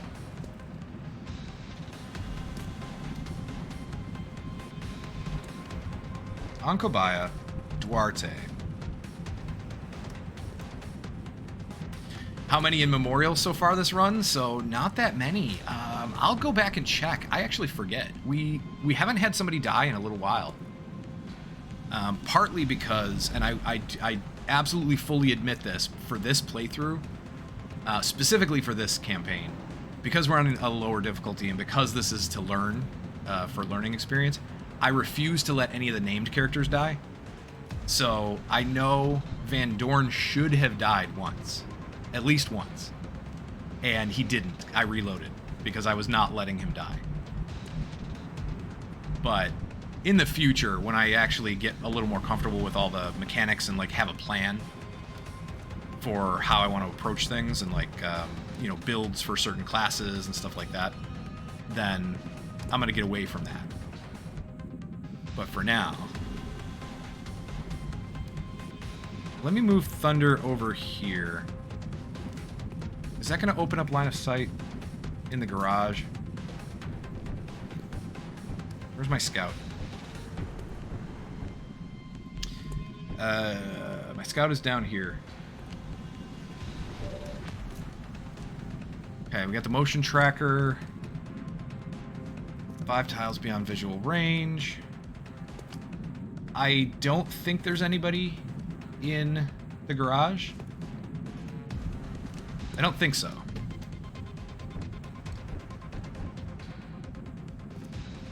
I really hesitate to move Thunder up to the garage. Oh, I blew up the sign. No. The pigeons are roosting on nothing. I love it.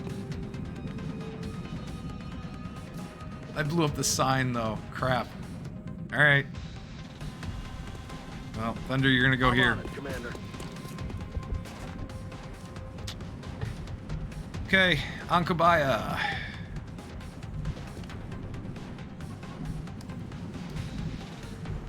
You know what, Ankabaya, you can go to the left. Heading to that location. Duarte On my way. to the right, and Moore to the right as well. Heading to that location. I think I'm just going to overwatch and let these guys come in. We'll let these two move. If this one moves, I should get close combat specialists, so we'll probably get a kill here. If this guy moves in at all, then I should get some overwatch shots on him. Probably not the best tactic, but right now it's pretty much all I've got.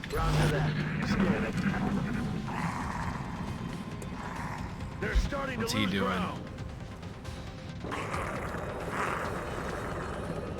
Nothing so far. There he goes. Nice, but not a kill. I am disappointed in you, Euskadadel.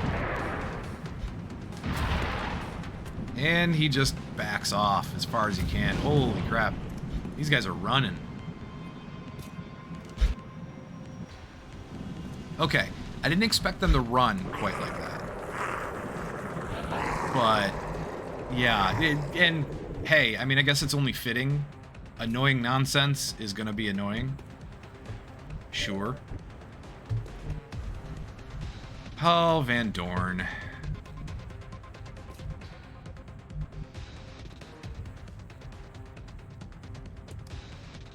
I have a couple options with Van Dorn. I think I'm gonna move up to here and throw a battle scanner. Because I'm pretty sure we're not gonna run into any enemies in the garage or to the left of the garage. And I don't want to waste a motion tracker on that. I could, it would be the safer thing to do. But I'm not sure I want to. But we could throw a battle scanner out this way. Because I know the one annoying nonsense went out back this way. The other one's right here. I don't know where he is, but I'm also worried there's another pod here, so if we start to chase them, they are definitely going to run us into something else. Ooh, I got a shot. Oh, Thunder. Thank you. I think Thunder's going to take that guy out. I'd like to see, though, where the other one is. So... we're not going to move up far enough.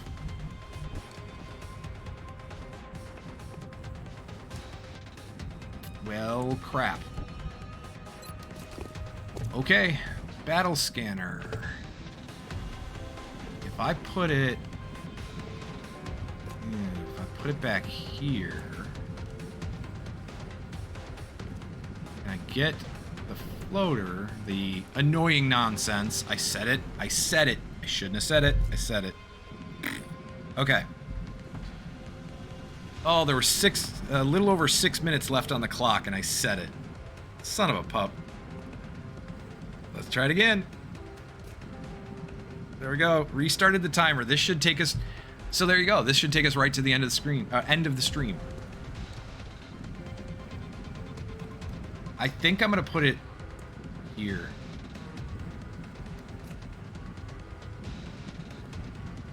And we'll see if we can get the other annoying nonsense on the battle scanner.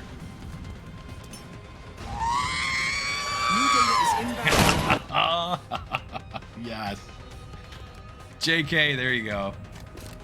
Nice. I love that R2-D2 soundbite.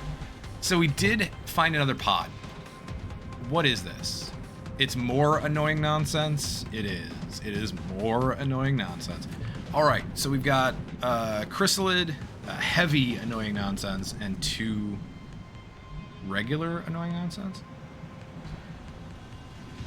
I guess. That's all that pod is. I feel like there should be something else with it, but I think this one was only 4 total. Alright then. I don't want to trigger them. Not yet.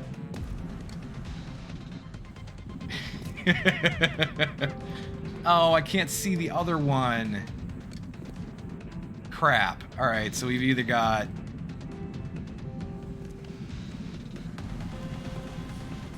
Oh, this is so tempting. Look at that. Look at that. Yeah, you're right, roast beef. Channel points really do keep on giving. So this is super tempting. I honestly am seriously considering doing a precision shot on the heavy, annoying nonsense back there on the new pod and bringing them in. Starting combat.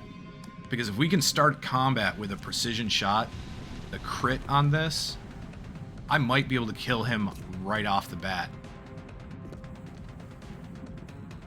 And if we do that, he's going to be less trouble. Like, that whole pod's going to be less trouble overall. And I'm not going to get a better chance. Most likely.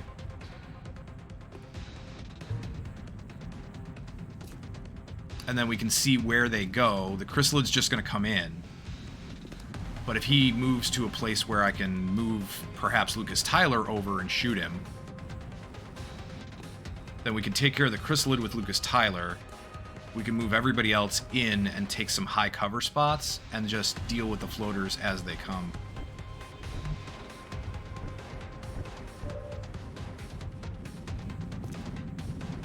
You skedaddle. There isn't really a lot of area to cover with you skedaddle, and I don't know if this fire is going to break down this wall. I am worried about that.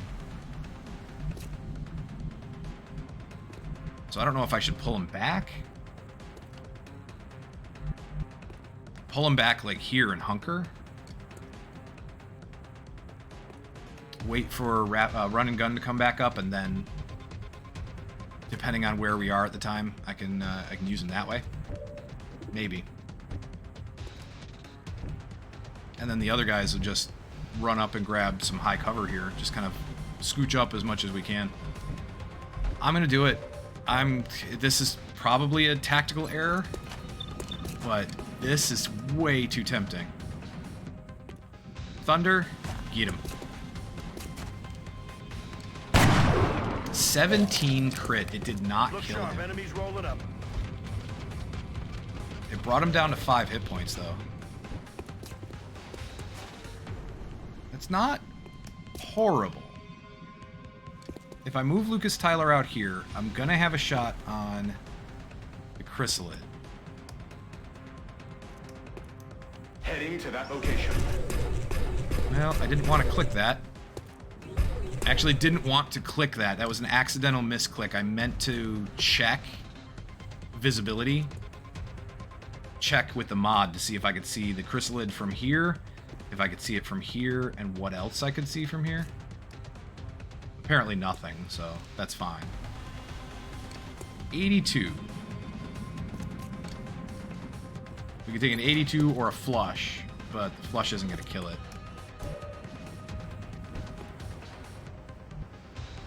Well, let's move up with Hambless. Let's move up a little bit with Onkobaya and Yes, probably Commander. Overwatch. We'll probably Overwatch with most of our people, unfortunately. Martin Moore can move there. Duarte, what do you got?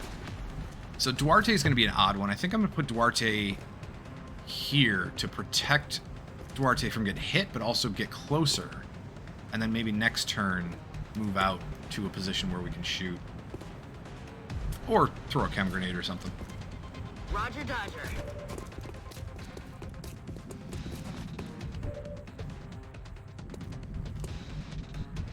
Yeah, I'm going to back off with you, Skedaddle. We're going to back off and just hunker right around here. Heading to that location.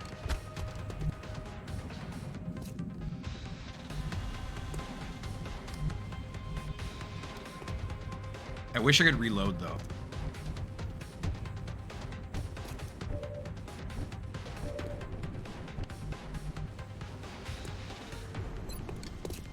Martin Moore.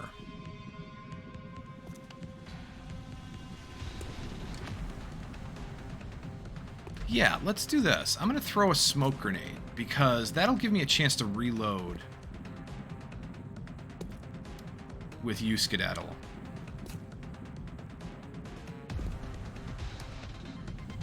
And I can still stay in that low cover.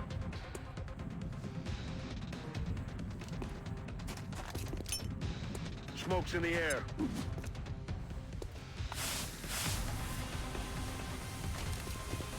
And Martin Moore is really not going to do a whole lot other than that anyway, so should be fine. We'll take the shots here with Lucas Tyler, and if we can't kill him, we'll Overwatch with Hambless, I guess. I'd like to reload, but we'll Overwatch with Onkobaya.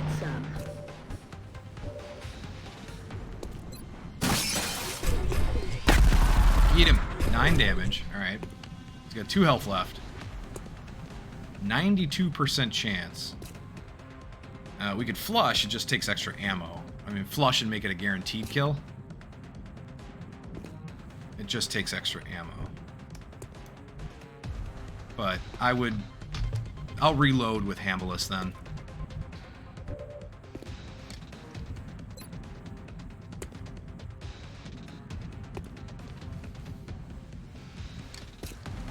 We do have lock and load. You know what? I'm going to flush. I'm not going to take the chance. 92% should kill it. I'm not going to take the chance.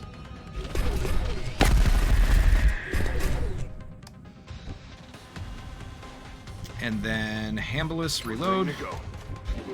Let's see what they do. I'm going to take a guess. One of the annoying nonsenses are going to fly up and try to get behind the sniper.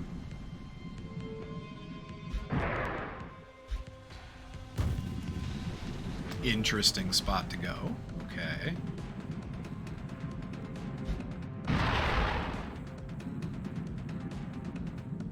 %47% on Tyler. It did hit. 3 damage. Passed the panic check, though. Alright, the heavy annoying nonsense repaired, as one would expect. What do we have? Our sniper has got this guy. 74 on the one on the left. Ooh. What if I move up with Van Dorn?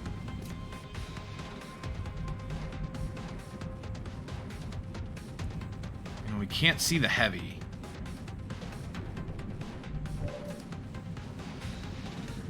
Oh, you suck. that heavy up there is a problem.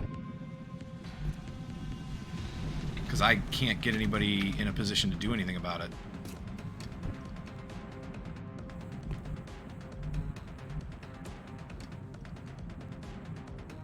Yeah, there is no spot where I can see him. And he's just going to heal up again, then he's going to be up to 9 hit points. This is annoying. I mean, to be expected, right? With annoying nonsense. Why can Thunder not see this guy? That's a big piss off. Why can't Thunder see him? That's kind of stupid.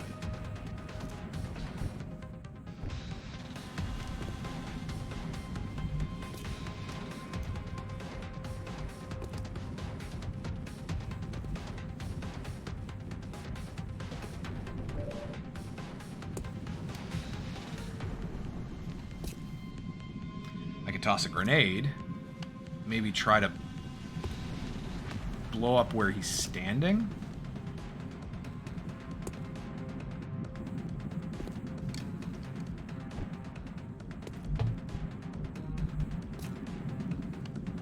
Skedaddle can see him.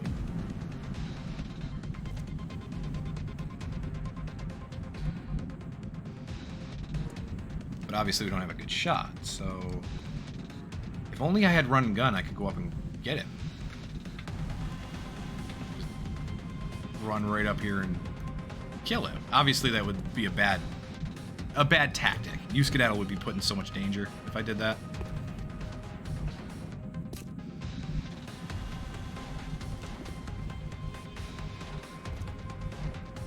All right then. Do we just play it safe? Wait for them to move forward?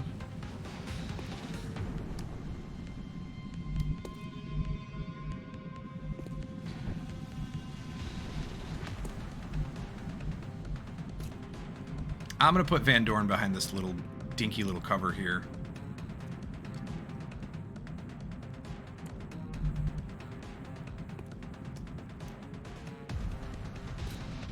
Or, here's an option. Van Dorn has concealment. I could dash Van Dorn up to here and keep an eye on where the other ones went. If these two come down, sure, we could get flanked, but I think I'll have enough people behind Van Dorn to keep an eye on them. Whether it be Overwatch, whether it be killing this one outright this turn, and then keeping an eye on this guy. I don't know, but at least we can get Van Dorn in a spot where I can still see the other ones.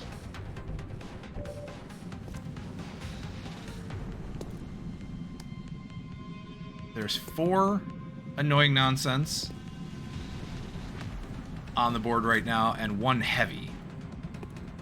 I think we'll do that. Let's get... Who do I have selected? Lucas Tyler. Okay. There we go. Van Dorn. So if we move Van Dorn here... Affirmative. Oh! Nope. I'm an idiot. I'm an idiot. What did I just say? I wanted to move up here. I'm a doofus.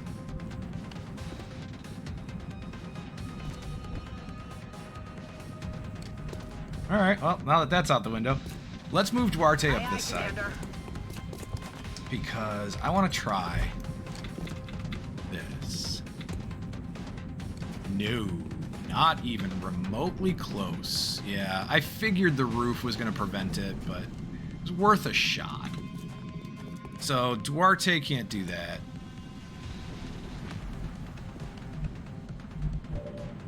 But at least we're in smoke. Van Dorn's in smoke, has an okay shot on that guy. Skedaddle probably just hunker. I was right. It took out the corner, so I'm glad I moved Skedaddle. Martin Moore probably just sneak up a bit. Yes, Commander. Can't see anything. On Kobaya, sneak up a bit as well. Can't see anything.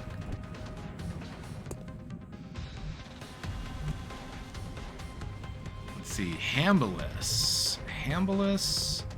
Oh, Hambolus. I wish I could get you closer so you'd be in the smoke. Hambolus might...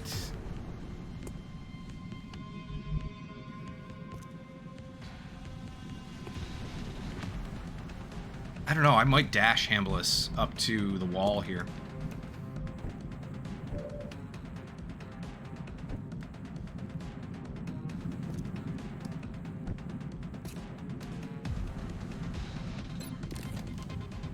Let's see, we got a 52 with the laser pistol and a 20 with the shotgun from Van Dorn. Let's take the laser pistol shot.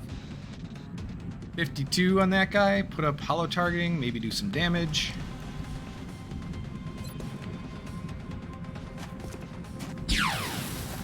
There went that idea of using him as a battle scanner. Oh well. We'll probably Overwatch with Martin Moore. Probably Overwatch with Duarte. I could toss another smoke and cover the spot that I was gonna put Hambolus, but I don't know. I feel like I should just dash with Hambolus. Be a better shot next turn. Got it. Let's do that. Duarte will Overwatch. Commander. You Skedaddle is in smoke. We could Overwatch. I mean, 1% chance from where he is, but I don't know if anybody else moves in. I don't think it's going to do anything. 73 on that guy, or an 84 from Thunder.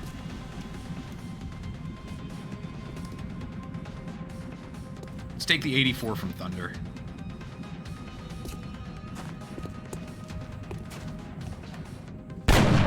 Good shot.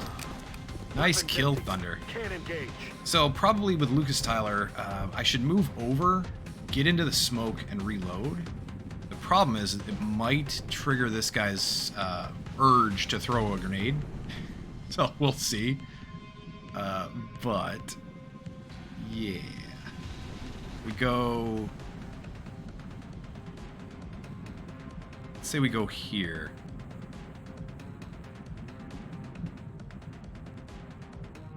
Ugh. I don't want him to throw a grenade at me. Go here? None of it's going to be any good, and I can't get a shot off on him anyway. Overwatch with Ankobaya. We'll Overwatch with Martin Moore. Overwatch with you, Skedaddle. That's what the heck. Put Lucas Tyler in the smoke, reload, and then move forward next turn.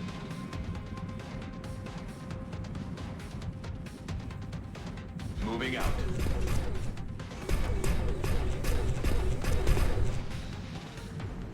Rearming weapons. There. Probably the wrong idea. But we'll see what he does. He can't really shoot from there. I'm assuming he can't really throw a grenade from there very well. Move down. Suppression on Van Dorn. Okay. I can deal with that. It's an AoE suppression, though, so it does hit both our mech and Van Dorn. He repaired, and that's all they're doing. Gotcha. So we got a 54 chance from Hambolus. We got nothing from Thunder, because you need to reload. Duarte... I can't really go anywhere with Duarte, but I can throw up smoke. We can move with Ankobaya if we put the smoke in the right spot. We've got a chance to make that useful. Skedaddle running gun is back. Technically, Skedaddle could flank and kill him. The concern is there's 3 other annoying nonsense out there that don't care. Well...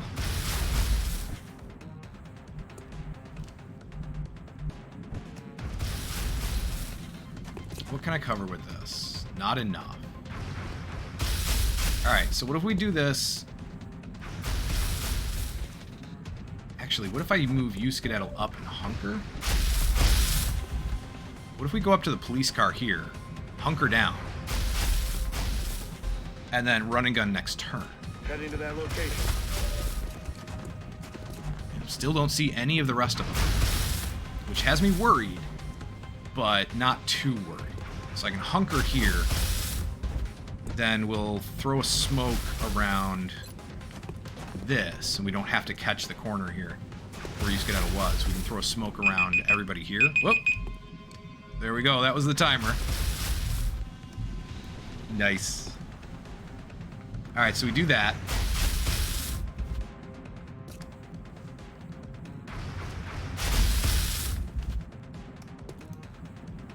Right there. I think that still leaves Duarte to be able to overwatch, right? Yep. And then we can move up Uncle Baya here. Solid copy. Which should be in the smoke as well. No. Seriously? I put it there specific... Alright. That's annoying.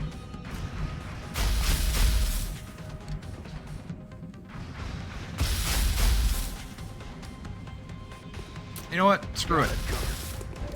I'm done dealing with this crap. Screw it.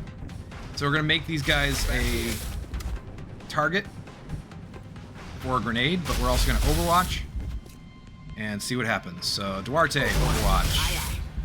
You, Skedaddle, you hunker down. I think I'm just going to overwatch with Van Dorn and Tyler, but Van Dorn's going to switch to his shotgun. No, you know what? I'm going to reload the pistol. I'm going to reload the pistol. Hold on. What's the percent? So 1% because he's suppressed. But what if I ran the Overwatch with Van Dorn? Or the suppression? What if we run the suppression with Van Dorn?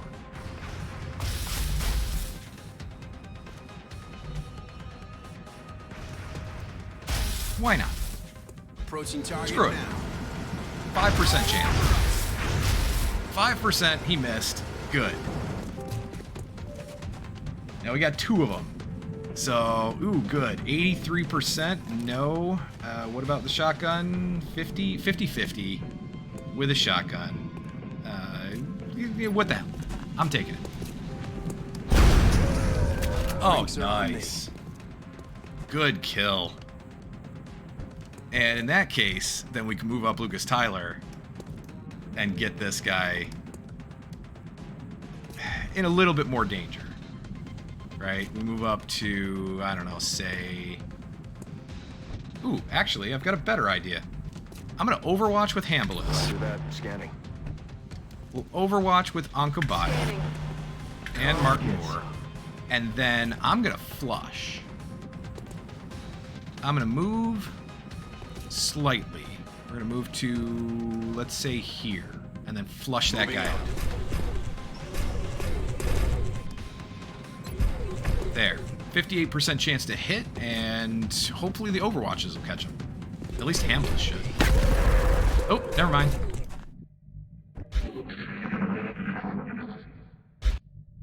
Never mind. We got him on the flush. Works for me. Alright, so, heavy annoying nonsense is dead. 1 extra annoying nonsense is dead, and then we have 2 left. So that's it, 2. Just 2. Let's go. Van Dorn, come on up here. Sir. Get you in concealment. See what you can see. Anything? It's the motion tracker show. So we got 1 guy here, and then 1 over here somewhere, maybe? That'll work. What about our sniper? No. I'm going to use the battle scanner.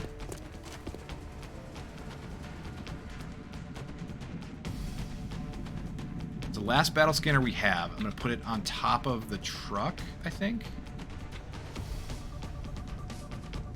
Here, let me save it, just in case it bugs out.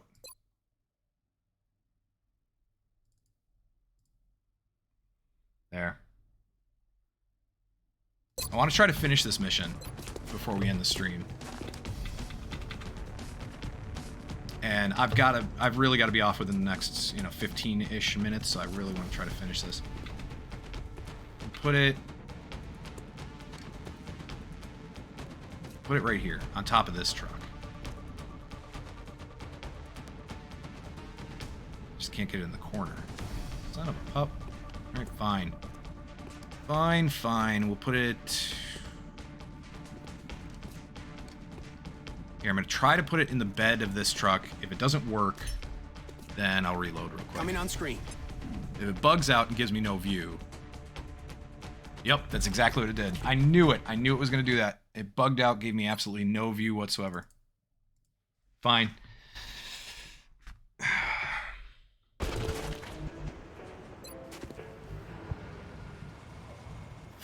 Fine. We'll just... Ooh, wait. There we go. Nope, shot is blocked. Of course, shot is blocked. I thought it would bounce. Alright, how about here? New data is inbound. Let's see what's behind that truck. There we go. So there's a whole nother pod right there. I'm thinking that's probably the last pod, but I can't say for sure. That being said, Lucas Tyler, get your butt over here.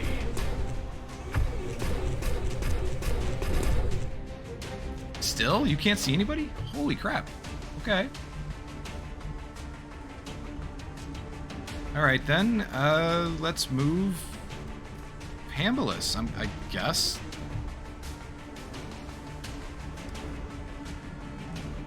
Hold on, so there's one here, there's one over here somewhere. We've got another pod behind here, which looks like 1, 2, 3, 4, 5, 6? Seriously?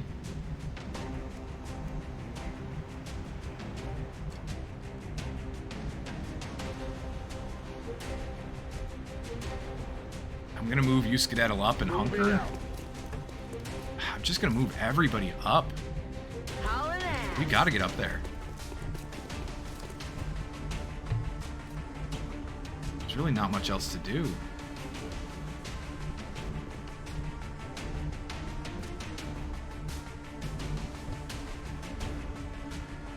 Duarte, go here.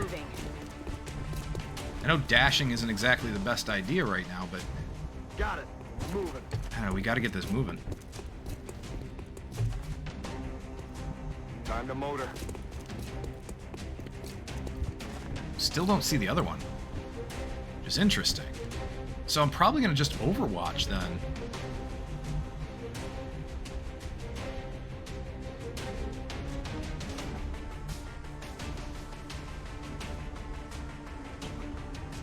Come get some.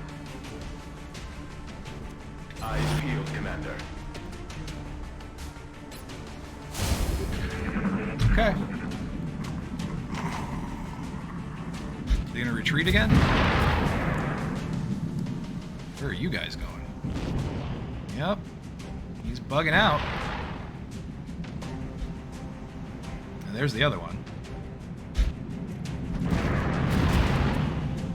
All of them are right behind the truck. I don't like this. I don't like this one bit. Affirmative. You have to chase them, and that's not good for anybody. Let's do this. Okay.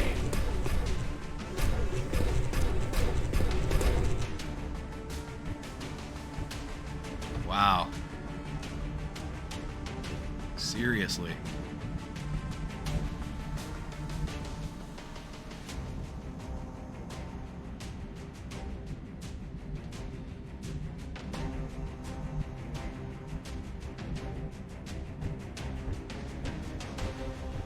Still, sniper can't see anything. Okay.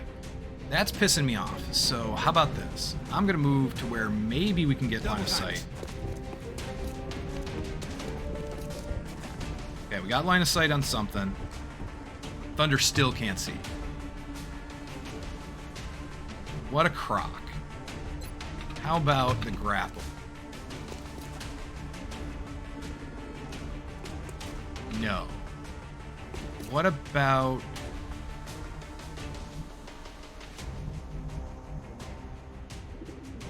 What about moving up here? Roger that.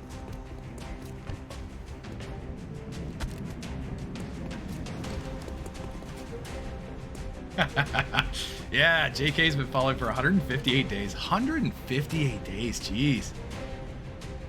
Oh, holy cow. Thank you, JK.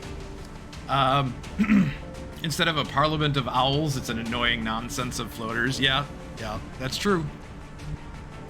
It is. Let me move up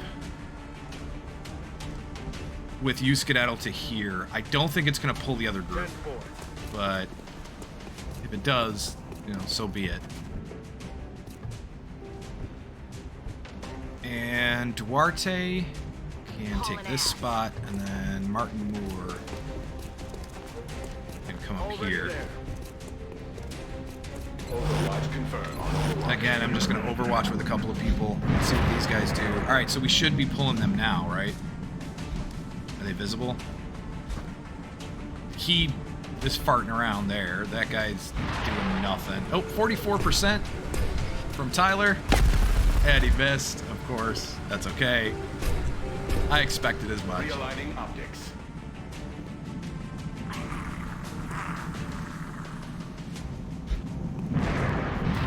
And are they in visible range now? Are they in sight? No. No, they're not visible. Okay. Well, if I move up, they will be.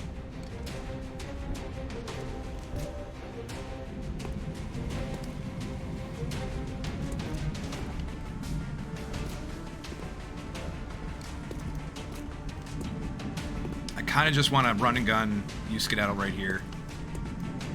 It's just, I don't know. This heavy one, I just don't know. Okay, so we've got 2 shots. I'm going to trigger that other pod. I'm going to trigger that other pod with Lucas Tyler, I think.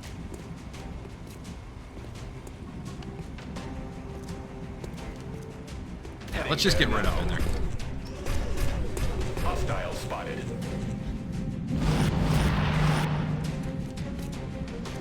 Well, 3 overwatches is not exactly what I was hoping for, but hey. 53 on him. What about his abilities? Close encounters, okay. Depth perception, evasion, launch, bombard, heat. Alright. If I flush him, it's 83.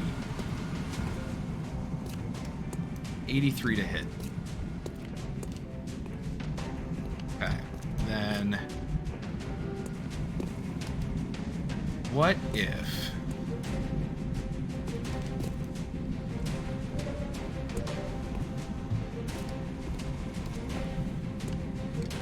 I'm gonna move Van Dorn up to here. We'll pull that Overwatch. Affirmative. And get a shot or 2 off. Or not pull the Overwatch. Why?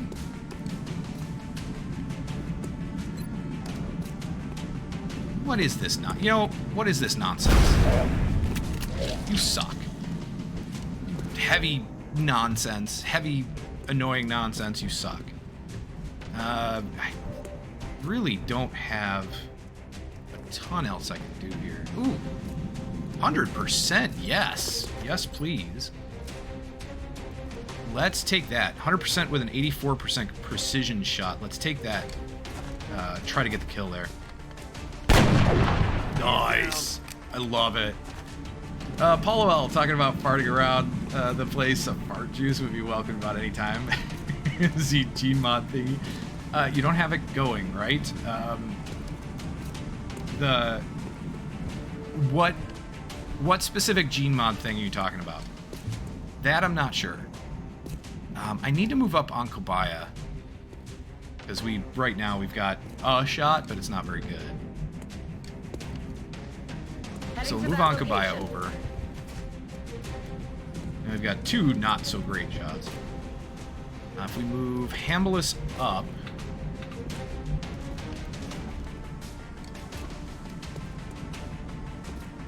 Obelisk could go up here and take a decent shot. Adrenal neurosympathy, you're right. I don't have that. I don't have that on anybody we're currently dealing with. Let me take an 89 on the guy behind cover. Nice. 7 damage, 1 damage reduction, so of course he didn't die. Let's do a run and gun. Oh, I could do a run and gun around here and get these two, but there's what? 1, 2, 3, 4, 5, 6, 7 left? No. 5 float. Ooh, somebody's not active. You guys aren't active. You're a whole new pod. Ooh, no. Well, that's not good. If I run and gun here, I can grab this one. Duarte could just move up into high cover. Ankobaya could maybe suppress one.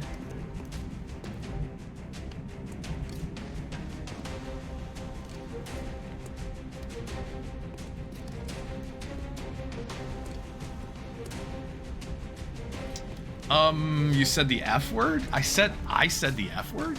Did I say the F word? I didn't think I did. If I did, I didn't mean to. If I said the F word, I really did not mean to. But that would also be a little strange.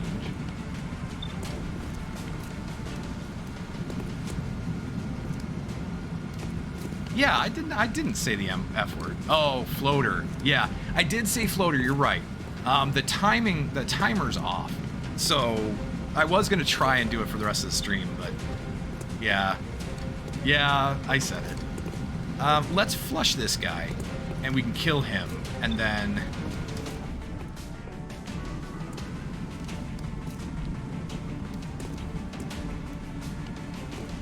I kind of want to run and gun here, but we do have another pod. Honestly, I don't think I'm going to be able to finish this mission. I was trying, but I'm pretty sure we're going to run out of time in just a second here. Because there is a very good chance that I'm going to get a phone call sometime after 11, and I don't want to do that while on stream, but at the same time, I really want to finish this. 63. Let's just suppress. I'm going to suppress this guy. I'll suppress that one. We'll take a flush on that one. There we go. And then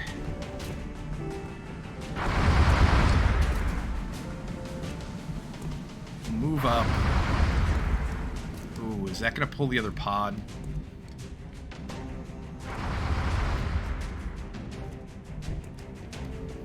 Yeah, I agree. This game has held up so well for so long.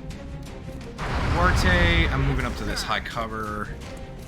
Martin Moore can come up here and hunker.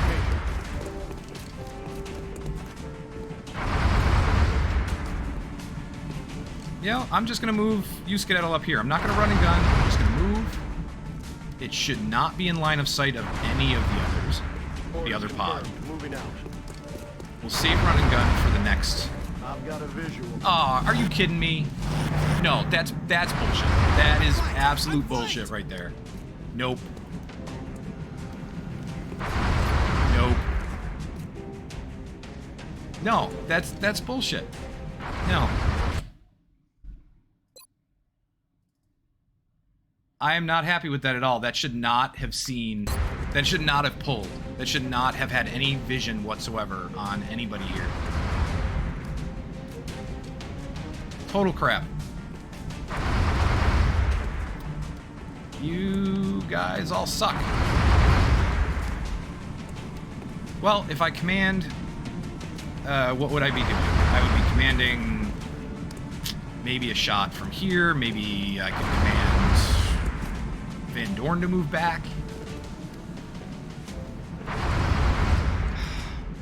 I don't know.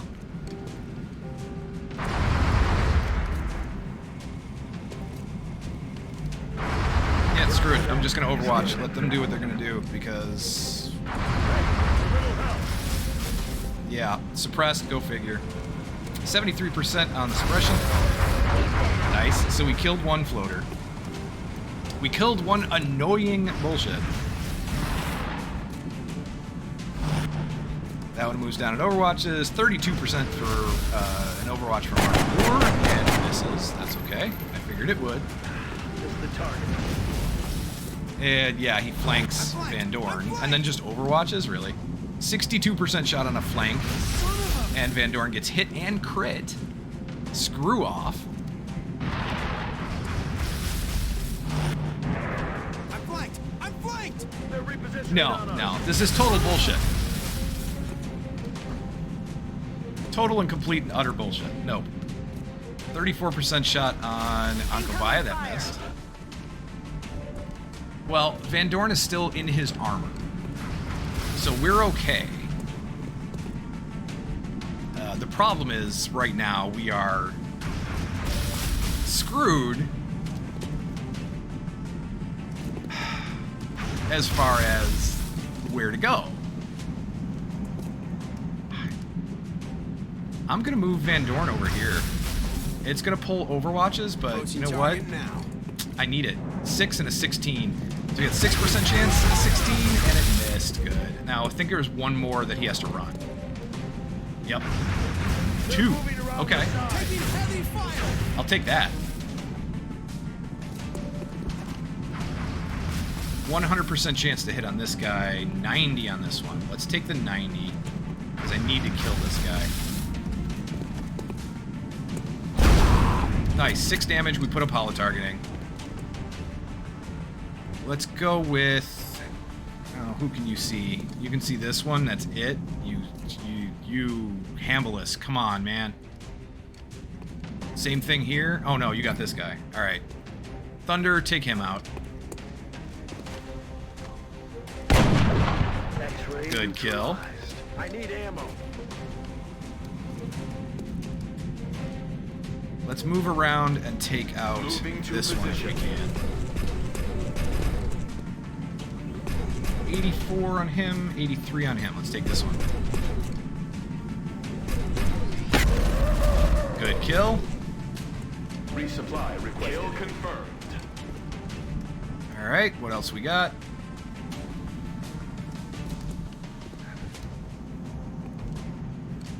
You skedaddle.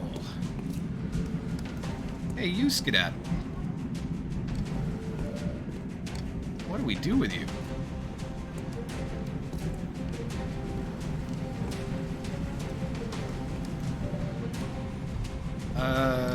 What if I moved up here? Took a shot on one of these guys. Commanded you to do something else? Duarte could try to take a shot on one. What do you have? 63 and a 63. You can move up into low cover and take a shot. Yes, Commander. You got a shot on all of them, but your best is 64. Okay. Duarte has got a shot on every single one. Just not very good. What if we throw a chem grenade up here? That would prevent this guy from doing anything, essentially effectively neutralizing him.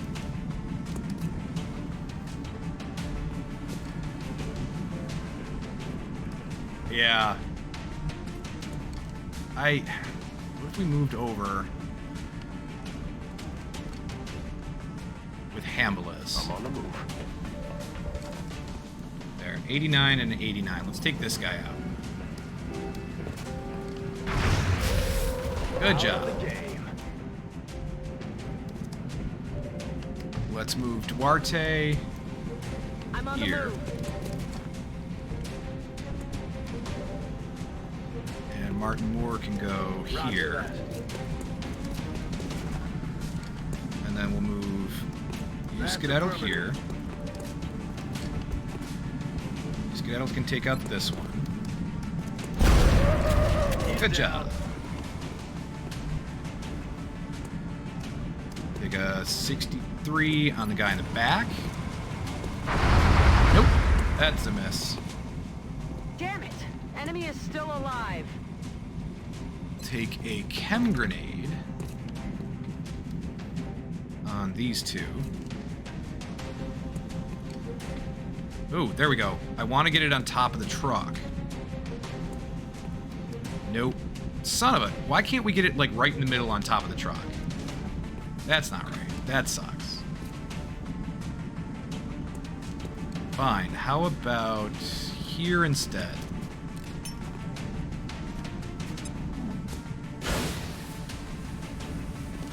I don't think that hit either one of those 2. You... Son of a...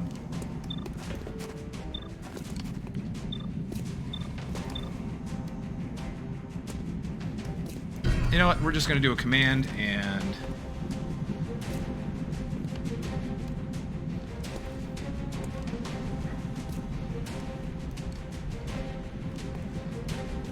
Boom. Boom. 52% shot at missed. Good.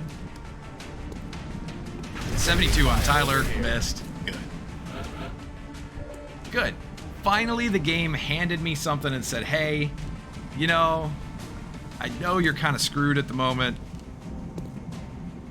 Here, let's go in for the capture. Subduing target. Got him. 1.21 gigawatts, Fine. baby. We've got lock and load, right? So... Ammunition loaded. Yeah, there we go. 84. Aw, oh, come on. 84 missed. Malfunction. Seriously. Let's go around this side. 70% with you, Skedaddle. And that's a kill. Excellent work. There we go. All right, finished it. It is just after 11 o'clock, so we're going to go back. I'm going to save the game, and we're going to call it there. So, yeah, there's no way the game's going to be that generous. A price will be paid, right? For Long War, what's a good nation to start with if you're new to Long War? I would agree. Roast Beef and Sanctuary actually have the good advice there. So definitely take a look at that. Martin Moore, we got a promotion, which is great. We got an alien carbine, 10 floater corpses, 4 heavy floater corpses, chrysalid carcass, floater captive, 21 Illyrium, 21 alien alloys, 26 weapon fragments, which is great, and 9 meld. 110 credits and 30 Illyrium from the council mission. We will be in touch. And there we go. So let me save the game. We'll save it. We'll save it right here. There. I think I wanted to keep that save, but oh well. That's all right. All right, so we're at the end of the stream. Thank you for sticking with me right up to the end. I apologize for kind of rushing the end of that, but actually it kind of worked out, so perfectly fine. That being said, I'll be back to... what is today? What's today? Thursday? All right, so we'll be back tomorrow. Tomorrow is going to be... Fridays have to be an early day for me just because of the way scheduling works out and everything. So Fridays are a little bit early. I have to be done by 8 p.m. U.S. Eastern time. So I'll usually try to start right around 3 or 4 U.S. Eastern time. I think I have it on the schedule for 3, but I'm not sure. And this is all, I'm trying to work this all out. But we'll be back tomorrow with some more XCOM. We'll get into this. We'll figure out what we're doing. And yeah, thank you. Thanks for being here. Thank you so much. It's great to see all of you. It really is. And I haven't been able to stream for almost a week, so this was awesome. This is a great way to get back into it. Anyway, I hope you guys have a great night, and I will see you in the next video. Take care.